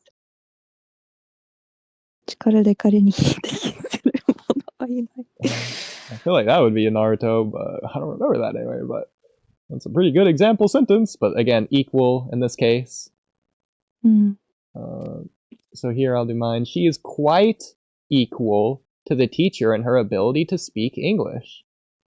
So I think this is saying the teacher would probably be a little bit above, but she's like rivaling it, like she's close to it. She's almost it's like there. a surprising thing.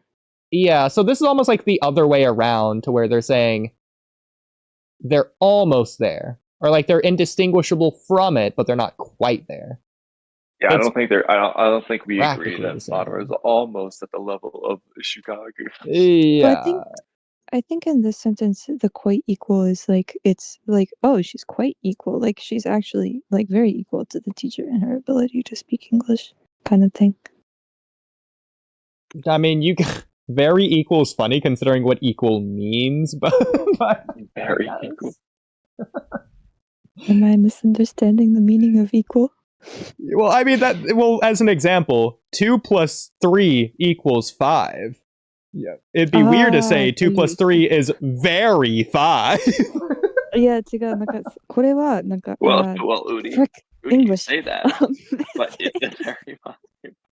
I mean, I guess it is very 5. Very something wrong there. It's like, in this, is there more than one definition of equal? Because like it's talking about like the kind of equal where it's like not necessarily equal as in like numbers equaling, but like equality, like not equality, but like when you say an ability is equal to somebody else's ability, it kind of has like a different nuance, no? Yeah, it's like they have like the same level of ability. Yeah, so like her level is quite similar, or like matches quite well to what the teacher is able to speak, kind of thing. I agree. I think, based on how quite's being used here, I think it would usually indicate the teacher's very slightly better, but just slightly. I feel like it's like she can rival the teacher though, kind of thing. Yeah. I completely agree. Oh, okay, then we're the same. Yeah. I think. Yeah. And then we shall never see her match as well. Match in this case being like rival or equal. Mm-mm. And we'll just like speed run these since there's a lot of these. He is without parallel. Yeah. Okay. And then it has no parallel, like same thing. No dramatist can compare with Shakespeare. So here again, it's ending in nigh. I guess there's absolutely no way to get this to saying Madara can't compare. Nah, you can't really. So that sounds that you could say that and have it mean that he's way above, but if you word it that way, it just sounds like he's just like, yeah, I can't even compare to a Biju. I'm so weak. That's how that would sound, which is not true. So Yeah.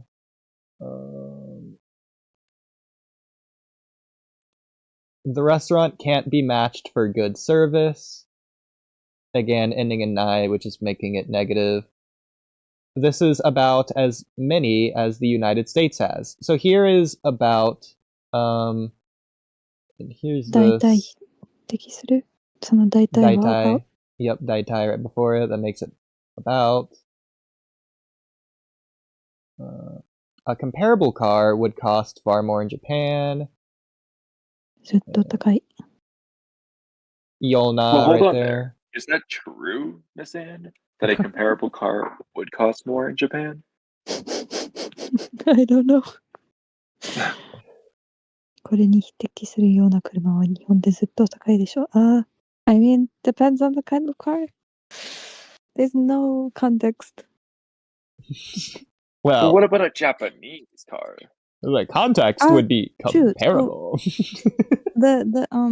If you have like an American car, right, it would be like, it would cost far more in Japan because the drivers is on the wrong side. They switch the side that you drive on. Like Yeah. the But what about driver's like seat a is. Japanese-made car? I don't understand So what I'm you know being the asked. cars that are made in Japan, those cars, with those comparable cars thoughts? Well, it's just More in quarterly, Japan? so you don't really have any basis to go off of. To be fair, Kamui, it could be saying, like, the same car shipped to Japan would cost more money in Japan than it would, like, in the United States. Well, that probably be true, but Well, I don't mean because the shipping costs, I mean just the buying cost itself. I could say the shipping cost. Yeah, I'm sure. Either way. This metal is comparable to iron in strength. Well, I feel like Rasa or something like that could say this, but... Yeah. Talk about the third Kazekage here. Yeah. This restaurant can't be matched for good service. Monogatari. No other English dramatist rivals Shakespeare. Isn't this the same sentence like above? Or did we already do it? I don't know. Where It's slightly different because the other one started with Shakespeare, but it still said "Yiteki suru mono." Okay. Yeah. You are equal to him in intelligence. Well, this is definitely not happening to Mamushi right now. I also think don't that's the think only Madara was sentence- equal in intelligence to Bichu. Yeah. Where it says "steiru" instead of "suru." Yeah. Last page. You are equal to him in intelligence. Oh, that's the same one. His research ranks among the best of its kind. 最高なものに。 Well, we know we're not going to say that about Professor Yoneda. Yeah, so cycle here was it's just context that's not in the Madara one, so can't really use that. His background parallels that of his predecessor. And that's just parallels, so yeah. So I don't think there's really any way to use this after all those example sentences in a different kind of way than just what's written here. I mean, Miss Anne, has any of this enlightened you for like any kind of nuance, maybe? No, I think it's just like all the Biju at once. It can rival them. Like it's comparable to them. Yeah, I agree. Okay. Well, Comparable? I'm glad we got that out of the way. Okay, that's all the Naruto ones. And if you want to go at any point. I'm gonna try to stay awake. I don't want to wake up in the dark anymore. I'm frustrated of waking up in the dark. Especially when having nightmares. It's no fun. Ooh, that definitely doesn't sound fun. Here's... Oh, sorry, I should tell you, because last time we talked about Attack on Titan, but I had a dream where I was fighting Titans and I was like, oh, this is a dream. I can give myself superpowers. Of all dreams to realize you're dreaming, that would be the one. In the middle of a nightmare. They were in my house. I was not happy. Well, were they big if they were in your house? And probably kind of small. No, I had a dream that I had a much bigger house and like there was like a basement and I was hiding in the basement, but then I realized that I could fight them because I was like keeping people safe in the basement, but like trying to like not alert them to my presence. And so I had to go upstairs and like fight them, and I just gave myself the ability to like fly and punch really hard. That's so funny. I love that. Well, now I gotta know. In your dream, were these Titans 2D animated or 3D real life? They honestly kind of looked like I don't know. They were just like creepy looking. I think they were 2D. That's what matters most when it comes to Titans. I'm glad your brain knew what to do. Your brain knew the assignment.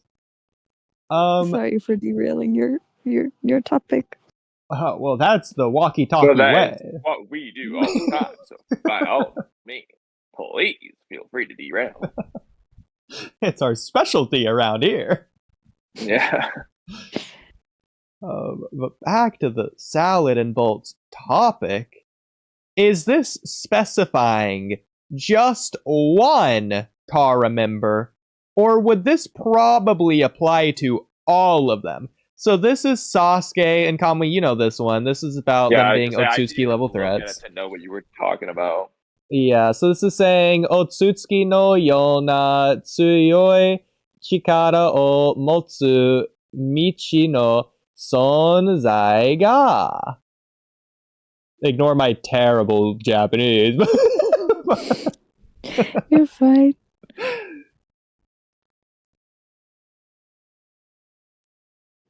Is that the whole? There's this on the left here as well. I mean, that's what really matters, but here's the rest of the context.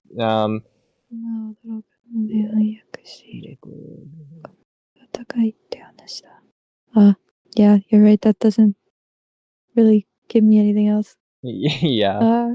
So with this being the whole scan, you could say it's ambiguous, but if you had to say one way or the other, or if you just think it's not really ambiguous and it is one way or the other, it's like, do you think the Kara members would be all Otsutsuki tier, or do you think Sasuke is specifying the Kara leader?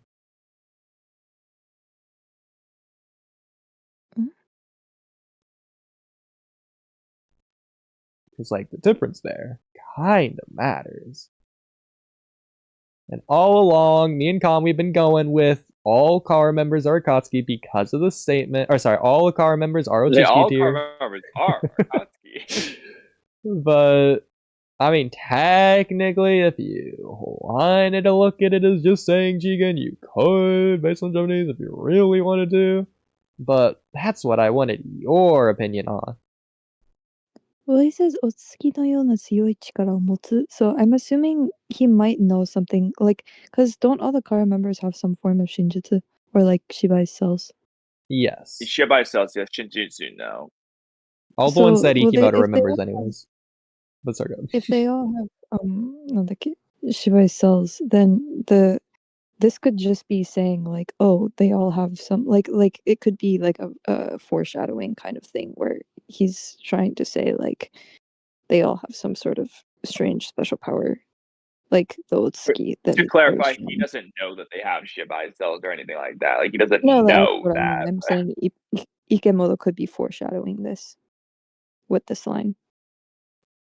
Okay, so for us to bicker with other internet people who bicker a lot, for our sake, do you think we can get away with, or should, use this to say all Kara members are Otsutsuki tier, or should we not be using this for that?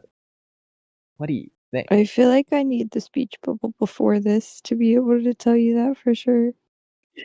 So like, I'll I need go the frame of the I'll just look for it conversation. in English real quick. Please. This chapter like 16 or 17 probably.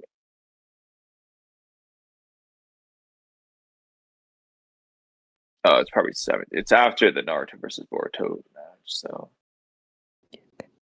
I think it's okay. So Sasuke's saying, like, Boruto's complaining about the ninja tool.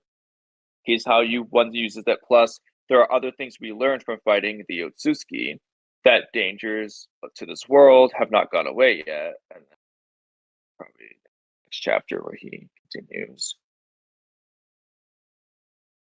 So the This will load. dangers. Okay, here we go. Well, I suppose there might be some bad guys like Mujita bandits running around, but it's a bit much to call those 2-bit hooligans a danger to this world. And then Sasuke says, of course, we're not talking about such small fry. There's a high likelihood that unknown individuals with Otsutsuki level powers are operating in secret right this very minute. I mean, to be fair, he says individuals plural in the English one at least. So that would imply more than just the one singular leader. He doesn't even talk about who he's referencing at all here. Like, he's... Yeah. How do you know that it's referencing Kara in the first place? Oh, well, the surrounding context, we know it's definitely talking about Kara. Well, has he met Kara yet? Well, nobody really. Okay, so we don't really know what he knows, but he's more so. We don't know why he specifically thinks this. So he has some intel because he said there's a high likelihood. Like he knows something, but Isn't he that's hasn't this? right. like. Would this be backed after out or- interviewing Shojoji or whatever? Yeah. Well, probably that. So then he's getting this info from Shojoji then, right? I mean, Yeah, he I could. mean, if unless he he also hasn't, has other things, but at the very least, he has Shojoji. if he hasn't met them yet, I would say this is just kind of, again, like I said earlier, Ikemoto foreshadowing that there's something out there that's bigger than the Ninja Bandits, and Shojoji knew what it was and gave Sasuke some intel. So this could if he hasn't met them directly yet, this is just intel that he got from somewhere. So I don't think it could be used in a power scaling argument for anything So because he doesn't know. it depends. That's what I think depends because in terms of like it depends on who you're debating. Because I think I removed narrative arguments. Okay, so are there any feats or statements directly saying this is the case? Well, no. He just says there's a high likelihood. He's surmising this. But narratively, Iki, or I guess Kodachi, is telling us basically, yeah, Kara's gonna have Otsutsuki level powers. Whether that means they necessarily are on the Otsutsuki's level, because for example, Boro, his virus ability is an Otsutsuki level ability, but he doesn't necessarily have Otsutsuki stats. We kind of just see that when Borushiki beats him up. But the point is, at the very least, whatever their special power, like it might. I'm going to use an example. High up, like I mentioned, a special Jonin. Special Jonin is supposed to be Jonin level in whatever their specialty is, but not necessarily all over. So like Hayate is Jonin level in swordsmanship. Ibiki's I also think this makes no sense, but Ibiki's Jonin level in interrogation, and so on. But we'll come back to that as another time. But anyway, so it might be true that okay, the Kara members are only Otsutsuki level in their specialty. So for Delta, I guess it's like her speed and strength and laser beams, and for Code, it's his teleportation ability, and then for Boro, it's his virus and regen, and so on. You could make Well, that argument, but at the very least, whatever their special ability thing is at least Otsutsuki level. That is definitely what they're telling us. there's like he says the word sonzai, which means like existence, right? Yeah.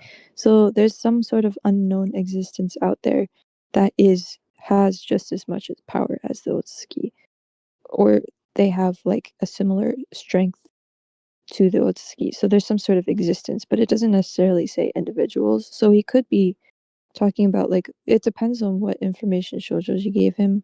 But basically, like this could be referencing anything from Kara to like Shibai to the Karma to it's just like an existence. I So mean, it doesn't Kamui, necessarily. if you said you pulled up the page, Kamui, if you just want to like post the full page. The just the same Sasuke panel. The Hmm. full page, not just the panel, but yeah, that Oh. page.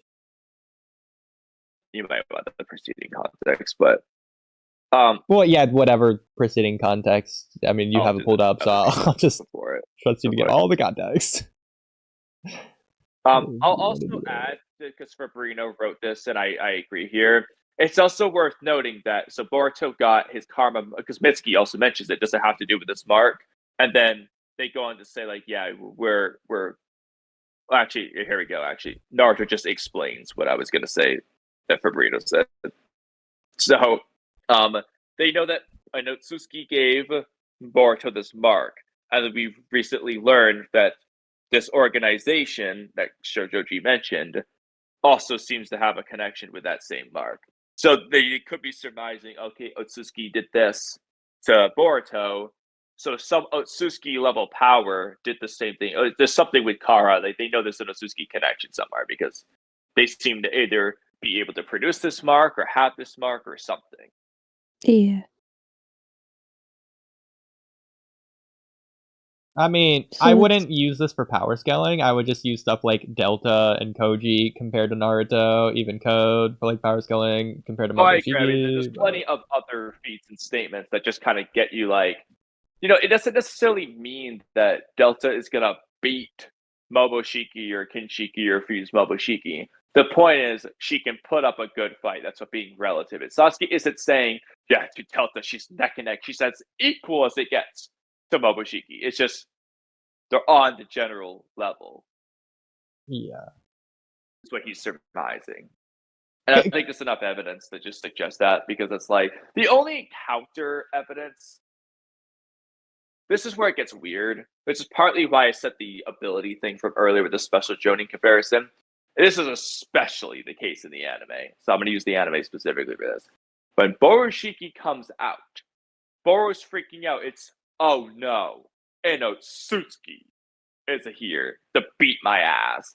And Boro, at this point, it's kind of weird though, because Boro is pissed, so he's trying, but he also lost his core. So is he nerfed? Like, it gets tricky. But Borushiki just bodies them, So is that implying Otsutsuki over Boro, who's being implied to be over Delta, or at least on the same level overall in ability? Is it because Boro lost his abilities? Because he lost his core and his virus? Is that why he's getting bodied? Because he has nothing left? Like, you have to ask those questions. Like, what are they trying to convey for Boro? Is it that he lost his ninja attack, or is it that Otsutsuki over Boro?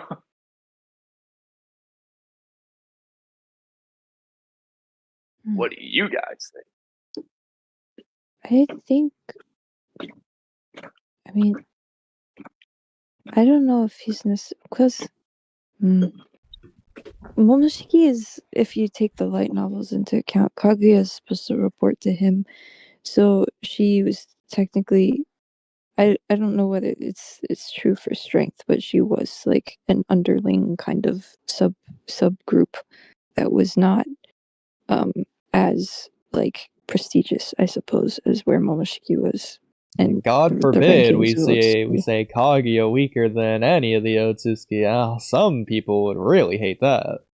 I'm just Yeah. in terms of like hierarchy of where like you can have obviously a samurai that's stronger than a king, but he was like the king person, right? So you would assume he has stronger, but relative pretty strong strength as an Otsuki in comparison to like maybe like some of the other random Otsuki that also exist that other people might know about that he does not, like Boro might have known about something. I don't know, he might not have known about anything else, but either way, I think like because of that he could well, you can't even say that because we haven't seen any other ones yet, but he could theoretically have beat another Otsuki. Obviously, I don't think he could beat Momoshiki especially if Momoshiki wasn't just using Boruto's body.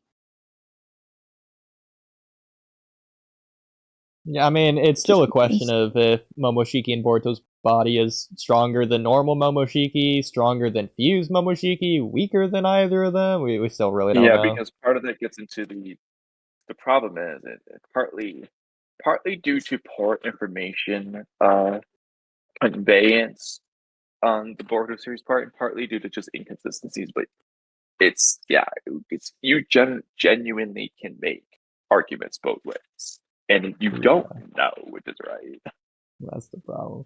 Because obviously Boro is stated to be slow by Sarada, even though he's like faster than her, but like he's surprisingly slow in comparison to where she would expect him to be. So obviously Boro's making up for it in terms of his abilities. His abilities put him on that tier rather than like his taijutsu, as an example. Exactly. And so if he lost his abilities by the time Boroshiki's taijutsuing him, it's exactly. like, is that even saying anything anymore? And evidence of that would be the fact that he's like whipping his weird octopus tails around instead of his virus to like try and stop him. But I mean, at that point, they already have the antidote, so it doesn't matter regardless. Yeah, it would have been useless. So yeah. Did he know that though? I think he probably did. But yeah, because you told him earlier in the fight. I mean, he's not going to assume it's going to randomly work when Momoshiki takes over. Whatever. Wouldn't the virus not really work because he could, like, Boruto could literally just fly up as an Otsuki, get out of the range of the virus, and then smash him with a giant Rasengan? Well, in order to hit him with a Rasengan, he would have to get close again anyway. So. Well, that's assuming the If it was a giant one. virus doesn't just die to the Rasengan. Yeah, I mean, based off what maybe if it blows it out of the way, I guess. But I think it would just destroy it entirely, just outright. I don't know. But it doesn't really matter because either way, he knows that he has the antidote. So he could also probably snipe it, but Oh yeah, like Rasendon. I don't know how effective that would be, but he could probably just... I mean, he's doing it in the code arc. He's just, like, launching giant Rasengans, which is ridiculous. I mean, that is... Especially the anime version. He literally just shooting them. Just spamming them. I can't, bro. But yeah, he's, like, clearly faster than him. It's just hard to say. Because, like, if Momoshiki goes into the fight and he doesn't use this Byakugan because he doesn't feel like he needs it against Boro, because Boro's just like using lava style or whatever, he might just be hit by the virus, and we know that matters based on the Urashiki fight. Yeah, and he just loses. Yeah, which is ridiculous, but technically possible. It just depends on I mean, if you Boro's think off-guard potential is really high, so... Yeah, that's the thing. Considering Jigen sent Boro there because Jigen thought he would be capable of beating Sasuke. You know, the Otsutsuki tier fighter. And that's like the clear implications. Like coded Boro at least. He sent them there with the intention of fighting Sasuke at one of the locations. And then Delta feels like she can beat Naruto. She very nearly does. Koji is seemingly stronger than Delta, and Koji does fight Jigen.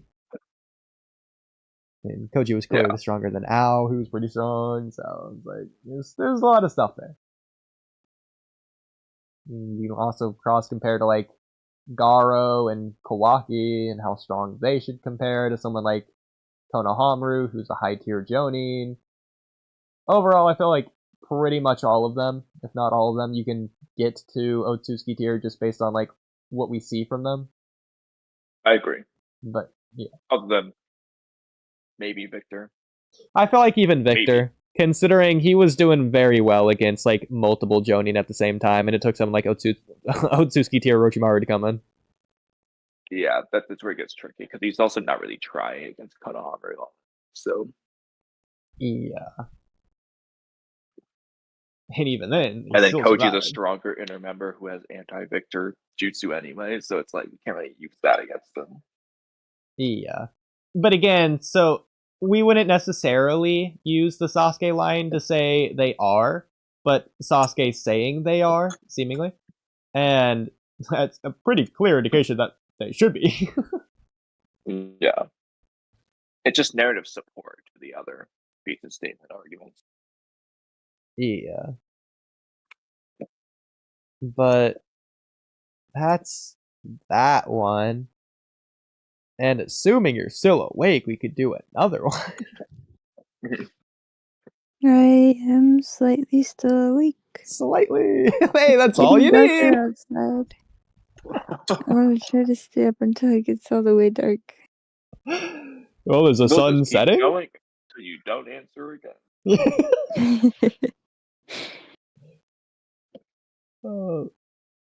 Okay. So this isn't a translation one, so this might be easier.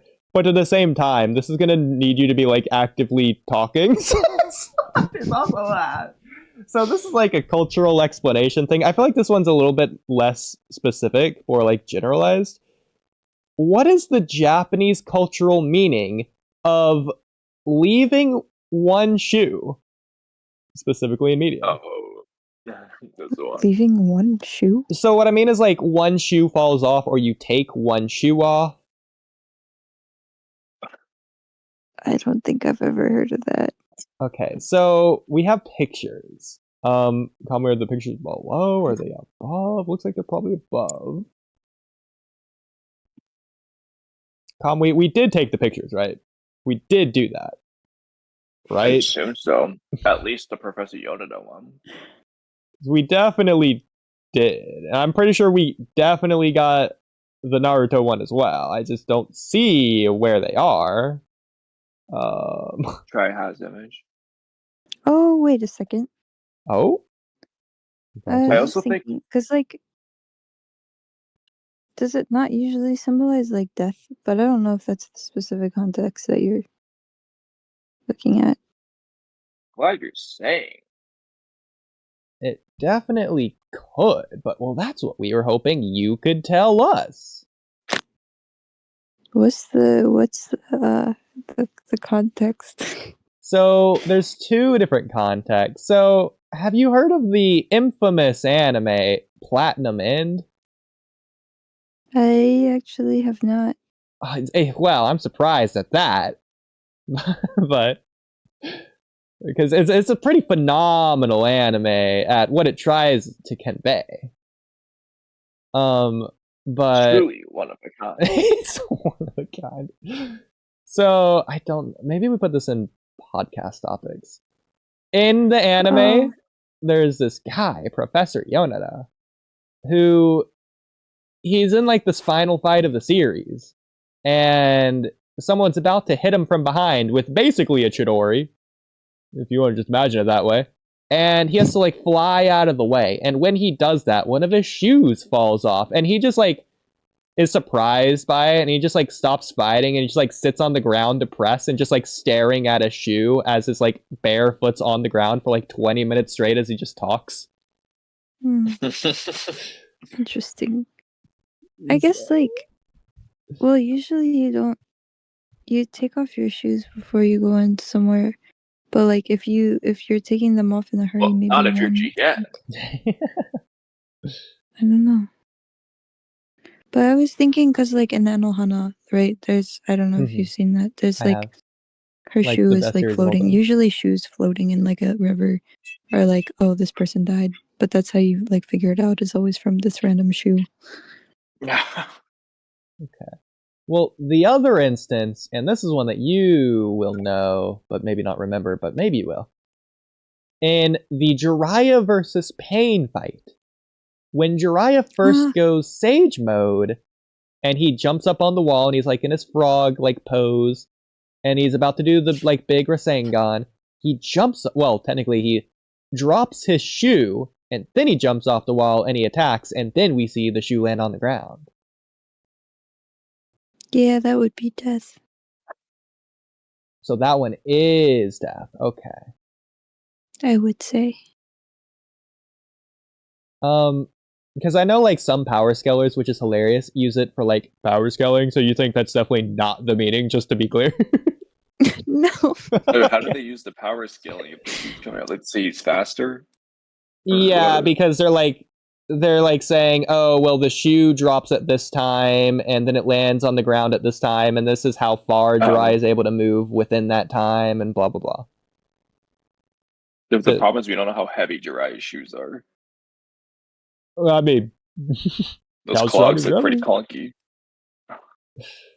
That's funny. But to be fair, like, Lee's weights I don't think are falling at like light speed or anything crazy. Like, I don't think a weight in Naruto's falling very different. Actually, yeah, that is crazy. It doesn't really make sense how slow Lee's weights fall, considering how heavy they are.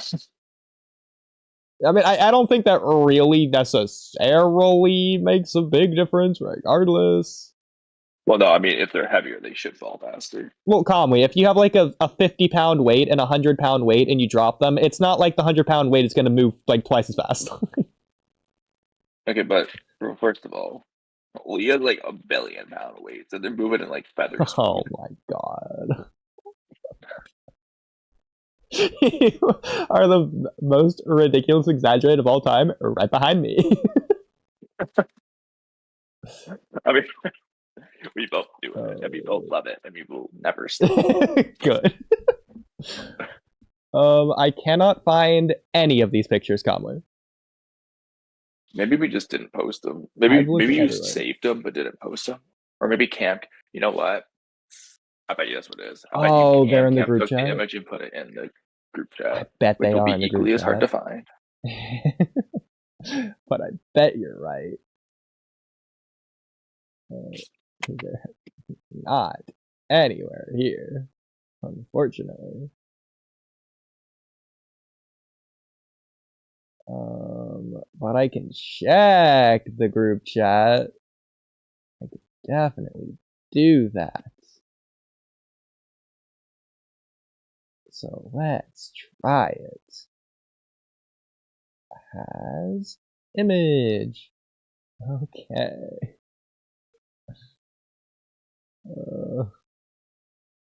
People are gonna be so confused if they like pause to look at all these images. The things we say. I know. The pictures we post. My headphones are dying again. Well, go take How another annoying. shower. Don't actually do that. Not that you would. Well, we're definitely getting close.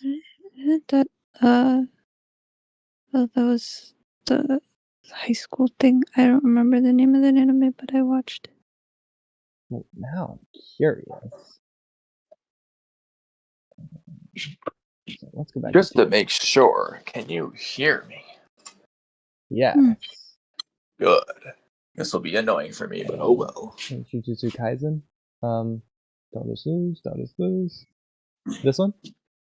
Yeah, that one. The God of High School. Woo! Yeah, that's what it's called. Kamui, I don't suppose you remember what day we watched the second to last episode of Platinum. It's probably been at least 2 weeks, if I had to guess. I would definitely agree. At least that long. I just can't find these pictures, and I know we posted them, which is so How many? annoying. Why are there so many images? Can't come in all for gifts. The problem is, I also don't know who posted it. There's your stupid guessing- bell. What is that? So, do you think this looks like the notification bell on YouTube? Maybe with the red outline. With the red outline. I love it. Well, I we don't don't know have if a that was picture of it picture without of- the red outline. That's the problem. I also don't remember what this is. Oh, from yeah, my blanket from when I opened my presents. Yeah, I think it was the poster or something. I don't know. Yeah. So that was my birthday stuff. And it definitely would have been before that. Shout out Cam Kim, who only got 4 hours of sleep. Hey, just like Sound and Bolt. We haven't even gotten 4 hours. Well, you will soon enough. Well, since Yo, it's actually dark outside. I made it. hey, That's you did crazy. it. The sun has set. Good job. I poked my head out of the blanket and I was like, it's awfully dark.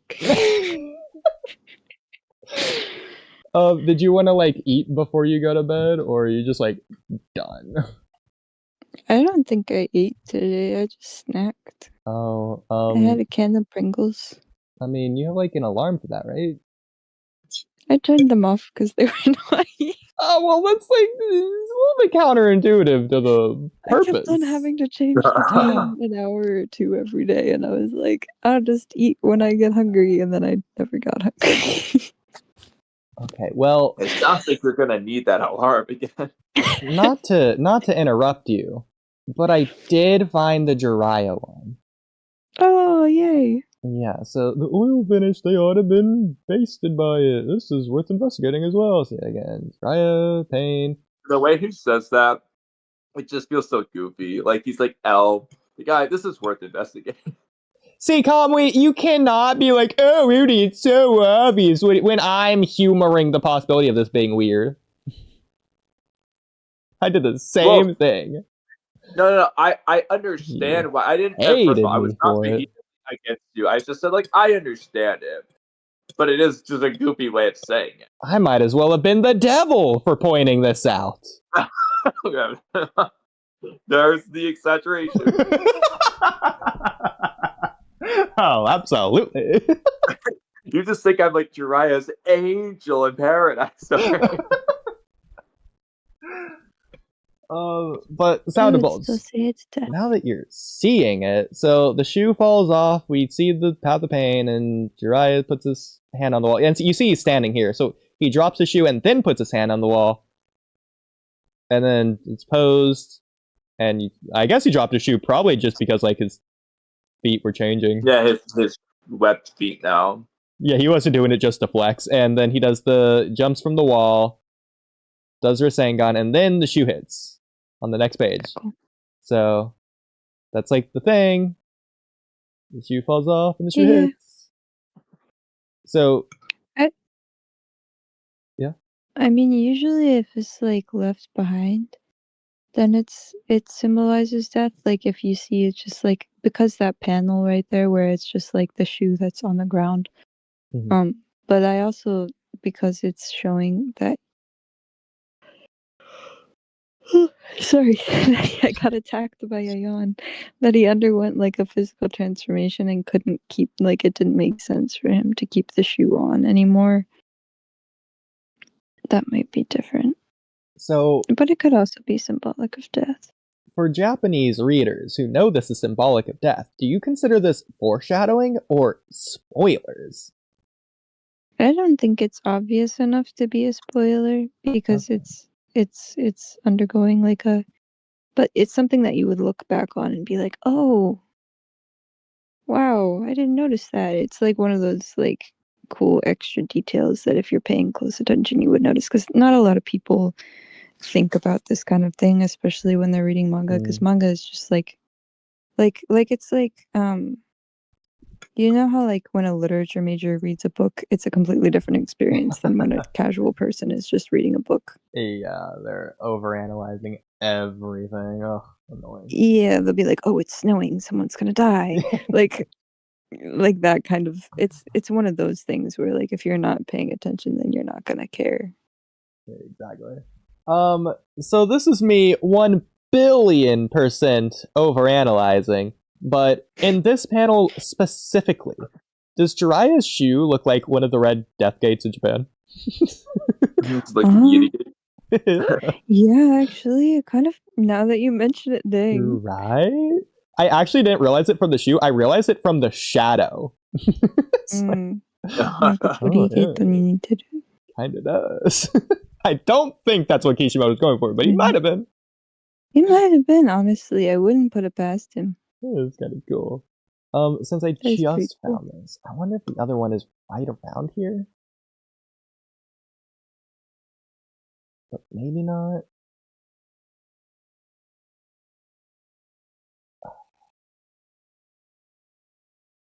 But I wish it was. I'm going here and scroll down. Maybe. It's probably not here. Yeah. Well, if it has salads in the name, then if you just scroll on the right side, you should just see it.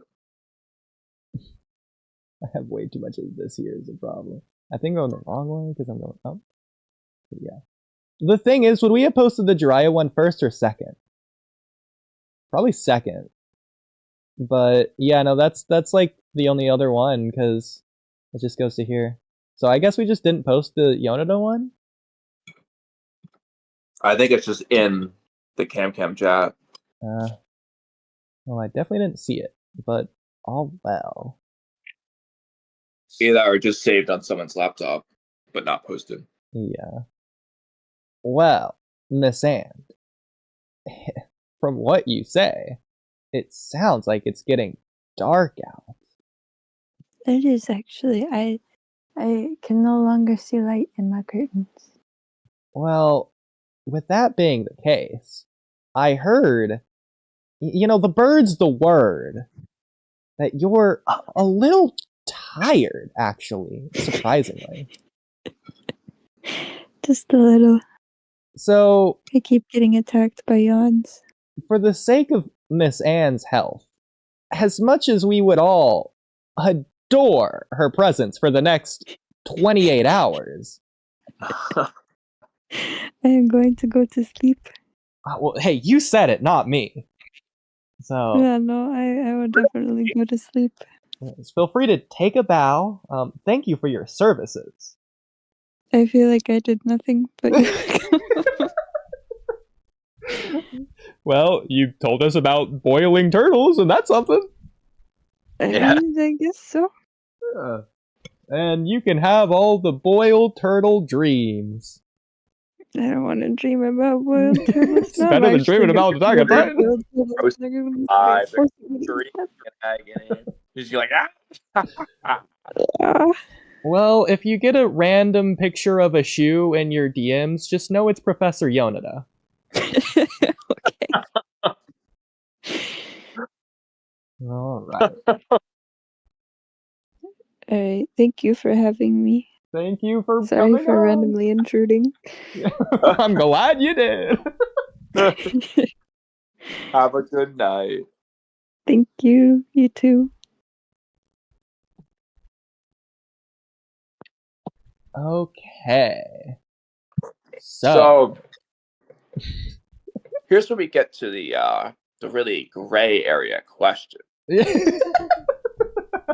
Like, we should end, obviously.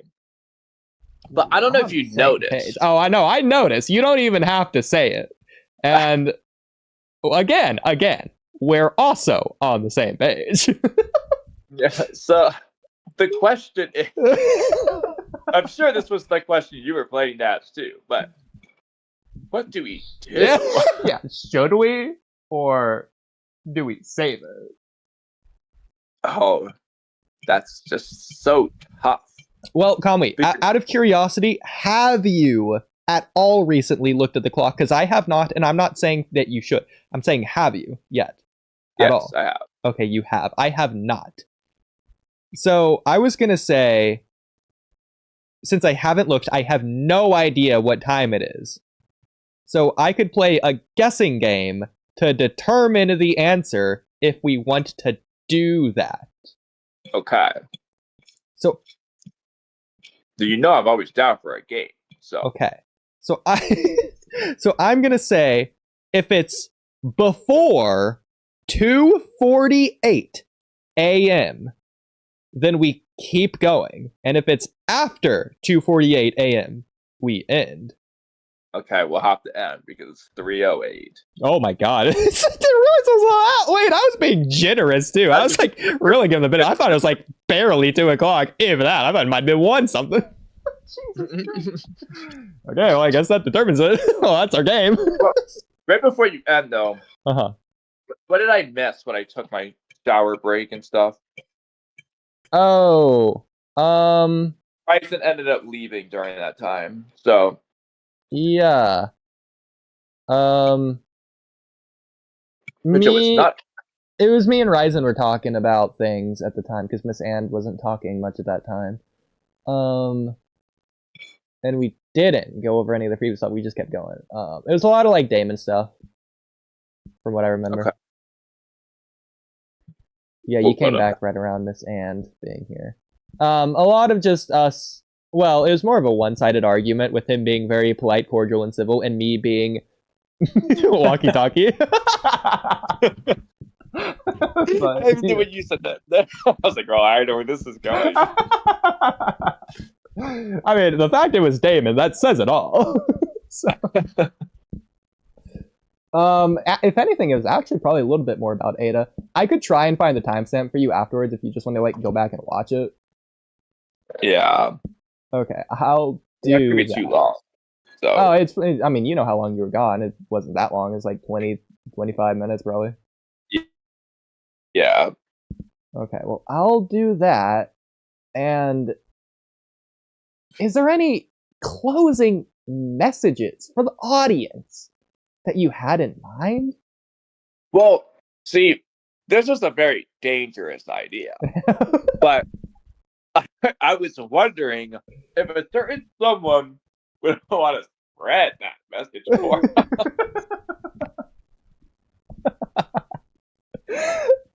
Fabrino, the ball's in your court.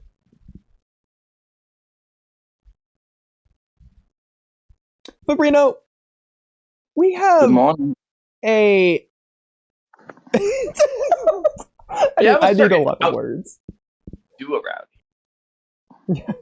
A certain ritual, a tradition, if you will. You know, like Hidan, we would never miss our ritual. It's just like Jiraiya catching his shoe. We always catch this at the end of our streams. You know, it's like what Sasuke says at the end of chapter 699. It's kind of like a prayer.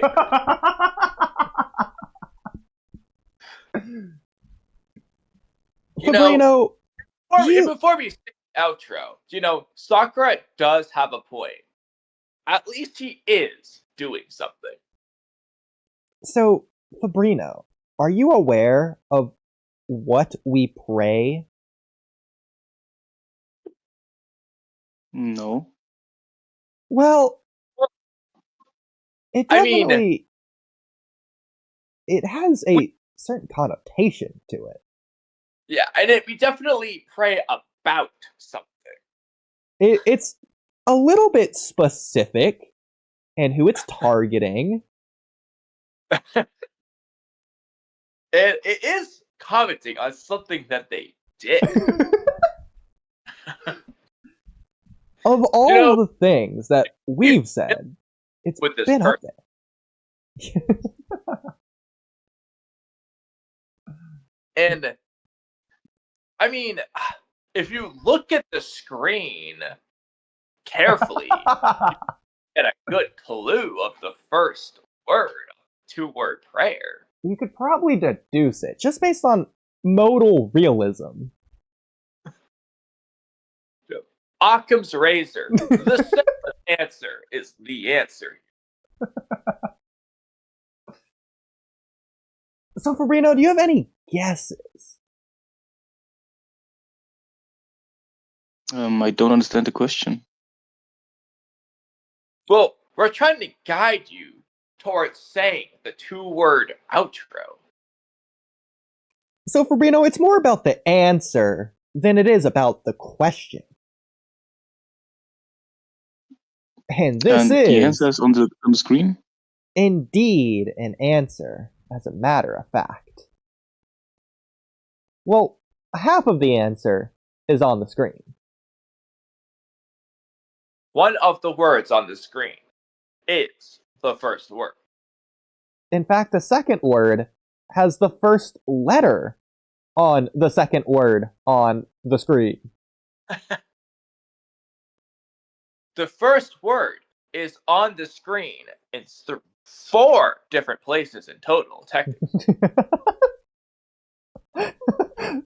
4? I only see 3. Where's the fourth? I don't see the fourth. Oh, Okay. technically, Kamui, there's 5, but I'm missing your 4th. Oh, okay, I see. So we each have that extra one. Okay. Oh, actually, no, it would be 6. It would be 6 in total, from what I see. If we're being real. Well, technically, if you want to count it, it's technically infinite based on my loophole, but we'll just go with 6 for the sake of readability. Yeah, we could use your loophole to read. But let's keep it simple. I mean, Fabrino, when you look at the screen, is there any word that you notice appears more often than others?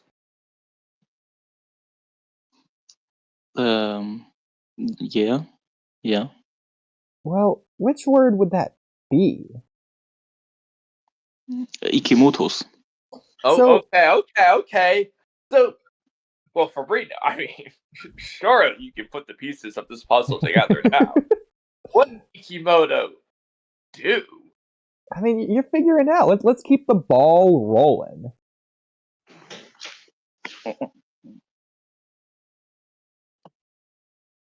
You know, it's one of Newton's laws. What's in motion stays in motion. So, Fabrino, what's that second word?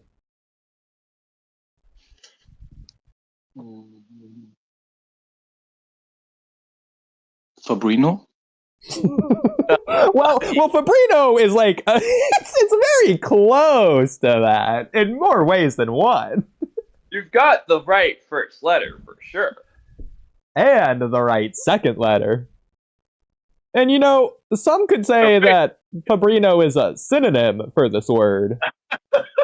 They sort of go hand in hand, but this is about Ikimoto right now. Clever. Wow. I feel like we're going in a certain direction. I mean, Fabrino, I don't know how well you remember the Land of Waves, but when Zabuza gave his little speech at the end, he mentioned how certain people always do this. And that, well, at least he's done this. Kamui, I don't think I could have been more blunt than that. I know. I loved it. Nice. Well, if you don't remember that, then surely you must remember what Kakashi kind of pretended to do in the bell test. So ambiguous. I would have never got that if I'm Babrino. You just got, like, the EBQ one is just too obvious. That's the problem. I want one that's a little bit more, like, down the middle. Doesn't this prove that Fabrino doesn't watch you guys' stream? Well, at least not to the end. Remember how Naruto was debating on opening the Heaven and Earth scrolls during the Forest of Death? Do you remember that? Yeah. So, do you know what would have happened to Team 7 if they did that? Yeah. Well, what would is have it? happened?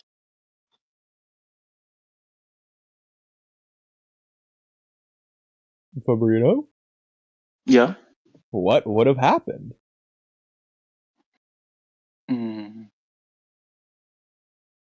Stunned. They would be stunned. Well, in terms of not physically, but in terms of their participation in a certain event, what would have happened? They would be disqualified. So Fabrino, do you remember after Naruto fought Gaara, Naruto was trying to learn the Chidori?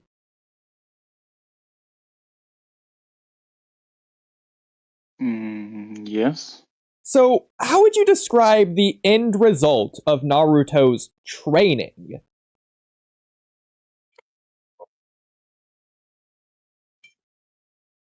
What would you say he did in regards to learning the Chidori?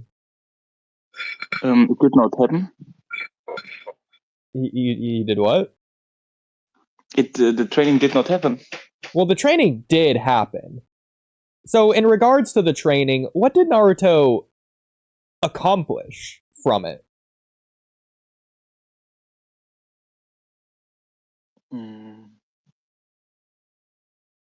I don't know. Well, I feel like that really speaks volumes, though. So the fact that you don't know, what would that mean the training did for Naruto? How did Naruto do at the training? I think we can do some other ways. So I've got two ideas. So you remember how Orochimaru once upon a time tried to take Itachi's body, and then he does it with Sasuke? So, how would you describe the turn of events? So Orochimaru, he tries to do this, but he what? He have to wait.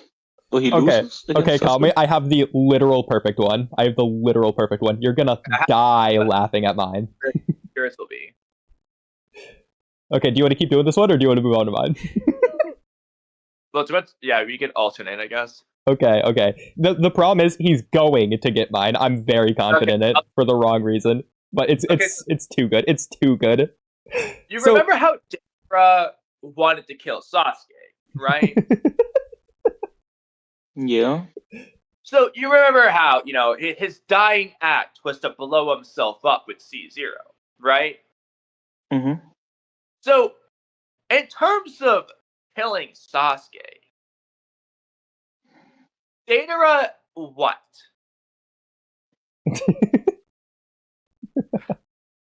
Deidara killed himself.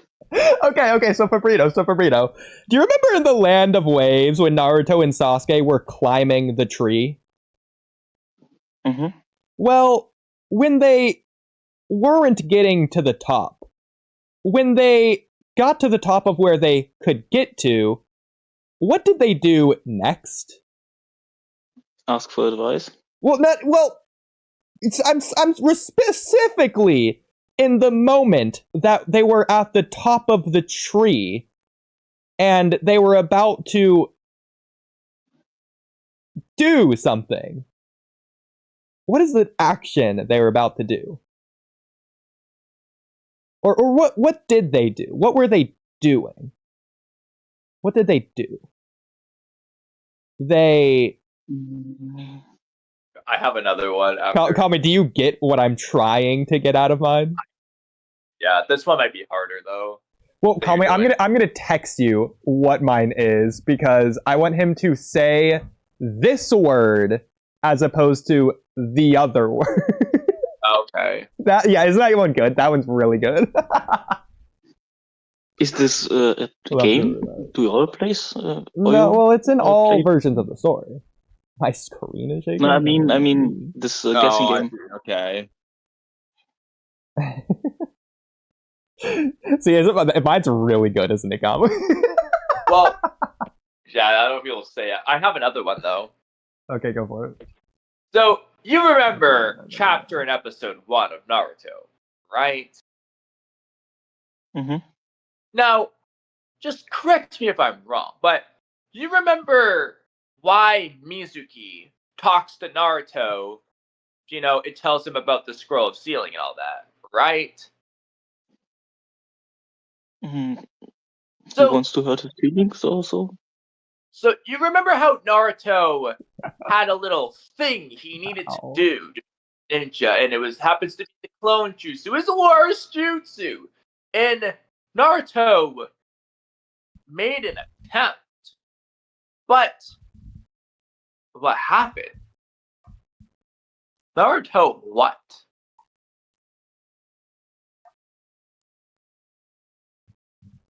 Can you repeat the question? Also, repeat the previous. You remember when Naruto had to perform the clone jutsu to become a ninja, right? Mm-hmm. But instead of performing the clone jutsu, Naruto what? How would you describe Naruto's attempt at the clone jutsu?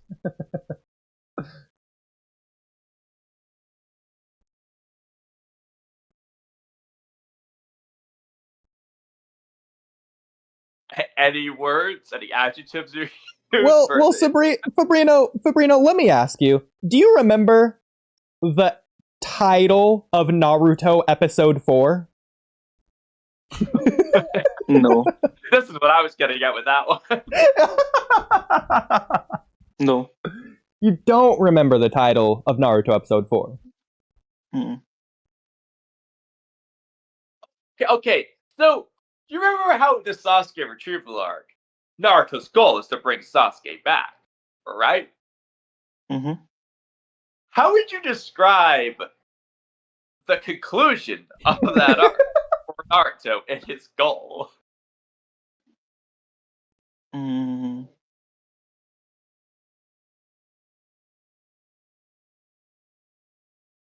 So, complete the sentence after me. Naruto blank to bring Sasuke back.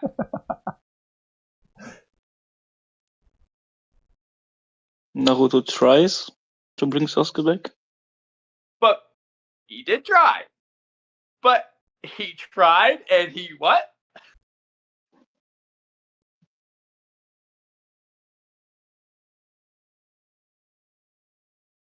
So, Fabrino, what does Naruto think Neji isn't? A bird in a cage. So, if you remember the sentence, because after all, unlike me, you're not a... What was that last word in that sentence? You can do it too, because after all, unlike me, you're not a blank. This is so stupid. I'm cool. really, really excited with all of the ones I've come up with tonight. They've all been really good. I can't. So, do you remember how Kabuto wanted to re-implant the ceiling tag in Itachi's brains because he was under Koto Matsukami and not his control, right? Yes. So, how would you describe the conclusion of that for Kabuto? We've sat here for 10 minutes doing this. It's the same question, just hoping that it'll work this time. How has he not got it yet? I did not think it's going to take this long. So, how would you describe the conclusion of Kabuto's goal there?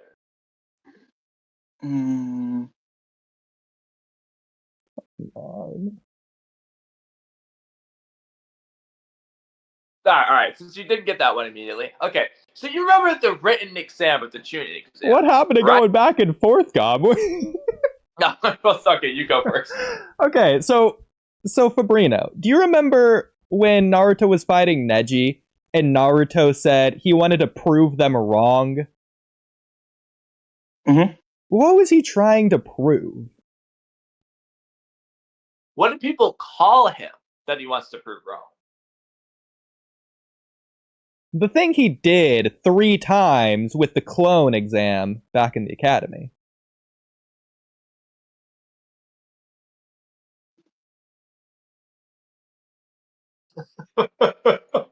Because people were calling Naruto something that Naruto wanted to prove wrong. What was that, Fabrino? That he's a dickhead? They did not say that in no translation, no fan translation do they say that.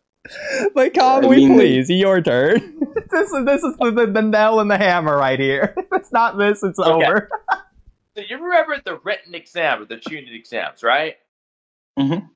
Now, in the first part, before the 10th question, the whole thing is you have to cheat to get the answers. But when certain people got caught too many times, the examiners did something. They yelled, "Number 44, blank." Oat? Well, not that word, but if you use the correct word, they would be. So, how would you describe the people who took the exam and got caught cheating and kicked out? They go home to their sensei and they say, "Well, Buster, how did the written exam go?" They would say, "Sorry, sensei, I blank." Disqualified? Oh my god. What's another word they could use?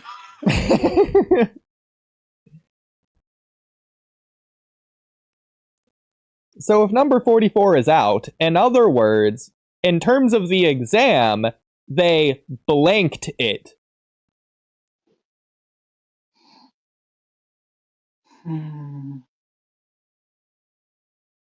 Fabrino, are you like familiar with SpongeBob? Mm-hmm. I like Okay. SpongeBob. So you know how like SpongeBob really wants his boating license, right? Mm-hmm. So, but what does SpongeBob always do during his boating driving test? He crashes the boat. And because of that, You're not giving up? You're not giving up on this lost cause.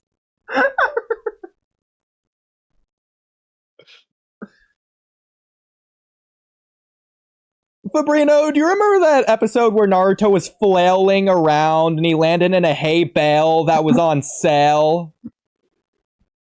No. You don't remember that hellish episode?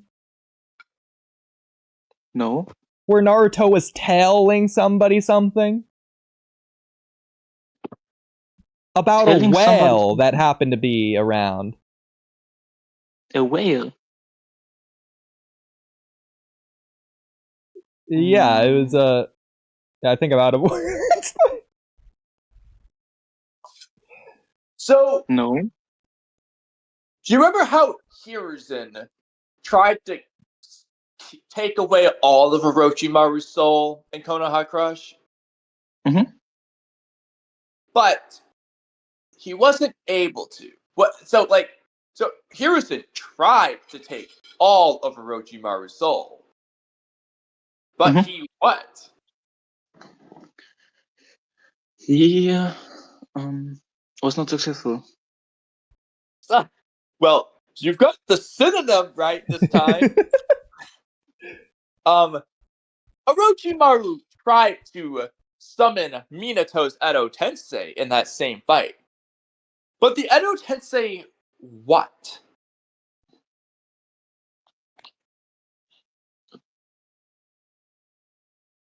Nochmal the sentence?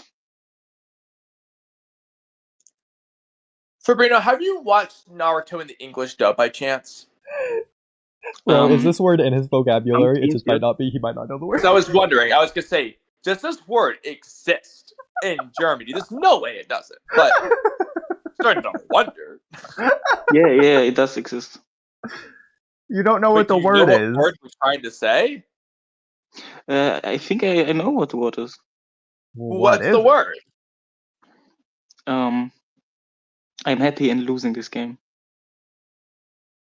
If you don't say the word, you would be losing the game. Well, yeah. No. You're losing this game. In other words, you're No good. also. You know, Fabrino, if you don't pass a test, what did you do? Mm,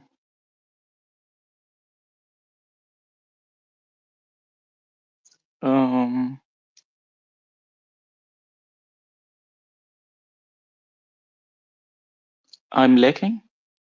You know, Fabrino, Boruto has Gale Palm. Well, if Boruto were to miss that, how would you describe the technique in a humorous manner? It rhymes with Gale. In fact, it's just one letter off. You got a 50-50 chance. It's also a letter right next to the G in the alphabet.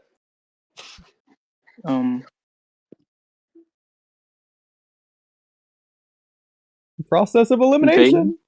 Sorry, say it again. Vein. So, okay. Fabrino, are you trolling us? I've been wondering that.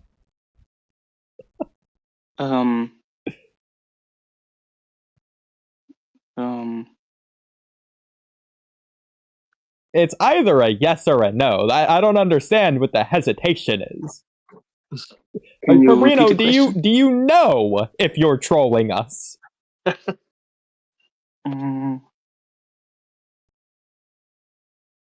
So you take much stock. So you don't know is what you're saying.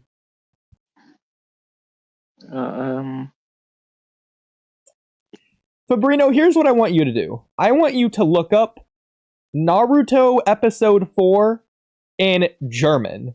And I want you to read that off to me. In fact, I want you to copy and paste what the title of Naruto episode 4 is in German.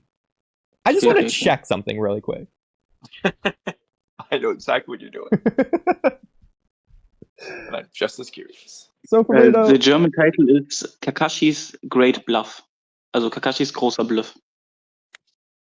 Well, is there like a subtitle before that title? Or is that's just the full title?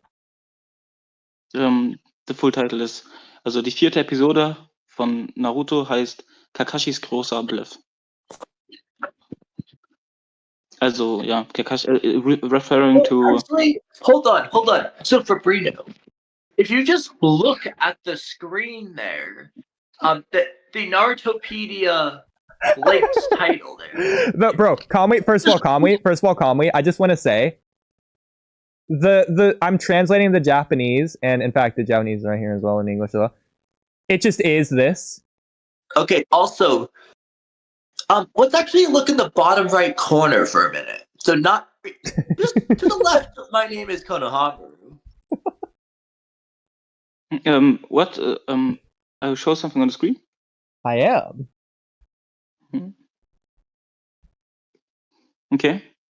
So the word in question's all over this screen, but I think the best thing to do right now is to look at the bottom right corner. You see where it says "My name is Konohamaru"?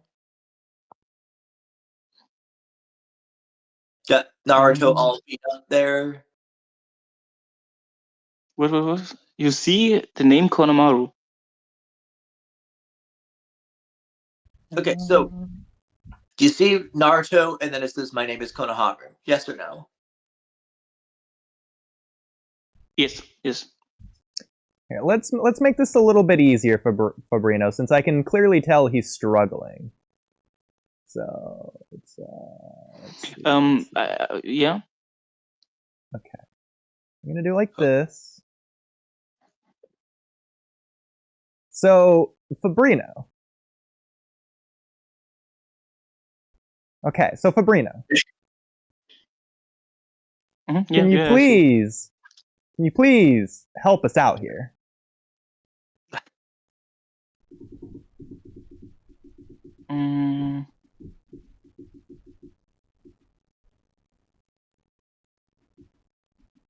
You see Sasuke? Mm-hmm. So what's it say right below Sasuke? Fabrino, maybe there's just too much screen for you. Maybe this is just too much input for your brain. Let's just remove half of it. So now we're working with half. In fact, a quarter of the information. We'll even make it like a fifth of the information.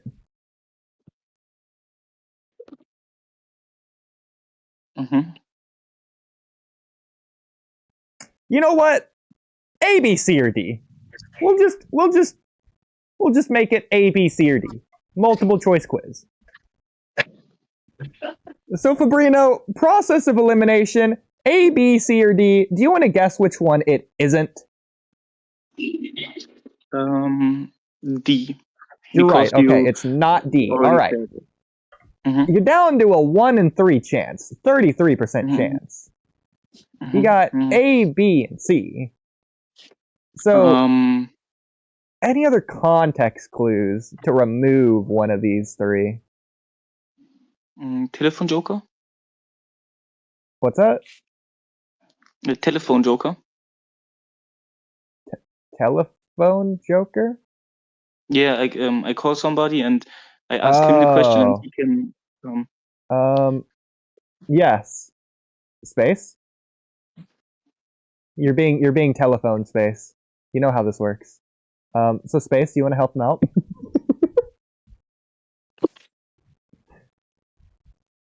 No! Oh, Space. You're being called on. Too much fun watching this. That's hilarious.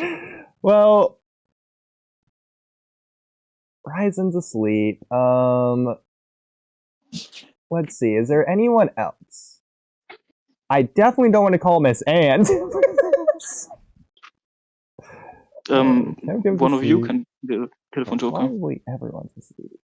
Oh, Axel is on. Okay, I'm gonna call Axel really quick and see. I'm just gonna call him.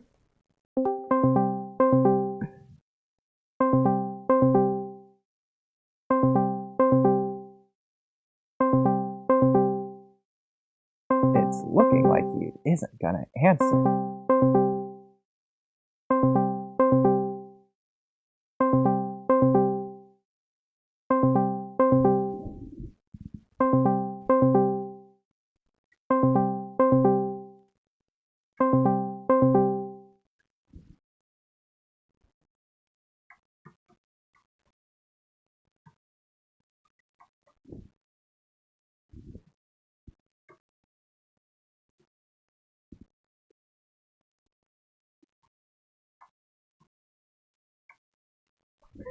Let's go.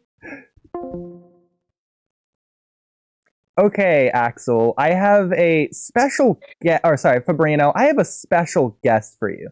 So you wanted to phone an audience member in. Yeah. Okay, well, your lifeline is being used, and now you're on the hook. So, Axel, welcome to the stage.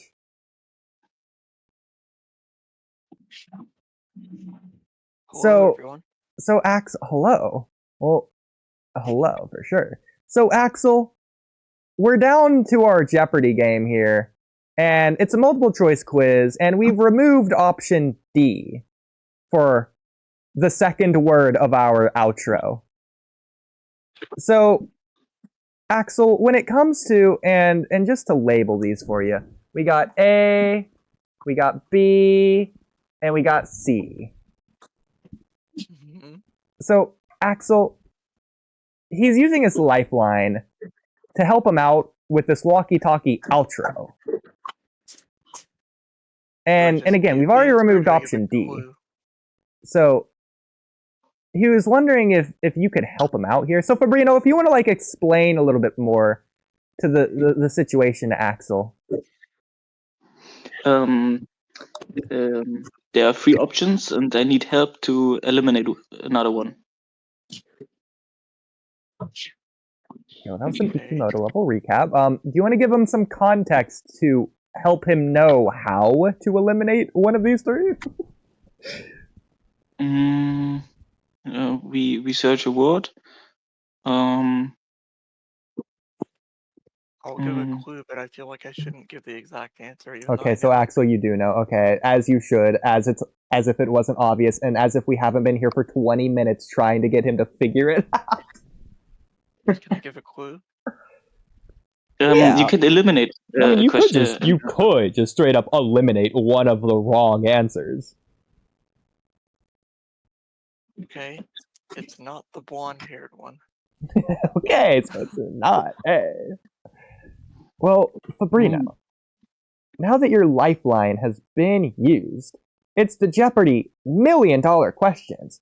You're all out of options here. It's do or die, bust or bank. It's go home or go to Hawaii on vacation with your $1 million prize. So, Fabrino, between the options, with the heartbeat sound effect going in the background as the tense music plays, as they cut to your close-up of the eye bead of your sweat. Between option B, the oath of pain, and option C, you failed Kakashi's exam, or final exam. Which of these 2 options do you think it is? Bum, bum, bum, bum, bum, bum, bum, bum. I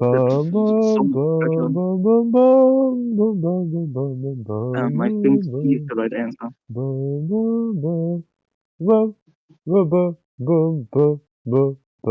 Okay, Fabrino, do you want to lock in an answer?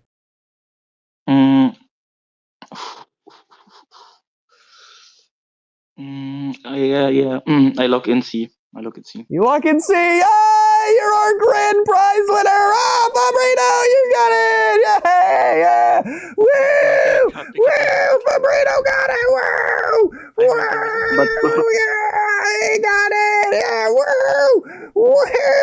Yeah, Fabrino. Yeah, woo! Fabrino. Woo! Well, hold on, Oodie. Let's hold your horses. He's not done yet.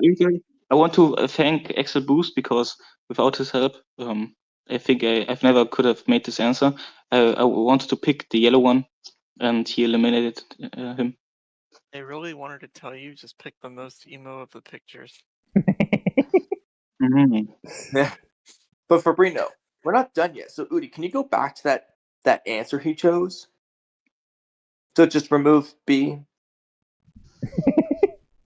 So Fabrino, which word here is the end of the outro? So Ikimoto, what? Well, Fabrino, you have a multiple choice quiz here. So Ikimoto, you. Is it B, Ikimoto failed? Is it C, Ikimoto Kakashi's? Or D, Ikimoto final? Which one makes the most sense? Better yet, which is the only one that makes sense? Okay, as a U is it not. Okay, so process of elimination, get rid of Ikimoto U. And I know many people wish for him, but I don't think it's Ikimoto Kakashi's. I would agree that doesn't make sense, and so naturally it would be eliminated from the question pool of answers that make sense. Okay. Now it's getting tricky. Are the marks part of the answer, also dot and exclamation mark? You know what? We'll make it easy for you. I'll give you that one. We'll just say it's not, even though it absolutely is when we say it. But just to make it easy. Okay. You know, Occam's razor. Clear out the assumptions. Kamui, we're totally misusing.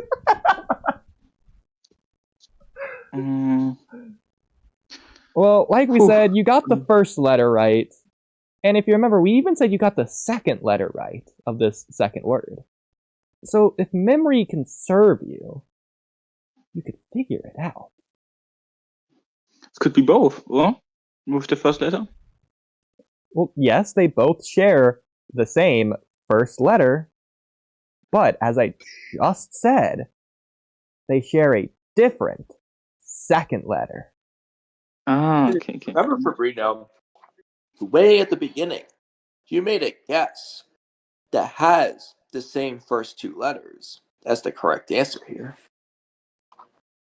It's a name, it's a word that you're very familiar with. You see it every time you go into Discord. Fabrino? You see it every time Okay. you wait for Oodie to reach chat. Which word on the screen has the same first two letters as Fabrino? Answer B. Okay, So- now say it with us. Ikimoto. I can't say that. Well, you definitely can. You know the word. I know the word, and I know the sentence, but it can't go over my lips. Well, it definitely can. I guess this podcast will never end. So, Fabrino, if we start the sentence with Ikishimoto, then can you say it? In this context, the meaning would be the same. Well, to be fair, Fabrino, we're saying Ikimoto, and that's all we're saying, and that's the end of our sentence. The beginning and end. And then the beginning and end of your sentence is failed. A single word, it's all it means, is the single word. So all we're doing is asking you to read the word on screen, Ikimoto. So what is the word on screen? Ikimoto.